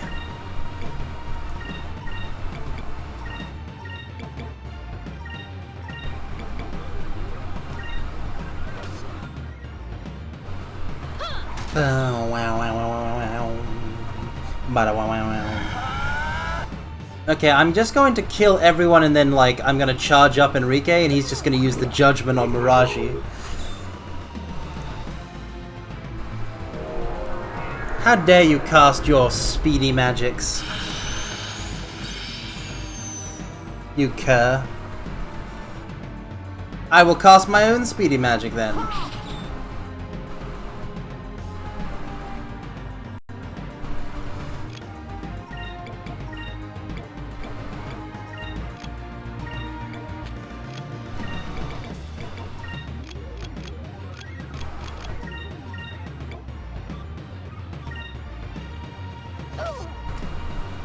Just gotta get all the soldiers killed first. Always happy to see more of Naganuma in the mix. Like that, like, dude is why the Air Gear soundtrack was so rad. He even had like 3 songs on, like the 3 songs Naganuma did for Bomb Rush Cyberpunk were pretty choice. Though I do admit I like that they made a conscious choice to not just be like, it's all in the Naganuma style for the soundtrack of that game. Moons, give me strength. A couple songs he did for Hover were rad. Yeah, but unfortunately, like the rest of the Hover soundtrack does not stick with you. I've played a lot of Hover Revolt of Gamers. Like it used to be like just the game that I played just to have something to do while I, like, you know, hung out with people or something like that. You know, something for the hands to do. That's my fidget spinner. My fidget spinners of video games. Okay. Gonna cast Increm on Enrique. And we're just gonna keep attacking this soldier.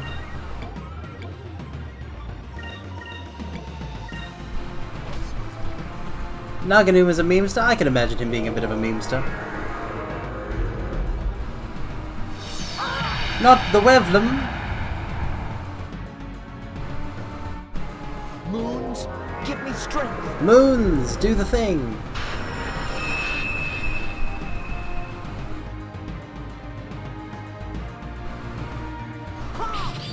Wah! Oof, the counter. Stop countering! How dare! He's so close to dead, just die!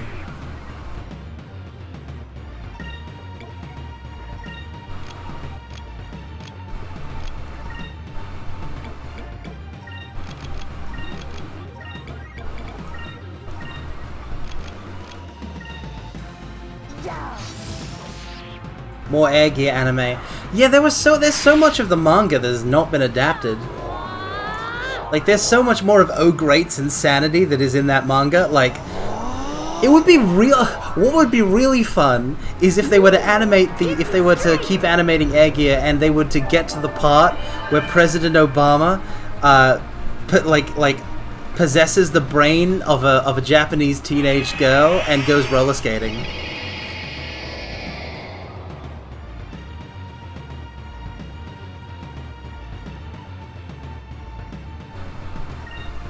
Because, like, that bit was choice. Did they just summon a fresh soldier?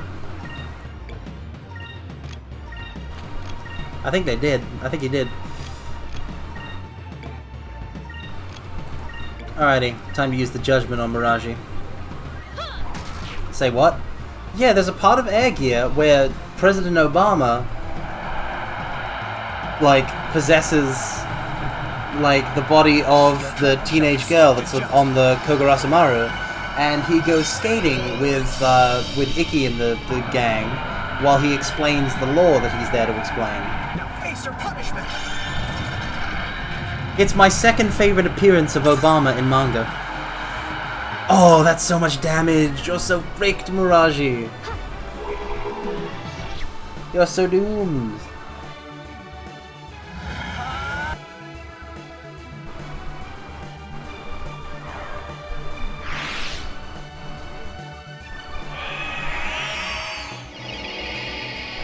Bow, ba-dow, bow. My favorite appearance of Obama in manga is when he shows up to compete in the Gamblefish tournament, in the big gambling tournament in Gamblefish, and he like risks it all to take down the main antagonist, but he can't defeat him. Oh, I spoiled Gamblefish. I'm so sorry.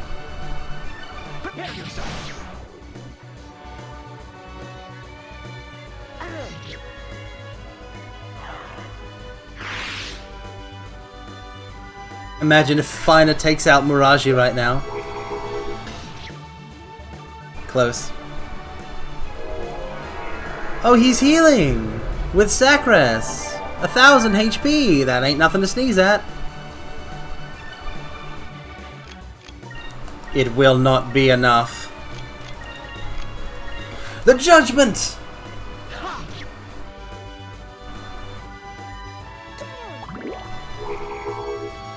Bow, bow, wow, na, na, na, na. To the Colosseum! Your trial shall be swift and just. Your trial shall be swift and just, and it will have you being eaten by a big dragon. Yeah! Now face your punishment. Now face your punishment. It's such a cool move. I bet all of, like, Hand of Fate was also a really cool move, so I bet everyone's final moves are just as cool. An utter victory. An utter victory. I just need the moonberries for him. I have only had Enrique for this arc of the game. I already would die for him. He's so good.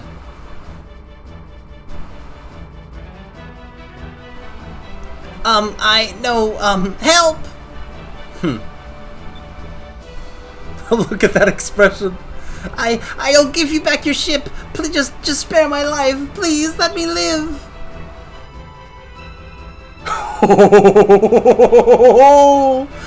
You're too pitiful for me to run you through.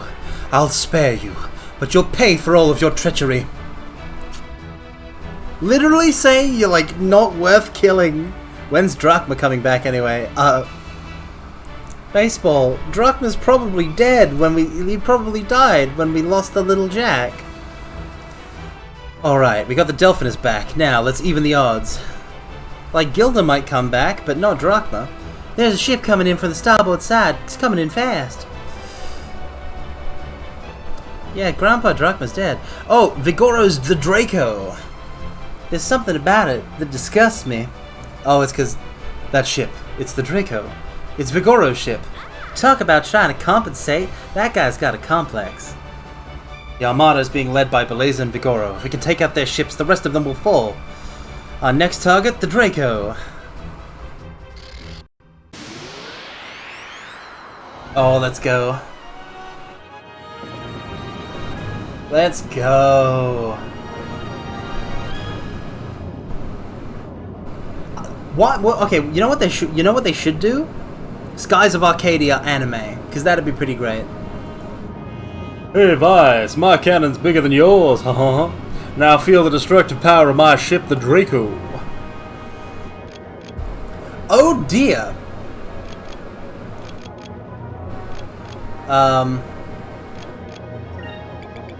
Just gonna cast that real quick. Ika's gonna defend here. We're gonna defend here. And Enrique's gonna focus here. He's got big guns! We can use S-cannon on that turn, but it doesn't matter because he's gonna pound us.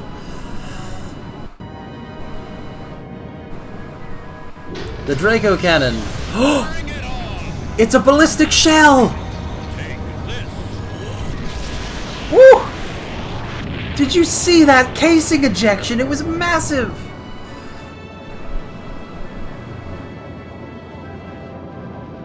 Oh my. Yeah, sometimes a gacha can give things a new life, Kamiyana, like the Langrissa gacha. They did that pistol slide cannon idea on a tank from VC. Whoa, really? That's wild, that's awesome. So like there's a tank that ejects its shell out the side, that's wild. That's fun. Okay. I'm doing okay this turn.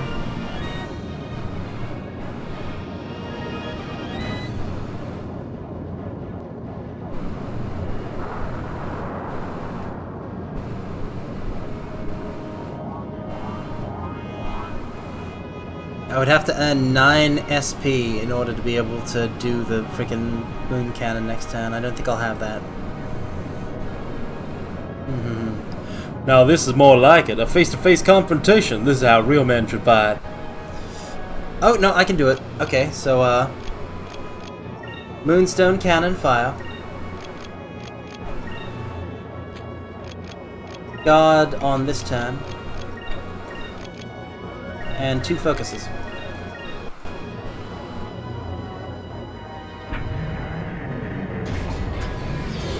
Here it is. Moonstone cannon.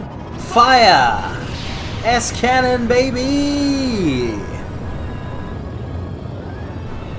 Get smote, Vigoro! 3 of those will win us the battle. We just have to survive long enough.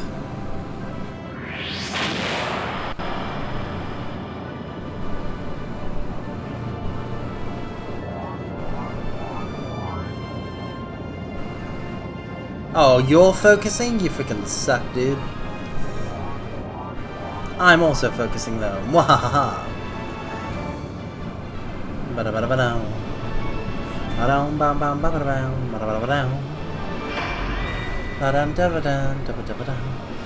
Okay, now he's gonna use his big gun. Draco cannon. I love how it like I love how like the freaking thing is built on a freaking rail. It's incredible. Okay, we're taking some hits here.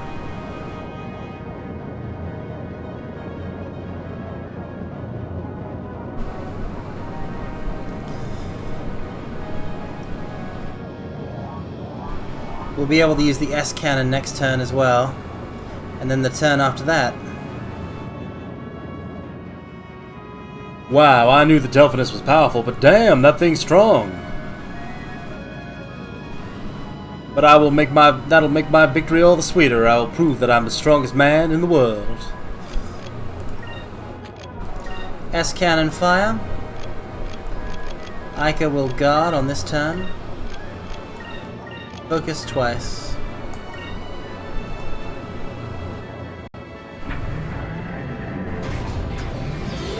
Imagine the fall damage that casing would have. Oh yeah, if it could hit anything. What is down there under the clouds? I wonder if the game will ever address that. It would be totally fine if they don't though. But again, yeah, Skies of Arcadia anime. Make it happen, people. You know you want to do it, Sega.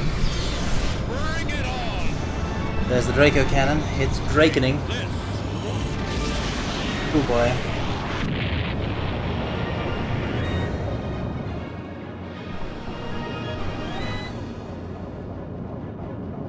The ship's radiator bit started glowing after you fire. Yeah! Very neat.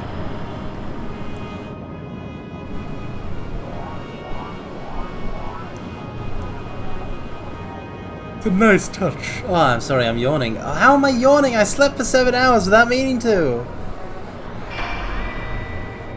How am I yawning? That doesn't make any sense.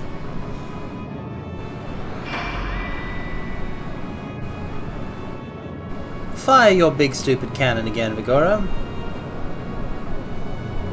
Nope. Oh my, I'm nearly dead. But it doesn't matter, because I'm about to win.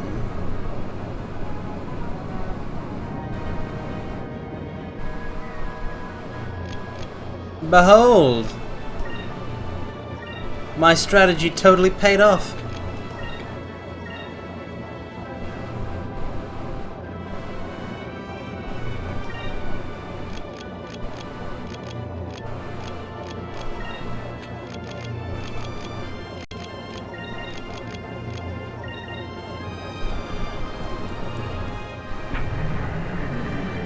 Hopefully I will eventually have watched every Gundam thingamajig, or at least in Universal Century.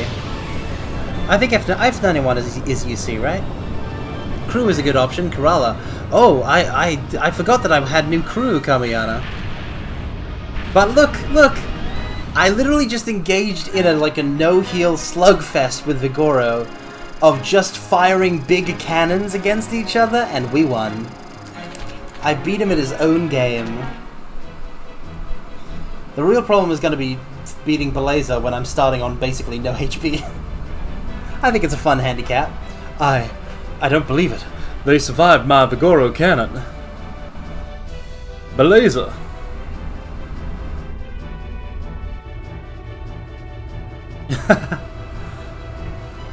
One down, one to go. I wouldn't expect anything less from you, handsome. Not even Vigoro could stop you. As an admiral in the Blue and Armada, I shall defeat you. What? Oh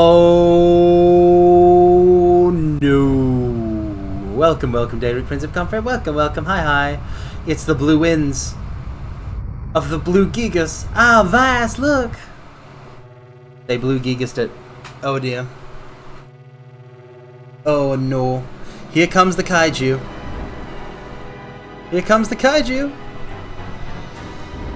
Oh no.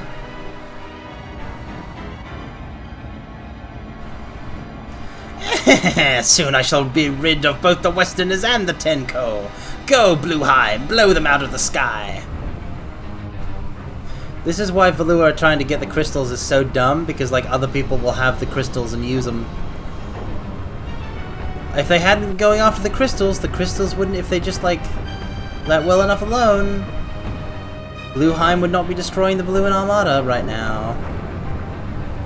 Look at this thing, it's deadly.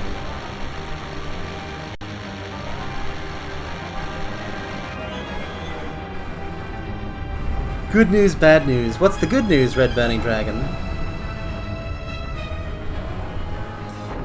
This must be the blue wind that the king was talking about.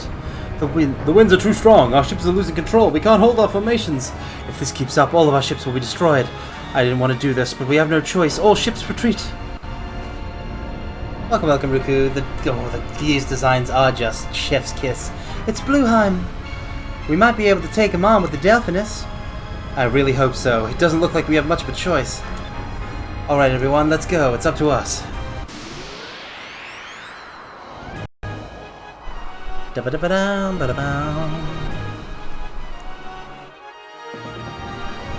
Good news, you're not gonna fight her. I'm not? Blueheim is the Blue Gigas. It will most likely attack with wind and wave attacks. Triangular base design. Yeah, the Blue 3. Well, I don't have much time to think of a plan at this point, so we'll just have to look for a weakness as we fight it. Oh, the good news is that I'm not going to fight her. The bad news is I'm fighting the Gigas. I get it. Alrighty. So, the first thing to do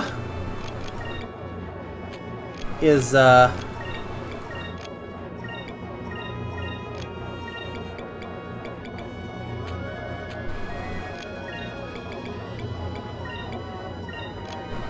a Sacraluan, which I am going to cast immediately.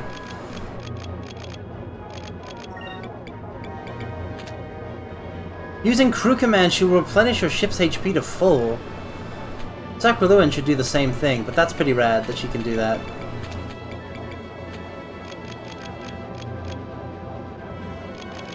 Focus.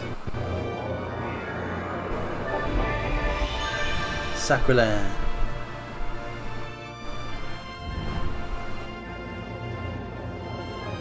Skies of Arcadia is a game made of beautiful little touches on top of a fantastic base. Okay, our ship is now sped up. We will also be casting Increm next turn. And then we will just charge up, fully buff it, see if we can max out our SP.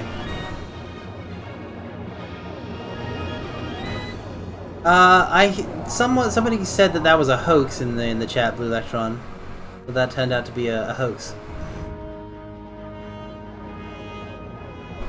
In one of the earlier streams. Ba-da-ba-da-ba. Blue Lightning. Ooh, now there's an attack and a half.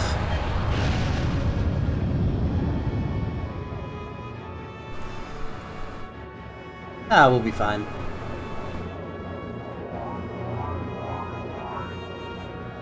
Do I get anything special for maxing out my SP on my ship? I can't believe how fast that thing is. I never thought something so big could move so fast.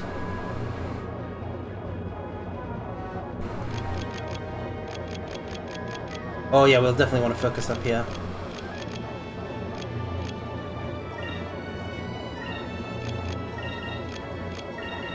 And then we use Marco.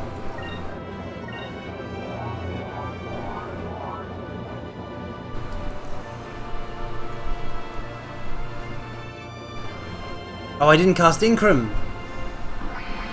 Phoenix Ray! Oh boy.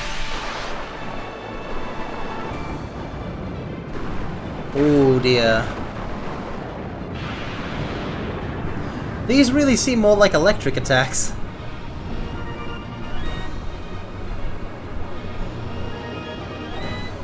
But they're blue, so they must be water and wind and wave. Welcome Zoro Kitsune! Hi! Reminds me of Star Fox a bit. I've never played a Star Fox game, but this is definitely a dogfight. A weird kind of a dogfight, but a dogfight. I can't imagine like not knowing what a sky pirate is, Red Bird and Dragon. It just seems so essential to me. I don't even know what the first bit of media. Probably Stormhawks. Probably no. Even before Stormhawks, Skylands. There was a show called Skylands that was CG animated.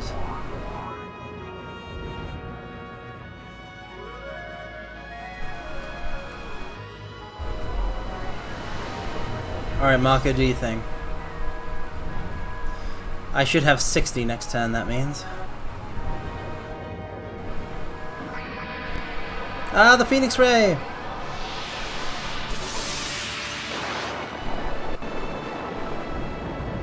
Stormhawks, yeah! I will still always be salty that, like, they did Dragon Booster, and they only got, like, 2 seasons. And Dragon Booster was really cool, and then they did Stormhawks, and that only got like 2 seasons, and that was so rad.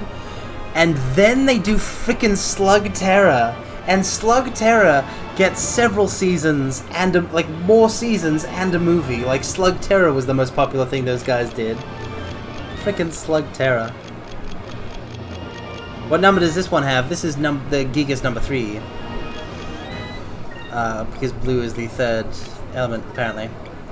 Okay, so Vice is going to fire the S-Cannon on this turn. Ike is going to cast Increm on this turn. Fine is going to, on this turn, fire the Yamato Spirit. Oh, actually, we'll do the 5-inch cannon so that it can hit on each one of these. And then Enrique will hit with the Yamato Spirit. Oh, wait, no. No, Enrique will focus up.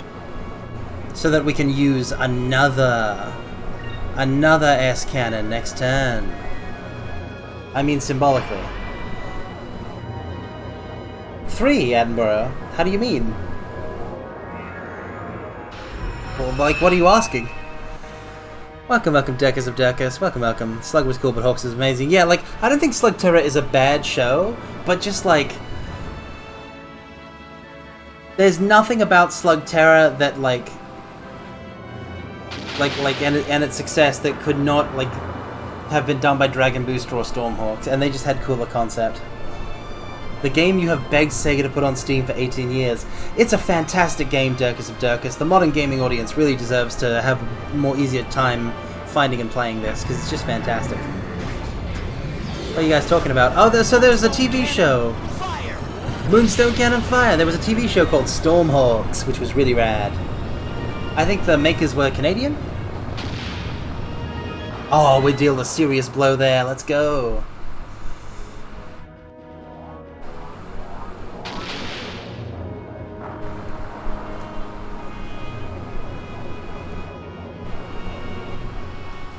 Name one game that isn't a weird 3DS game that does airship battles like this. Well, first of all, Dirkus of Dirkus, quality 3DS... Oh, Blue Winds, oh no! Quality 3DS games are still quality games.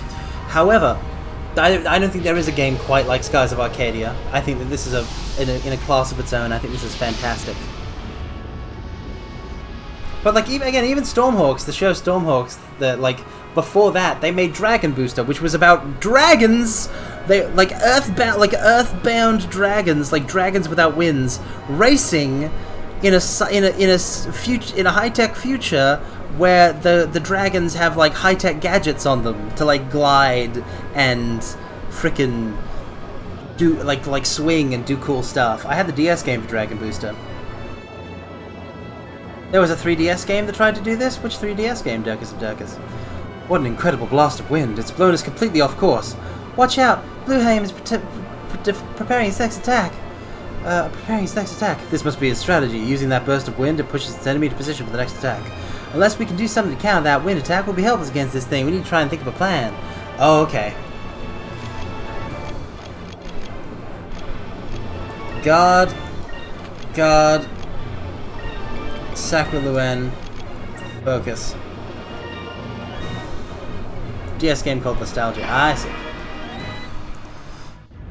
I never saw Megas XLR. I know it was about mechs.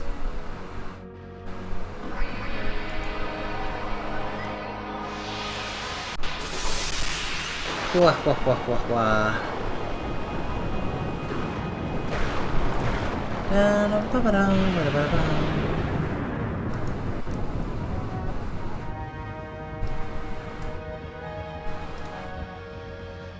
Wild Arms 3.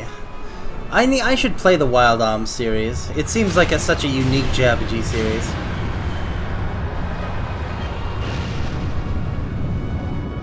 That's an interesting concept, Dirkus of Dirkus.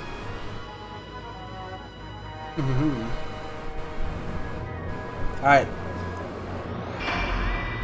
The only thing I could think of is like doing evasive action against the blue winds, but I doubt that that's what we're meant to do.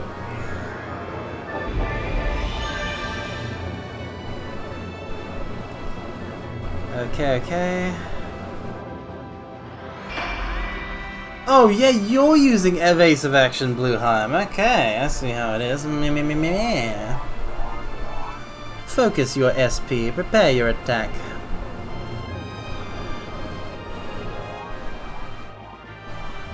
Delphinus is gonna take blood here.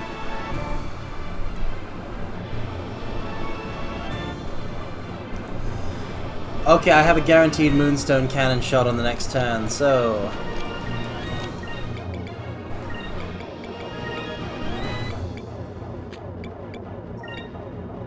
we're gonna do that, so that hits that. And then, 5-inch cannon will hit here, and go on to this one and this one.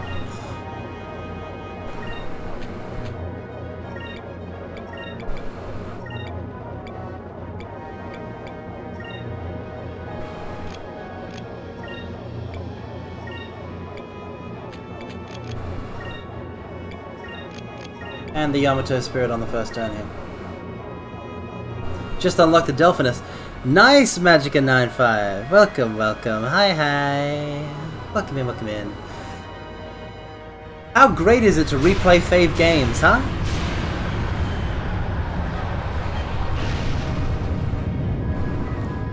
This is a I can see myself replaying this game in the future for sure.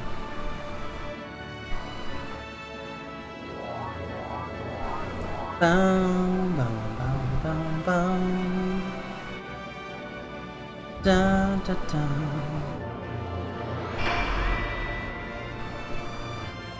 Wow, you killed your Dreamcast over this, Durkus of Durkus. Oh boy. How does the Dreamcast die?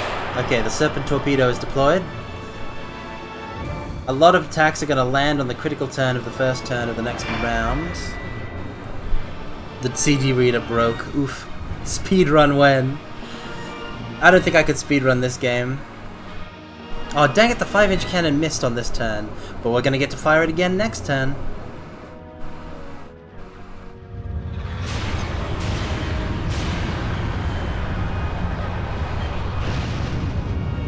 World record is 11 hours. Oof, this is why you don't speedrun JRPGs. You don't speedrun a game that's good. Don't you dare disrespect it. Speedruns are not disrespectful. Like, they're not... Like, speedruns are not disrespecting. Like, what a speedrun's whole deal, right, is that it is done by someone who truly loves the game. Okay, Aika can't do anything for the first round. So I will have her focus in the next round, and then I will use a Yamato Spirit there, and then focus here with Enrique. I will have this done, wrapped up by this turn or next turn. I have the perfect strategy. Observe. All of my moves shall fall into place. First, the initial turns try disaster.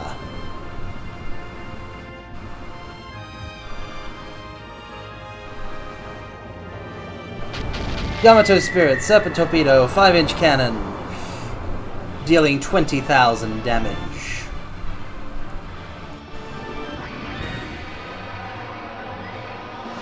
Yeah, that's the thing about speedruns. Like, if you are a speedrunner, you love the game you're speedrunning. Otherwise, you would hate it. You would hate doing it. Like, that's why, like, when choosing a game to speedrun, I chose Metal Gear Solid 2.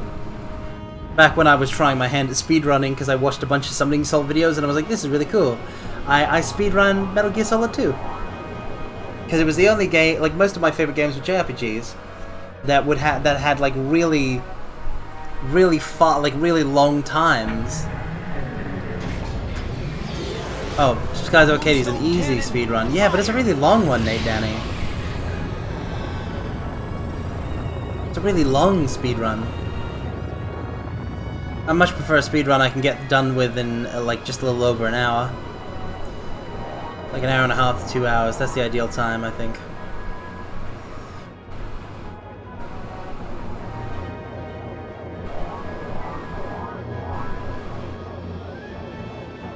Yeah, this guy's done. He's done. He's done. He's freaking toast. Look at his health. He ain't jack. S-Cannon. Yamato Spirit. Repair Kit. Complete kit.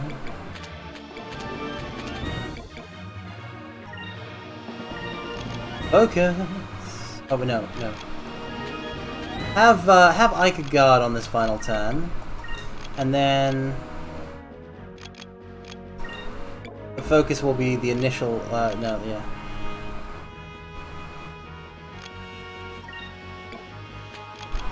Item, complete kit, repair kit.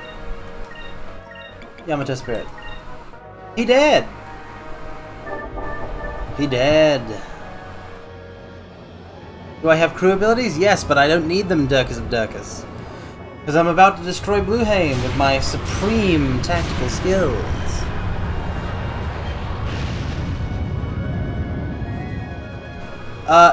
Hitler or Führer is a boss only in Persona 2. One of the Persona 2s. I think Eternal Punishment, but it might be Innocent Sin. I haven't played either. No, I haven't sworn off crew abilities, Durkus of Durkus. There's just no reason for me to use them here. Innocent Sin. Ah, yes, I see. That's why they put sunglasses on Hitler and changed his name to Führer.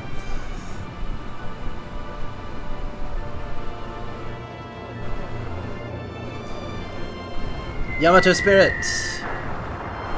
Oh, look at a sliver of health is about to get destroyed by the freaking S cannon. Let's go.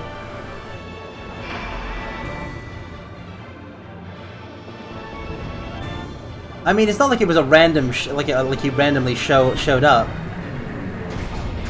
He had the Lance of Longinus and Nyarlathotep, who sneers at fate, at his side. Moonstone Cannon!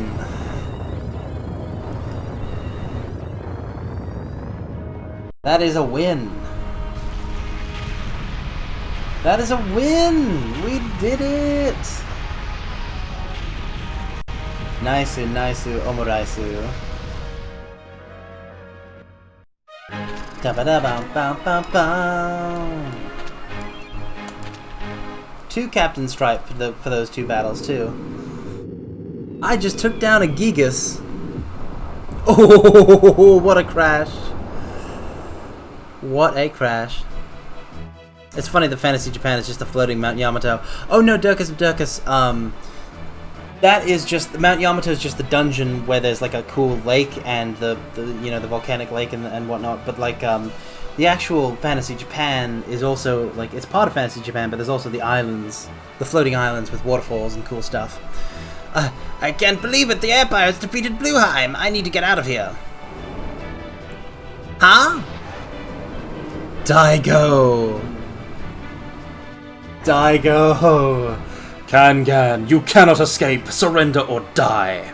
I surrender. Okay, but we still get to kill him, right? Just take your sword, Daigo, and you just take it to his neck, and you swing. And you lop off his traitor's head, because he is responsible for great ruin in your country. Yo, Daigo changed his outfit to a more proper one. Brave adventurers from the west, I thank you for saving Yafutoma. But it was my country that caused all of this. I am terribly sorry for all the trouble caused by the Bluans. I don't know how I can make it up to you. I have heard of those Durkus, but I don't think that they would be a match for me. I don't think I would match well with them. Prince Enrique, please, raise your head. Daigo has explained everything to me. You feel responsible because you are a Valuan prince, but it is not your fault. Thank you for understanding, but we have only won the battle. As we speak, the Armada is regrouping. Until Valua sets itself back down the path of righteousness, I will continue to fight them. I see. Very well then. I will pray for your well-being. And perhaps the Magosphere will aid you in your fight. Take it with you. Really? Are you sure it's okay? Didn't you say it's necessary in appointing a successor to the throne? It doesn't matter. Even without a symbol, I have such an accomplished successor already. Enrique is a fantastic leader, yeah. I've also decided to return to my father and accept the responsibility of defending my people. That's great. Hey, what happened to Kangan and Miraji? They were exiled to Tenko Island. We figured that if they spent some time in exile, they'd realize what they've done and become better people. Or kill each other.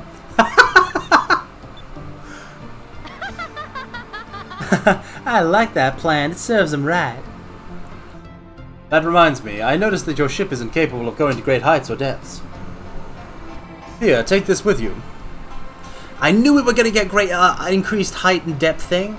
This is from my people. It contains all the knowledge necessary to enable your ship to fly higher or lower than you've ever imagined. Wow, thank you. I'll make sure we put it to good use.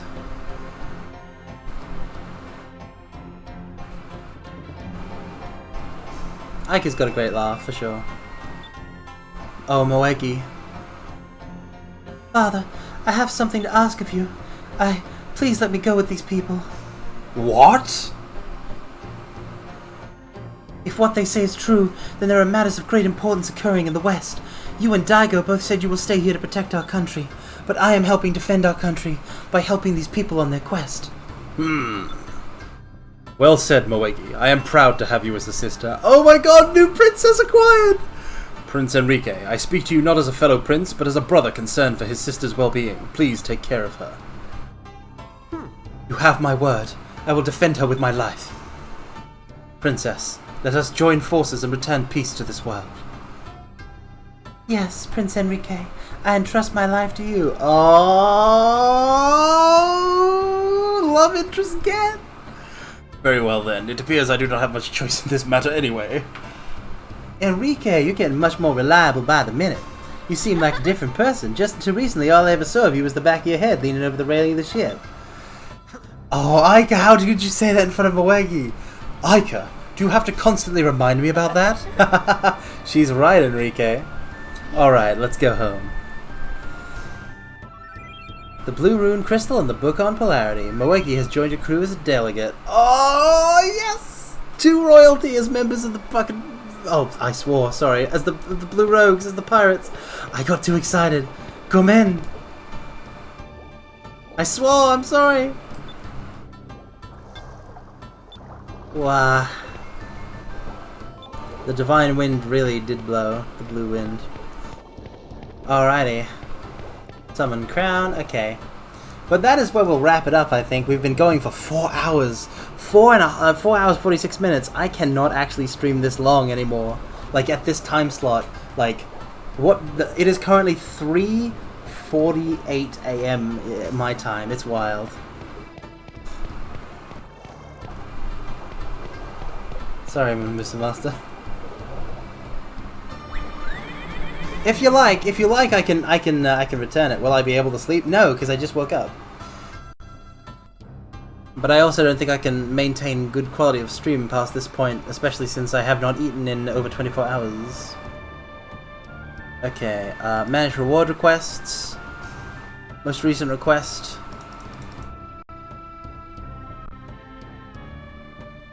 Reject. You get your points back, Mon Musa Master.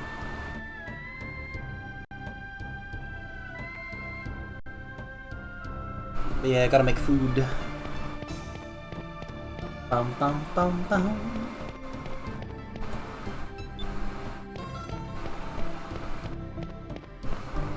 I didn't, but you know, it's the little things, you know?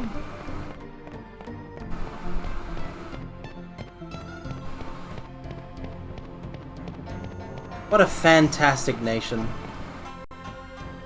Yeah, ordinarily this would have been like 2-3 streams, but because I woke up only just in time for the stream and messed up my sleep schedule, might as well go a bit further. Fly a little higher, get a little further, move a little faster, all that jazz. So, save point is here. We will leave Yafutoma and return back to our base at the start of next stream. Now it is time to find someone to raid. What raid message would you guys like to use? Fire, water, lightning, ice, earth, wind, light, or dark?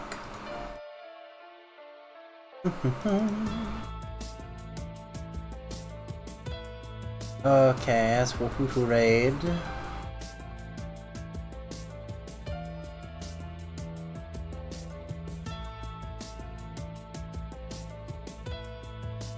Water! Heck yeah, water! An excellent choice. It makes sense. It's very fitting considering what we were dealing with this stream.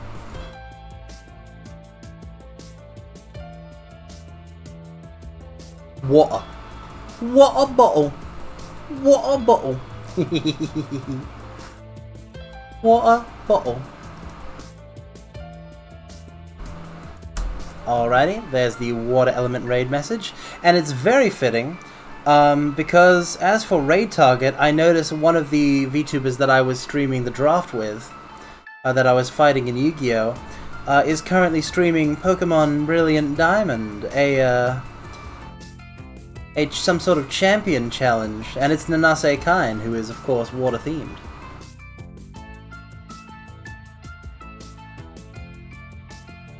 Looks like a collab with another VTuber, Kaji Oniyama.